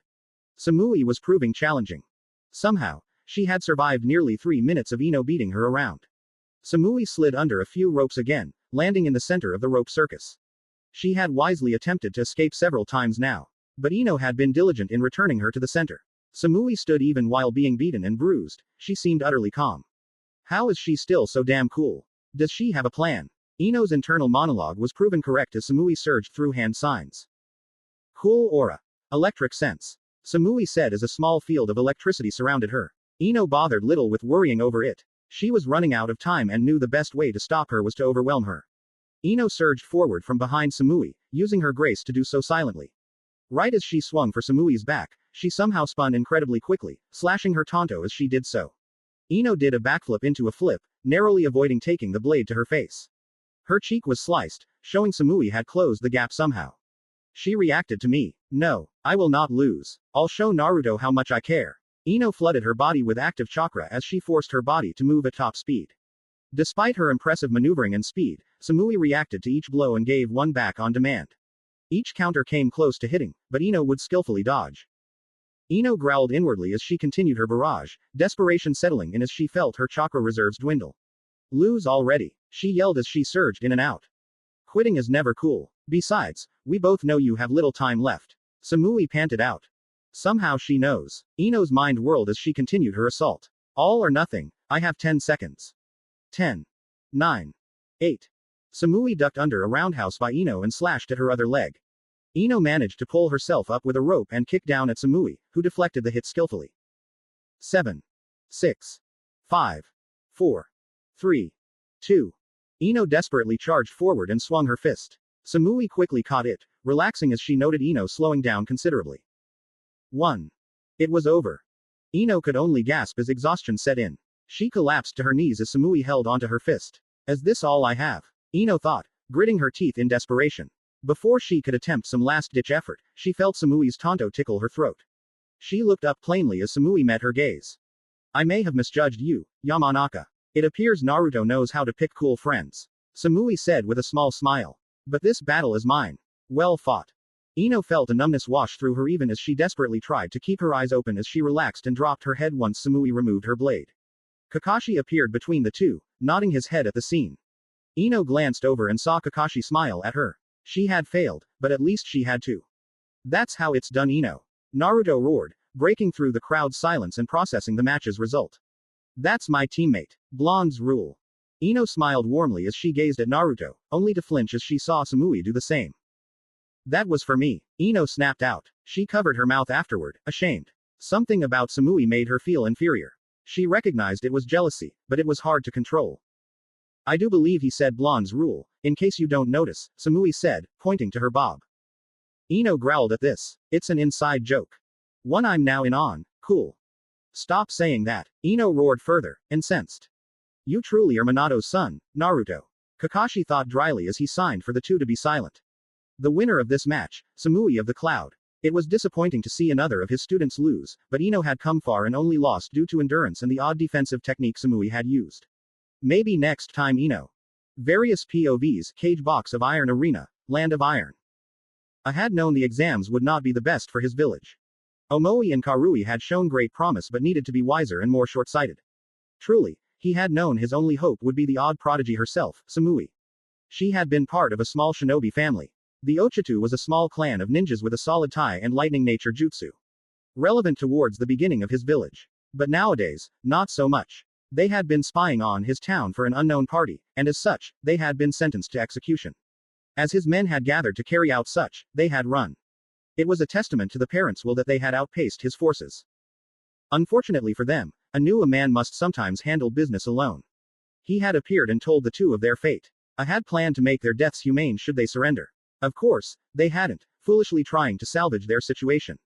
They had attempted to fight back. I had slain them with ease and then ventured off to find the children of the traitors. He had known one of them to be guilty and had planned to kill both to be safe. Atsui, the loyal son of a traitor, had attempted to avenge his parents. I had easily smashed him and prepared to finish them as a young girl stood before him. Despite his powers and inhumaness, she stood resolute. She had been calm and logical. She offered to become a splendid royal shinobi in exchange for her brother's life being spared. How incredibly amusing. Not to mention efficient, he had agreed. Seeing potential in a woman as solid and focused as her had readily agreed. It was paying dividends now. He had never heard of a Yamanaka specializing in combat, and that young woman had shown a level of skill none had known of her. Even Junin would have struggled under such an assault, yet Samui survived it and won.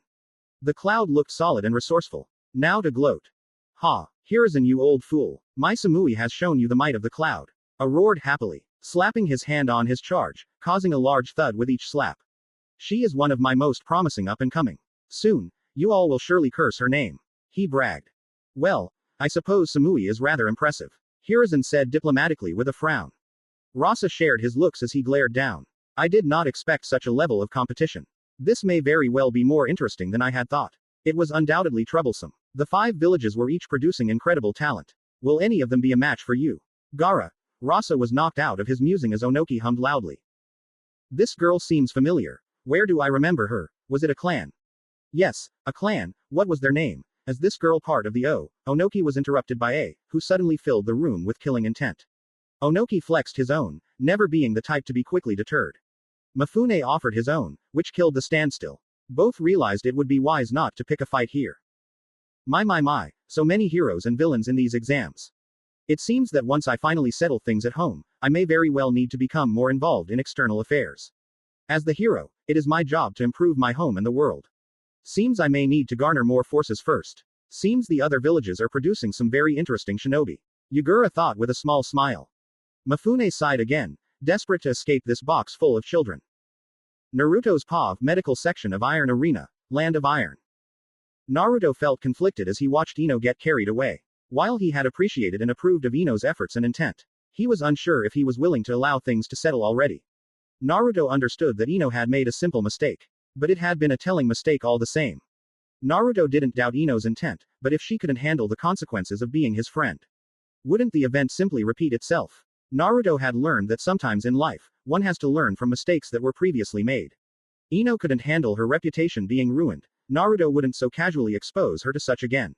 He wasn't a fool. If she proved herself willing and ready, he would relent. Better to forgive than to forget, after all. I need a minute, Naruto decided as he got up and explained to Shikamaru he was going for a walk. Naruto drifted to the lower levels of the stadium content to let his mind drift as he mulled things over. Between his coming clash with Gaara and the complicated status of his friendship with Ino, he had plenty of problems to consider. Annoying, both issues had arguably simple solutions. Naruto needed to defeat Gaara, at least in the mentally compromised Jinchuriki mind. Prove his ideology superior. Ino, he could, in theory, simply forgive, and that would work out. Yet despite Naruto's confidence in his strength, he doubted defeating Gaara was as set in stone as he would like. As much as he treasured Ino, part of him didn't want things to simply smooth out and work better. Truthfully, Naruto had been offended by her words, as unintended as they were. His musings were interrupted by a set of lazy footsteps. Naruto looked up to see Tsunade Senju, of all people, standing before him. Brat, imagine running into you here, Tsunade said with a smile.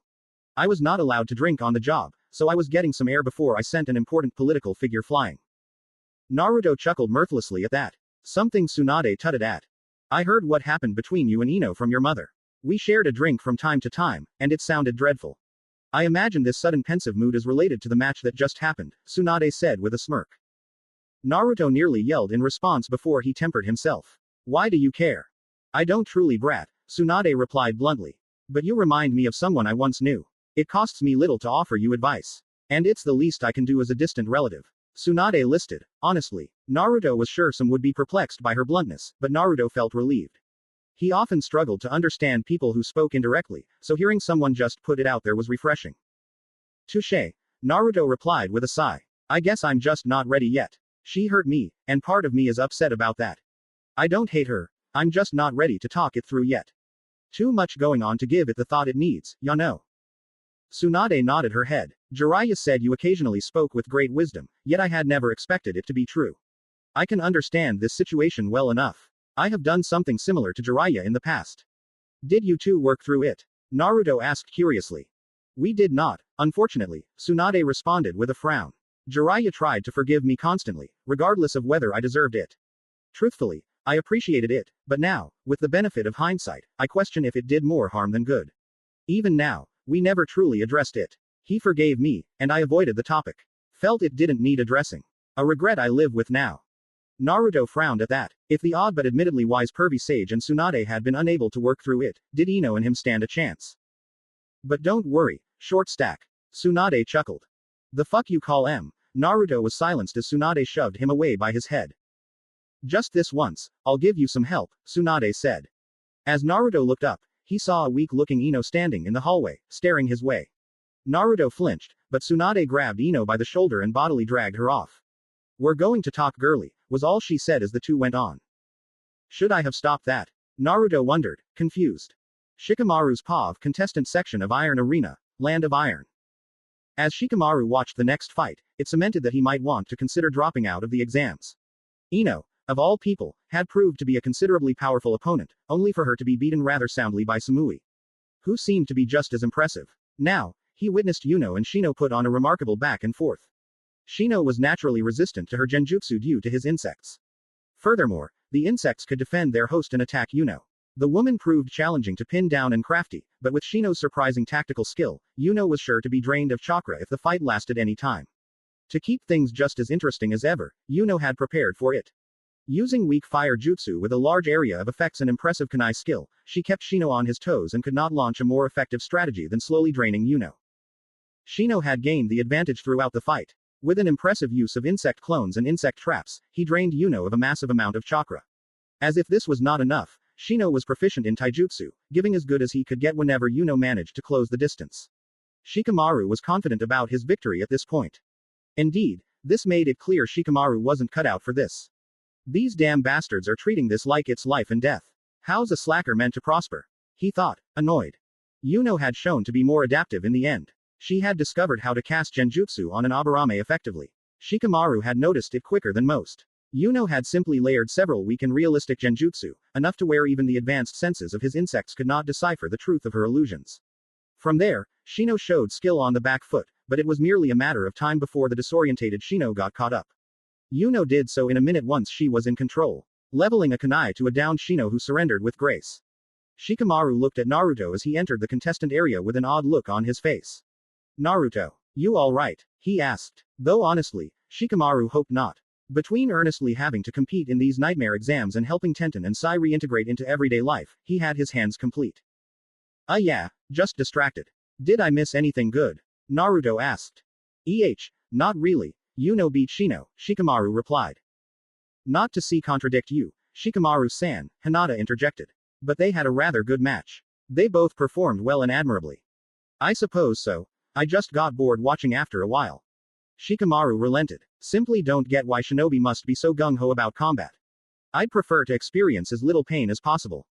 Damn shame. I was excited to see those two fight, Naruto complained. Who's next anyway?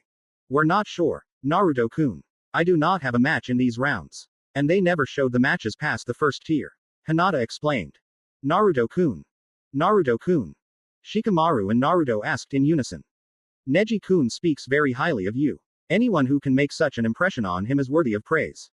Your match was impressive as well. Well, flattery will get you nowhere, ya charmer. Naruto said excitedly. Very believable. Please don't inflate Naruto's ego. I can barely tolerate him as it is. Shikamaru teased. I wonder what the plan will be. It's already midday. Seems they intend to answer such now. Hinata pointed out as Kakashi poofed onto the field. Kakashi's paw of courtyard of Iron Arena, land of iron. Quite the day of battles. It was on a different level than even my own exams. Neji and Ino, unfortunately, will not be proceeding past this point. But there is a chance the two may be considered, depending on the mood of Kami and the cage. Kakashi thought as he prepared his speech. The Chunin exams final will take the rest of the day as a recess between the first and second round. This allows us to repair the field and not present an unfair advantage in the next rounds. It also ensures no one falls in combat because of injuries sustained in the first round. To a certain extent, anyway. We have shinobi doctors, not magical healers. Now I know what you're all wondering. Who are we to expect to clash in these exams? Well, the giant board above the arena contains the answers. Let's peek, shall we? Kakashi explained as he lazily gestured to the board he had mentioned. First match. Kuretsuchi of the Stone vs Naruto Uzumaki. Second match. Shikamaru Nara vs Yuno Uchiha. Third match. Mangetsu Hazuka vs Samui of the Cloud. Fourth match. Hinata Hyuga vs Sai of the Leaf. Fifth match. Sasuke Uchiha vs Fu of the Waterfall. Bye round. Gaara of the Sand. Tonight we celebrate the exams so far. Please enjoy the festivities provided by all 5 great villages in the Land of Iron. That concludes the first day of the Chunin exams. Kakashi finished as the audience erupted into celebration. Ino, Naruto's paw of corridors of Iron Arena, Land of Iron. Ino sighed as she watched Naruto walking away. She knew better than to attempt to free her grabbed a wrist. Hundreds of stories of Tsunade bringing down entire buildings with her strength convinced her of the folly of such. Ino felt utterly miserable. Her attempt to speak with Naruto had been to make up, but more than that, it had been to apologize even further. She had failed after so boldly declaring her intent to win for Naruto. It had been so simple when she had decided to take on the mantle of shinobi. Ino had heard tales of Kunoichi's powerful, beautiful, beloved woman. Dainty, precise, and attractive, it had formed the Kunoichi she had become. Ino had been proud of her social status, and superficial beauty had even equated it with power. She had been convinced she was the definition of a Kunoichi. The formation of Team 7 had shattered such a thought. Ino had realized she was no Kunoichi, merely some damsel to be saved by her teammates. This had not worked for Ino either, so she had been mentored by Anko. Undoubtedly, it worked wonders, but it opened her eyes to the less glamorous part of being a Kunoichi. Anko had told stories of seduction, assassination, and betrayal, most of which featured all three. She had suggested this was merely a part of being a Kunoichi. The conversation had left Ino shaken and cold. Ino had been determined to prove Anko wrong. To prove Kakashi, Naruto, and Neji right, who all seemed to believe in her for whatever reason. Ino was confident that she would finally say she was a true Kunoichi if she defeated Samui. But Ino had failed. Hurts, doesn't it? Tsunade asked as she pulled a scroll from her bosom and unsealed a bottle of sake. We're supposed to be all beautiful and graceful and deadly, all while not being too much. If we try to be more, they mock us once we fail. What are you? Ino asked. She was utterly perplexed. What in the world was Tsunade of the Sannin doing here speaking to Ino? What the hell was she speaking of? Come on, kid, I imagine I know your pain better than most. Tsunade chuckled humorlessly. They tell you all your life to be well-behaved, controlled, and beautiful. Likes that all you are worth, you finally prove them wrong, and all they remember is the failure. Look at you stressed out, exhausted, and now emotionally distraught. Tsunade laughed humorously at her silence. Don't look down, kid, it gets better. Tsunade said with mock excitement. Or at least it can be. Mostly depends if you can make the right choice. The right choice? Ino asked. What do you mean? Do you know how I became the first S-ranked female shinobi? The only female member of the Sannin. Was it my genius healing? Perhaps my famed strength. Impressive wit. Bust size. Tsunade ranted. Her voice was very slightly slurred. Ino noted she was somewhat drunk, though she wisely refrained from saying so. Lady Tsunade, do you nay? Ino was interrupted as Tsunade chuckled again, a dry, cold one that slightly unnerved Ino. Well, I suppose it was a little of all those things, Tsunade spoke to herself, seemingly only speaking to Ino due to an impulse. But truthfully, it took a certain level of cold and logical thinking. I didn't master it until too late, but you could learn from it. Learn from what? What are you talking about? Ino asked incredulously. I'm tired and embarrassed, and now I must hunt down Naruto. You shouldn't. Tsunade sounded somewhat sober suddenly. You need to listen. I'm trying to help you. Ino frowned further at this but decided to stay put. Besides, she didn't like forcing her way past a Sannin. See, for women in the shinobi world, there is only one solution to the woes we always face. For instance, Jiraiya of the Sannin, my teammate and one of my closest friends, has loved me for years. I tell him no, claiming I can't do much after my previous lover's sudden death. But truthfully, I'm almost certain he would provide some happiness in his life. I don't engage, though I keep my distance. But if you feel the same, why not pursue it? Ino asked, confused. A Kunoichi will never truly find love, Ino, Tsunade replied evenly. We are destined to serve tirelessly until we give up, be slain, or much worse. I've seen it happen countless times. We are trained to do insidious jobs due to our perceived nature, and treated as though we are not equals. And should we be foolish enough to be hopeful or to fall in love? The world will remind us of how it works by removing them coldly. That is why a Kunoichi like yourself must grow distant and cold. Not emotionless, but never showing her full emotions. You must shield yourself from the trauma to come, only then can you achieve your goal of becoming a true Kunoichi. Ino did not know when a tear started to fall down her cheek, but she felt utterly overwhelmed. Was there indeed no point in becoming a Kunoichi if that would be the future? Sounds like a total bunch of bullshit. A familiar voice roared. Naruto suddenly appeared again in the hall, looking furious and determined as he stomped over. That is not what being a Kunoichi is about. No one can tell someone else what it means to be a ninja. Naruto challenged. You may not be a Kunoichi Naruto, Tsunade said with a smile. But you know better than even her that my words are true. Did she not blame you for a problem you didn't cause, dedicate her match to you, then lose further shaming your already paltry reputation? No one's perfect. No one can be. All that matters is you follow your own heart and ideals. Closing yourself off only hurts more. Naruto stubbornly answered. Being distant is something a coward would do. You can only find happiness by grabbing it for yourself. Tsunade laughed with some actual joy at this. She then crushed the glass bottle of sake in her hand. Notably, no sake dripped from the shattered glass, merely blood. Tsunade whipped her hand back and forth, removing glass and blood and revealing seemingly unharmed hands. You, she pointed at Ino, are already seeing the future for a hopeful Kunoichi. It's dark, crushing, and unrelenting. You, she said, now pointing at Naruto. We'll find out soon enough. But hey, convince her, Uzumaki, that I'm wrong. Silence filled the room after her sudden encouragement. Naruto and Ino eyed each other. Neither had faced each other since Ino's regretted words. Ino had never met someone who made her feel so much. She felt shame for disappointing him, excitement to finally see him, and anger she had been rescued by him from the conversation. Ino would not lie. Naruto's stubborn refusal had made her feel better. Yet she had disturbingly heard some truth in it. So much on my mind, and now you are here. What the hell do I say? Ino thought. XX. Naruto's POV. Great. I got involved impulsively when I heard Tsunade talking to you like that. Now you're here. What the hell should I say? Naruto thought as he locked eyes with Ino. Listen, Naruto started but was stopped by Ino. I'm sorry, more than you know, Ino said sadly. We have a lot to talk about. I have much to answer to. And I really do want to talk about it, but I just need time. Naruto felt a slight pain but nodded his head. I know what you mean. I kinda feel the same, you know. We are going to talk, though. Ino nodded silently, hugging Naruto gently before walking away without a word. Naruto waited until she was out of earshot before he continued. The hell did you do that for? Naruto declared angrily. She already had a lot on her plate, and you went and tried to shake her worldview. Watch your tone, brat. You're lucky you're related to Kushina and the student of Jiraiya, or I'd show you what happens to those who mouth off at me. Tsunade snapped back. Who gives a damn who I know? Naruto said, grabbing Tsunade's collar with a growl. My name is Naruto Uzumaki, and I'll talk however I want to assholes fucking with my friends. Tsunade smiled sweetly at him. First, good point. There is no need to judge you off of others. Secondly, with that, she flicked him in the ribs. Naruto spat out blood as he flew back and into the wall hard. She nearly broke my ribs. Before he could race up to attack her in kind, she was standing over him with a hand on his ribs. Naruto froze as he prepared for another painful blow. Instead, the pain faded as he suddenly felt better. He looked over to see the hand touching his ribs glowing. Alrighty, now that we have established a pecking order, let me speak. Listen, I'm just offering the girl the reality others won't tell her. I know from experience she needed to hear that I was doing you one.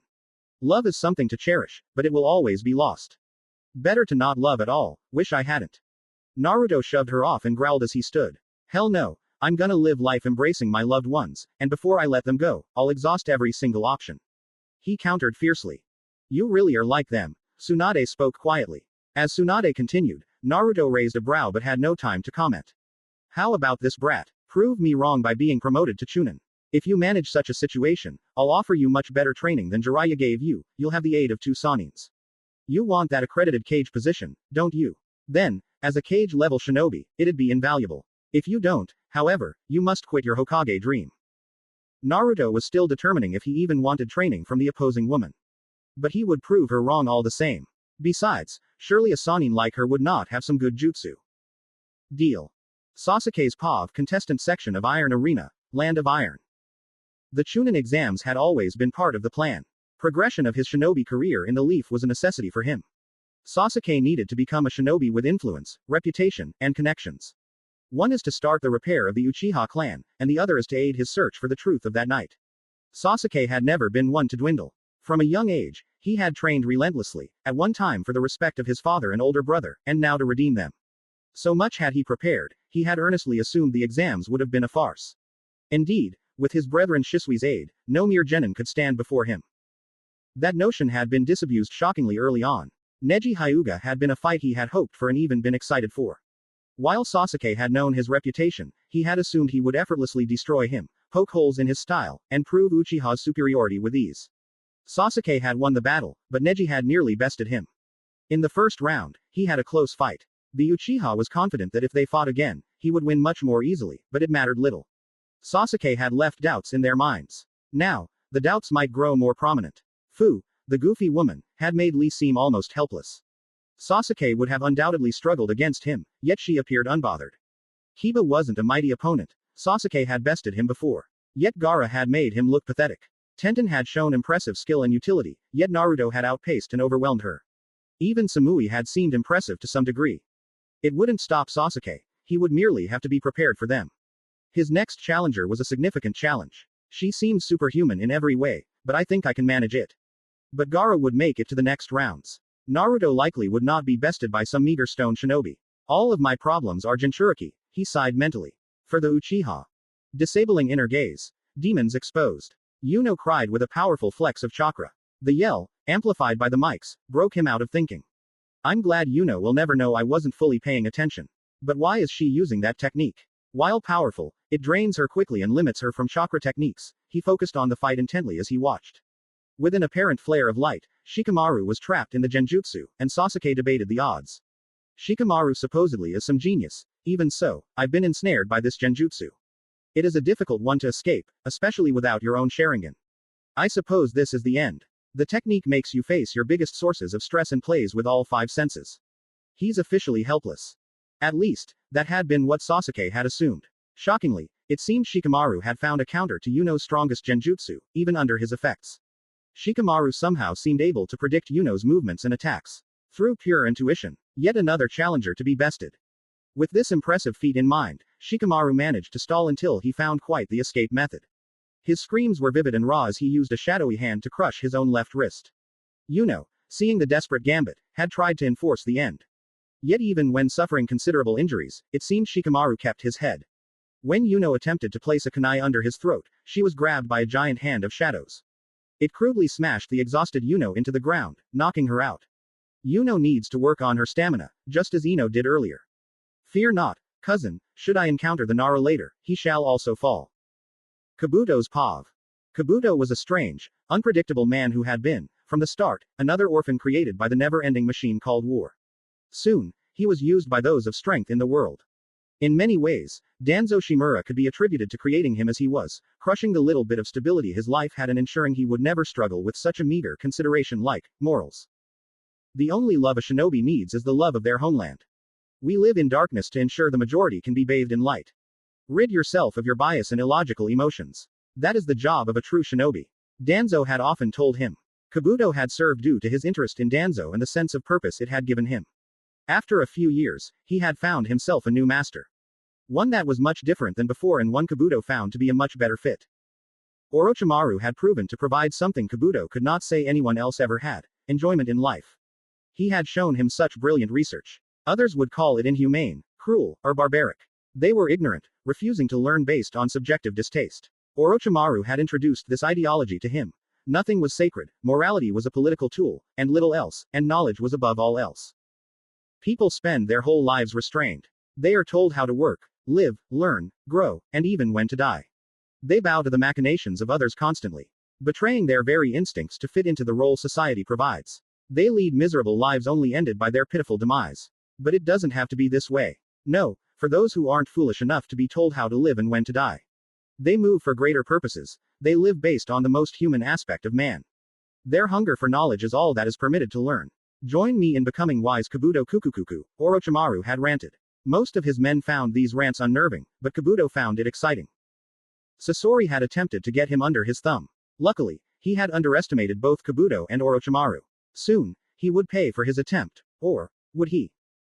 Kabuto inwardly swore as his entire being ached, like he was being crushed into a ball from every direction.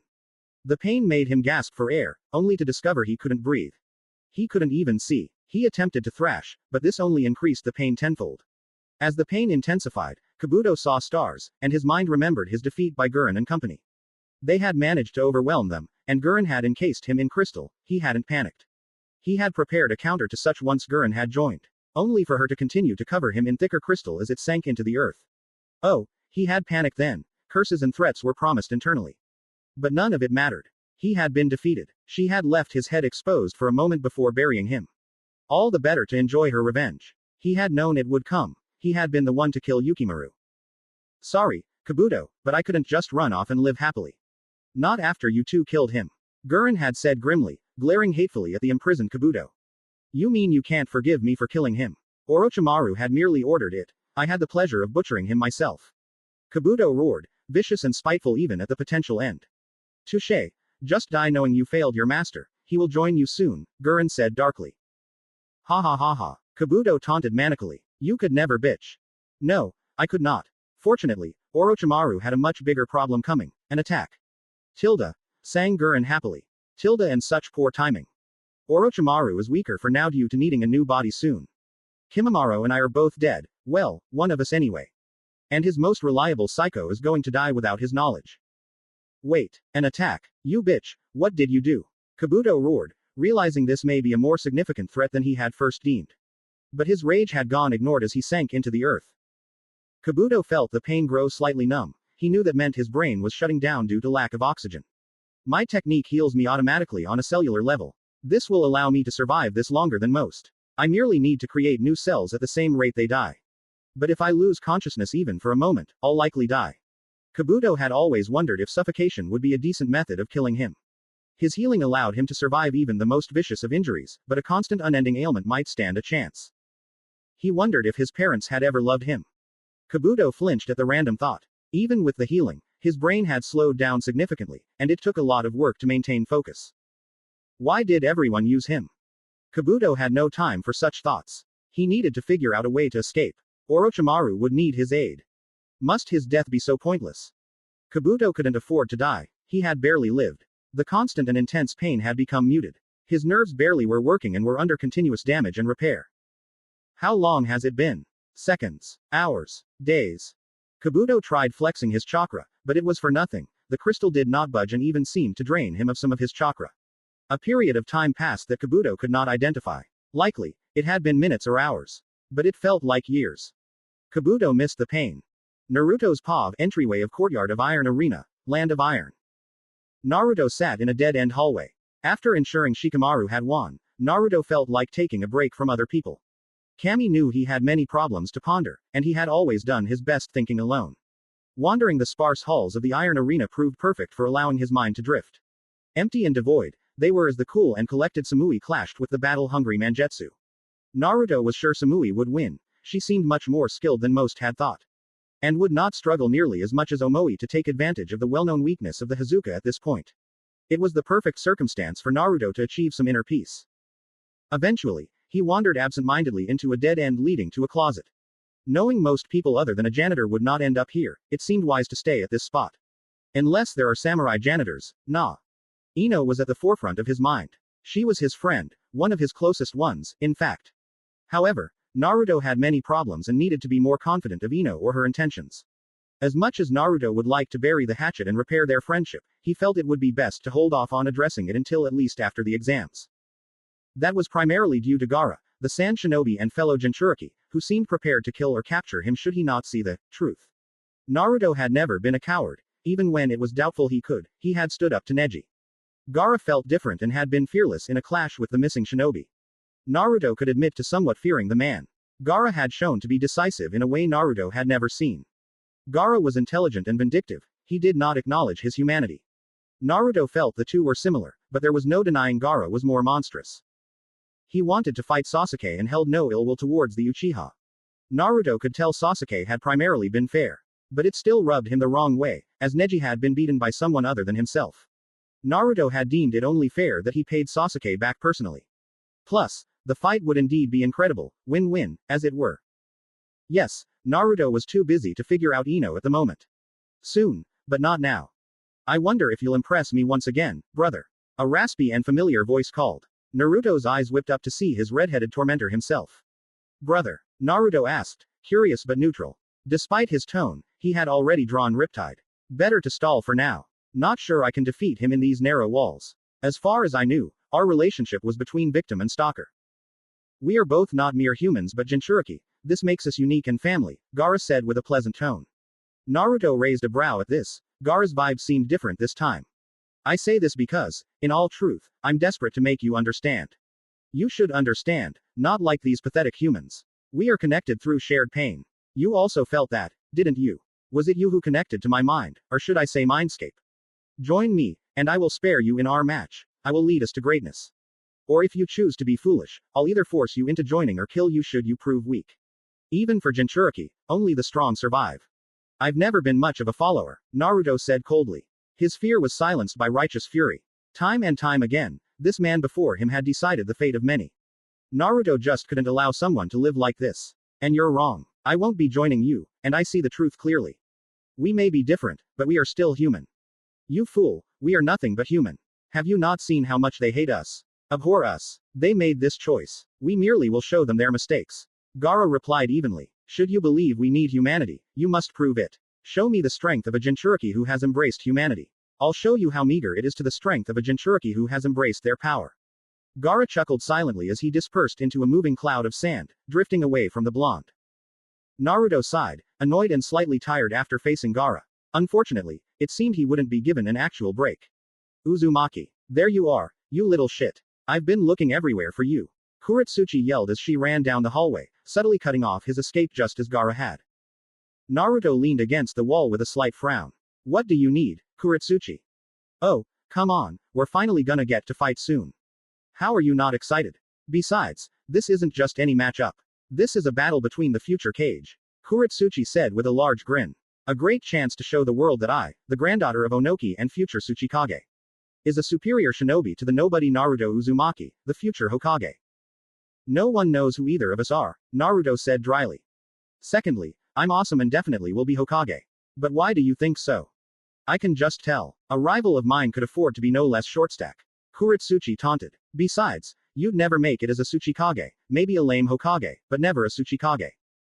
Naruto grinned through his annoyance. A fight to prove himself to some asshole was just up his alley. Whatever you say, just remember the smack you're talking about when I kick your ass. He teased back his lousy mood, momentarily forgotten. Sounds like a plan, shortstack. Bring your A game. I need a real showstopper for my Chunin exams. Need a story to tell about my promotion. She teased as she walked off. Naruto offered a final heavy sigh before returning to the contestant section. Naruto Uzumaki may be stressed out, but he was never down and out.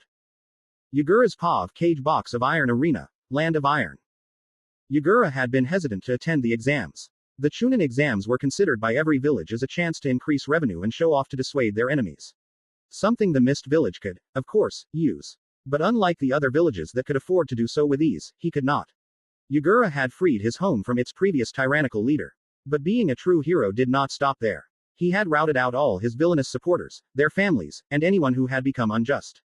It had been necessary, the only way to ensure their evil would not return. But it had led to his current predicament. A bloody and, at times, seemingly endless civil war. Yagura had found it unfortunate but had no problem combating the evil of this newest rebellion. He had been unconcerned. Why would he be? Yagura knew he was just a new no shinobi or team of shinobi could face him in battle. They tried to politicize, but no hero wasted time on such things. That's why he was hesitant about these exams. Yagura had no impressive genin left in his employ, and the war was always a wrong time for genin, especially with their harsher practice of forging strong heroes. He could only send the recently injured Mangetsu and the inexperienced Suigetsu, who were at odds with Mangetsu's diminished state and Suigetsu's lack of skill. Their powerful bloodlines were heroic. He thought it would allow them to coast through the opposition. A decision that A's and Hiruzen's genin had proved unwise. Yagura had been aware of their weaknesses. Every technique had flaws. But they had thought they were skilled enough to bypass such. Suigetsu had been embarrassed by what had been proven to be an intelligent and skilled but ultimately weak Nara. Mangetsu had performed better. Omoi had been an embarrassing but decisive match. Yet Samui, the strange boy's teammate, proved much more game. She had defeated Mangetsu decisively, purely outperforming him in all categories. This will surely harm our reputation even further. No true matter. I suppose, a hero cares little for approval, they only need to know they serve justice. Besides, an increase in business would be troublesome. It was just as well that they focused on crushing the rebels. Yes, in fact, Yagura was sure this was for the best. Attracting business for the Mist was needed, but doing so in their volatile and violent state would need to be more helpful. No, heroes could not call out to others until they had vanquished their evil foes. This was necessary to an extent for Image anyway, his presence would save face. And the need for more business would ensure they could focus on the war. Crush the villains, gain business, expand. A silent wish of air announced the arrival of Tsunade from a rather long restroom break. Hiruzen and Mifune offered glares for such, but Tsunade ignored them as she settled behind Hiruzen next to Jiraiya. Yagura gazed at the room before him and focused back on it. A was still mocking him, having been the one to deal the final blow to the Mist. He had been ranting during his inner monologue, but Yagura knew better than to listen to his lesser's advice. Hiruzen seemed to be silently admonishing the female Sannin for her late arrival. Mifune seemed to be listening as well, passively enjoying Tsunade's reprimands. Rasa seemed more amused at Yagura's genin's failure. Why Onoki was distracted, likely thinking over his daughter's coming bout. There are so many places to cleanse the ill-intended. Yagura would be patient. The hero was always a little late. Naruto's POV contestant section of Iron Arena, Land of Iron. Naruto arrived back into their section, glancing around as he did. They locked eyes and summarily had a glaring match with Gaara and Kuretsuchi. He was pleased to discover Ino was not present. I suppose old lady Tsunade helped me out. Feel bad, but I'll make up for it eventually. Naruto promised himself. His eyes settled on Shikamaru, Fu, and Samui leaning on the front railing, watching the latest match.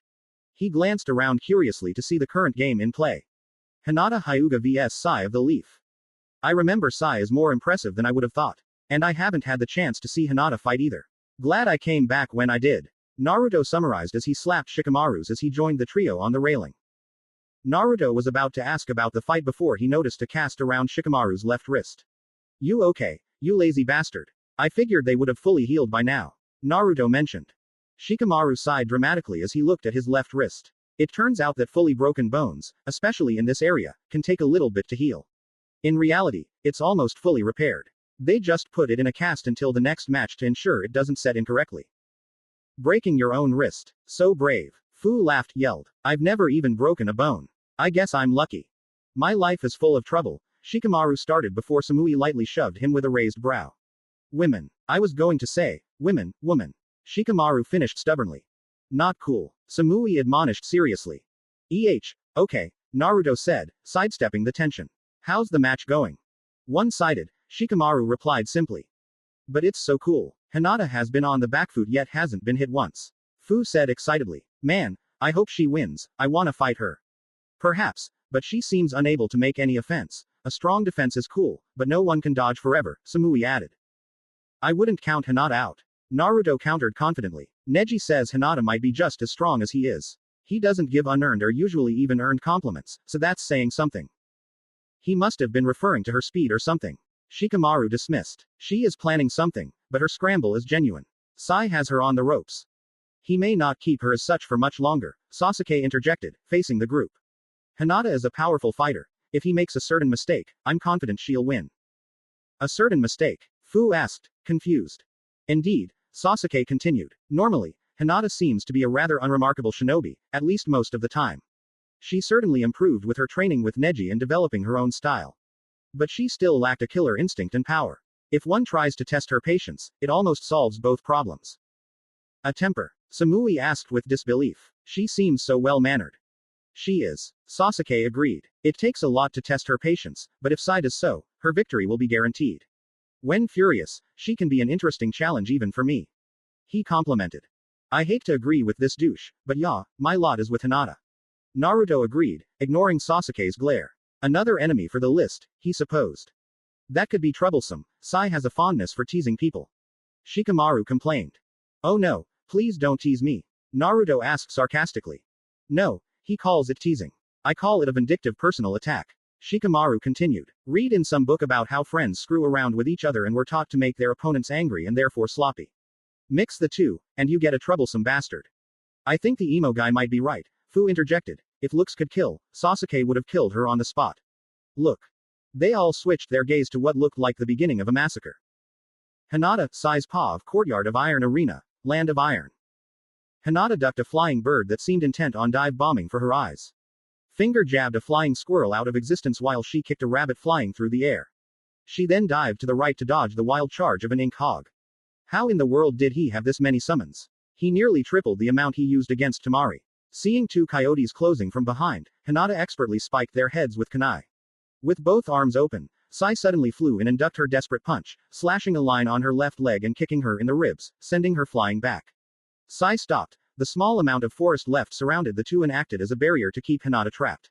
Using her raw speed and powerful vision, she had managed to survive the barrage of animals, and Sai threaded himself through thus far. But slowly, they were overwhelming her. Sai seemed to be doing better stamina-wise as well, somehow, despite engaging in speedy taijutsu and ninjutsu in tandem. Hinata painfully stood up and rested into her stance with a wince. I need to do something. But what can I do? I could use the air palm, but it can only do so much. Even if I land a direct hit on him, it'll leave me open for his summons to attack. Not to mention it's much too costly to use repetitively. Sai smiled at her as his horde of various ink animals paused and writhed around him. I must admit to being disappointed. I had prepared quite the strategy for you in case you proved to be as strong as your cousin. It seems you are not, though. The Hyuga heiress is shockingly unremarkable. I doubt I needed my little trick. He sounded oddly disconnected from his words, as if reading them off instead of choosing them. Hinata reined in a flare of anger at his biting consideration of her skills. Instead, she tried to focus on the essential parts. A trick? She asked patiently. Oh, it is normally considerably bad sportsmanship to do so, isn't it? Then again, as shinobi, we're expected to see underneath. Though I'm sure the others managed to find out, unlike you. Sai teased. Hinata felt the little ember of anger flare up at that, but she managed to control it. I spent the time before this match drawing up creations. See, my technique relies on actually drawing and fueling my ink drawings.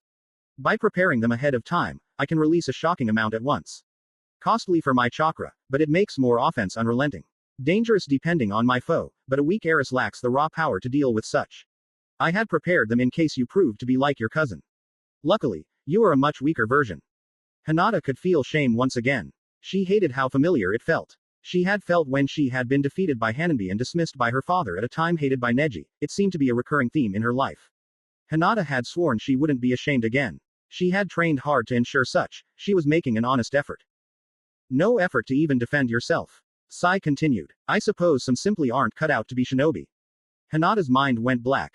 Cut out to be shinobi. It echoed in her mind. Hinata was tired of being looked down on. Sasuke had done this, too. She had proven herself to him. She'd do the same with Sai. XX. Sai's Pav. I am, Hinata said darkly. She had created that recent jutsu. She knew it was still being prepared, and it was a little costly and unstable. But she refused to let anyone look down on her anymore. Gentle fist. Precise beam. She said as she clasped one hand in another while facing Sai. Her Byakugan almost seemed to shine as she prepared her attack, her anger nearly palpable. Sai smiled, seemingly not afraid of such. Suddenly, chakra shot from her hands with absurd speed, quickly piercing a coyote at the left edge of the group.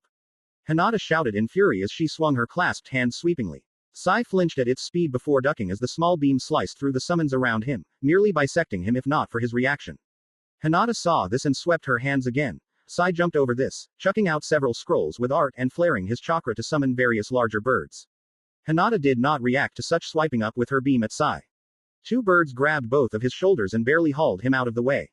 Sai chucked two more scrolls, which burst with dog-sized moles that dug into the ground below before Hinata's beam sliced through both birds, causing Sai to crash bodily into the ground. He rolled as soon as he recovered from the painful impact, watching as the beam sliced a small trench through the tough topsoil. She was holding a technique like this in her kit. He thought as he acrobatically dived over her beam. Need to get in close, problematic. It keeps her hands full, though, if I get in fast enough, I should be able to take her down. How interesting this turned out to be. Sai rushed in as two birds flew in with speed from behind, and two moles burst from the ground, flying through the air at her sides. Sai rushed in from the front. If she uses Kaden, it will force her to deactivate the technique. He thought as he came with 10 feet. Hinata did not bother to do so, simply spinning on one foot, slicing through the animals, and nearly removing Sai's feet. Sai continued to close the distance as a mole tunnel in front of him from below, and a bird hovered above him from behind. She uses it horizontally. Attacking from various vertical routes limits her options. To his shock, Hinata simply jumped out and shifted her weight so she lay sideways in the air. Sai flinched as she sliced vertically, cutting through his summons and himself. To his surprise, it burnt and even cut his skin thinly. But his chakra points that were touched were also sealed. He stumbled, used to the pain, but a decent part of his body felt numb. Almost the entire left side. He leapt back, noticing Hinata had stopped the technique. Keep my distance, find an open. 8 trigrams. 16 heavenly beams. Hinata called, as she flared her chakra into her hands. The 64 palms. At this distance, he thought as if she was preparing for a famous technique. 1 beam. She called fiercely, jabbing her finger once with impressive speed. As she did, a thin beam of chakra fired, hitting Sai exactly where she had pointed. Sai cried out in pain as the beam hit his left leg, stumbling a bit as it hit. She created a medium-distance version. 2 beams. Sai stumbled more desperately, attempting to stay on his feet. Well done, Eris, he thought. 4 beams. 8 beams. 16 beams. Sai could think nothing as the barrage landed flush. Instead, the mix of chakra being cut off and the pain makes him fade into darkness. Hinata finished and eyed down Sai with a glare. Kakashi appeared whistling merrily. Is he dead? He asked casually. Dead, Hinata said, mortified. Of course not. I held back with precise beam in my finishing technique. I would never kill an ally. Could have fooled me tilde. Kakashi replied happily. Looked like a murder to me tilde. Hinata ran over to the downed Sai and checked on him. Luckily for her, the medics arrived to cart Sai off and provide him with the needed aid. The winner and potential killer. Kakashi teased Hinata with a whisper. Is Hinata Hyuga? He announced. The crowd roared happily with what seemed to be a classic underdog victory. However, there was little time for this to settle as Naruto's and Kuretsuchi's bodies flickered into the courtyard. Both nodded at Hinata with what seemed to be respect before glaring at each other. My, it seems the next match is already ready. Hinata, please clear the field. You two wait till I give the mark. Kakashi ordered. Hinata nodded and, as she walked away, offered Naruto a word. Neji is unable to wish you much, so good luck, Hinata said with a small smile. Neji says you're one of the strongest shinobi he's met. So I look forward to seeing what you can do. TCH, Naruto said with a shit-eating grin. Just watch, I will show this lady the difference between us. Naruto said with confidence. Keep talking shortstack, Kuretsuchi said. My grandpa always says a shinobi who talks too much dies early. Maybe I'm just not afraid of death, Naruto replied confidently. Besides, I can't die till I'm Hokage. Well said. But do you really think that matters? I'm gonna be the Tsuchikage one day. That's way better than some Hokage. Kuretsuchi taunted. Why would it matter what kinda cage we'll be? It's the same thing, Naruto replied, confused. It's about pride, idiot, Kuretsuchi said, now seeming somewhat serious. The leaf has always embarrassed the stone. Now, I met a leaf shinobi who shared the same dream and drive as me. It's practically fate. We'll settle the years-old question of which is better. Two future kage from rival villages clashing. Can't you see this as the perfect opportunity to settle things? Which is better, the stone or the leaf? Well, we'll decide right now. I don't care about that, though, Naruto replied simply. I love my home, but I don't need it to be proven superior. I did look forward to this fight, but for me, I wanna see how strong you are and if I can hang. I don't really care about proving the leaf is great. I know that to be true anyway. Kuretsuchi was stunned by his simple logic. She bellowed out laughter, laughing for nearly a full minute before settling down. You really mean that, don't you? Course I play it straight, Naruto said. Kuretsuchi smiled and shook her head at him. You are right. I don't really care about all that drama, either. Just want to make my homeland proud. Let's do it, not for our homes but for ourselves. Though I'm gonna kick your ass. Let's do it, Naruto said with a matching smile. Naruto Uzumaki vs Kuretsuchi of the Stone. Begin. Kakashi called as the two dashed forward.